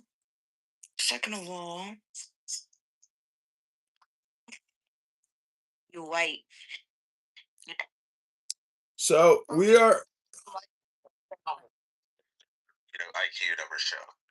We are in the President Trump house. Was the Iran war necessary? We want to hear your voices and your opinions. If you are an ultra elite, liberal, intellectual Democrat, We want to know, was the Iran war absolutely necessary? Hello? It was not necessary, no. But if you ask the Trump administration, we're not in a war. Well, pause though. How do we don't know what's to come. We haven't completed this task, so we need to see like what happens. But like there's obviously a reason that we're there. Right? And it has a nuclear threat that we saw no, gather. sir, that's what he said. Well, if it was the point to remove was to remove the threat, why do they still have nuclear material? Yeah, no, that's not Referring to, sir, can you explain? You just stated that the point of this entire exercise can't call it a war because Congress hasn't voted to authorize the war. Yeah, so it was to remove a potential nuclear threat. Well, if that's the case, then why do they still have nuclear material? Because the job is still in progress. So they've made a lot of progress thus far, but the mission is not complete. Well, this is my concern with it. Was that something back there? Who's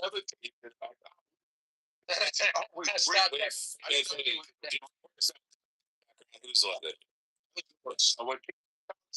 Listen, stop it. No, just for that, I'm going on mute.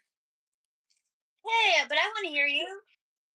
Yeah, because TC always brings better than anybody. I said the same thing. Those are the people I speak to follow their example. But go ahead, TC. What were you going to say? See, and Sean, that's because we're black. Well, yeah, So, it wasn't to the white people. You disagree with the military action taken in Iran? I think that we should have went a lot harder than we did in Iran. I think that we should have just leveled the place from the beginning, and it should have been boots on the ground from day one. What do you mean leveled? So you agree with the military action? You just don't think it was strong enough? I agree with that. And you've maintained. We should have knocked the power. How long have you viewed Iran as a threat? Since I was born. Oh yeah, I would go back to the Ayatollah, but I mean, sorry, not the Ayatollah. I would go back probably the 70s because the reality is they're the ones that are probably the main progenitors of terrorism cells in that part of the world anywhere because they're our primary nemesis there. And if we're going to go after someone in the Middle East, sure. Because I don't know what the truth is, honestly. I hear so many different backs and forth. So I'm going to push from the other side. Why Iran and not other countries that have nuclear power? Why Iran and why now? Because they openly would admit and they openly fund Hezbollah. All of these other organizations like fucking roaches, and they keep on seeding them all over the fucking world. And so yeah, they admit it, and fine, fuck them. We should have went in there, leveled the whole country to the ground, took everybody out who was in their fucking government, and be done with it. If we're the biggest, baddest superpower on the planet, should have did it. How would you respond to the loss of civilian life and how that would get also war? Honestly, my honest response to that, I love omelets, but unfortunately, you have to break eggs to get them. You love who? Get omelets. You love omelets. I don't break eggs to make omelets. I don't know. Eggs. I feel like he's trolling us. No, I agree with him wholeheartedly, though. This is a troll.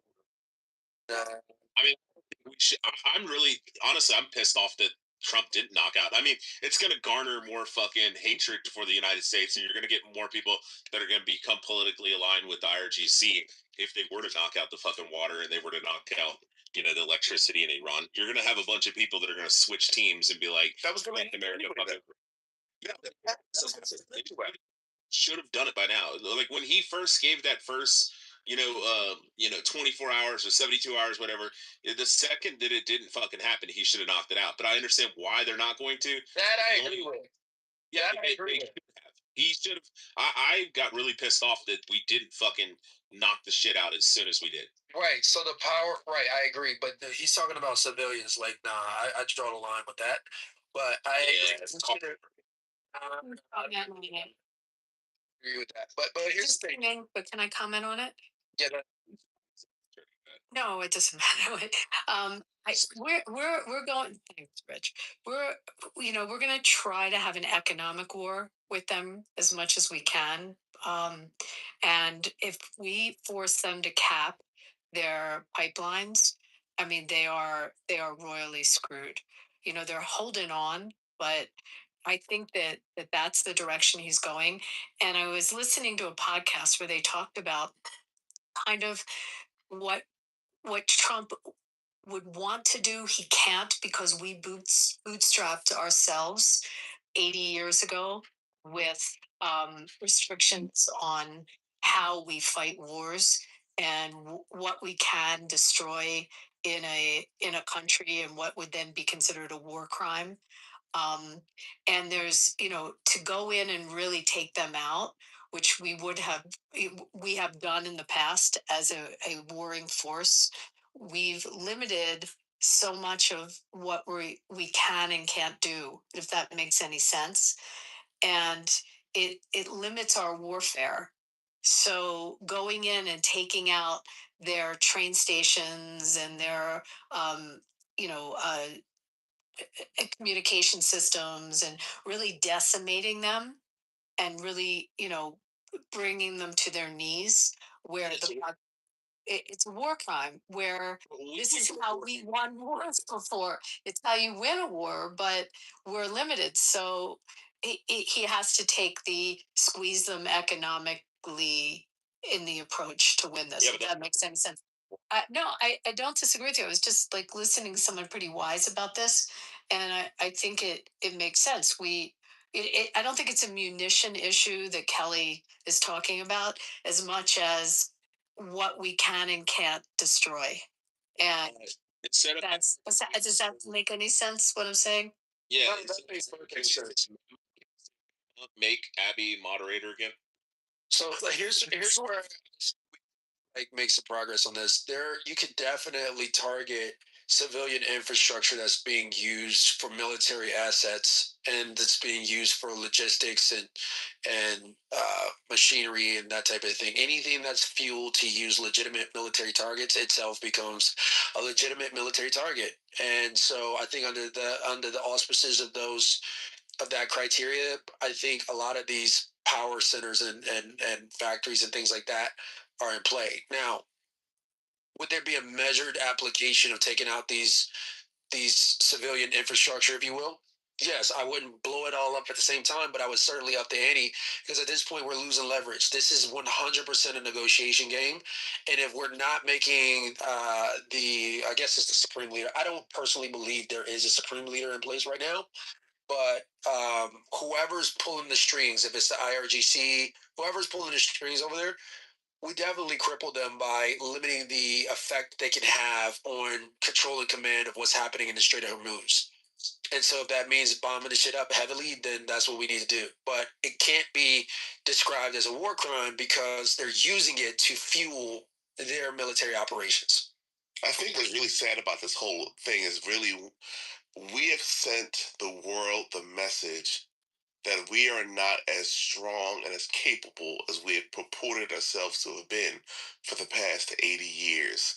We have allowed what the fucking Pakistanis to now become the arbiters of peace treaties and shit like that and settlements in this conflict, quote unquote.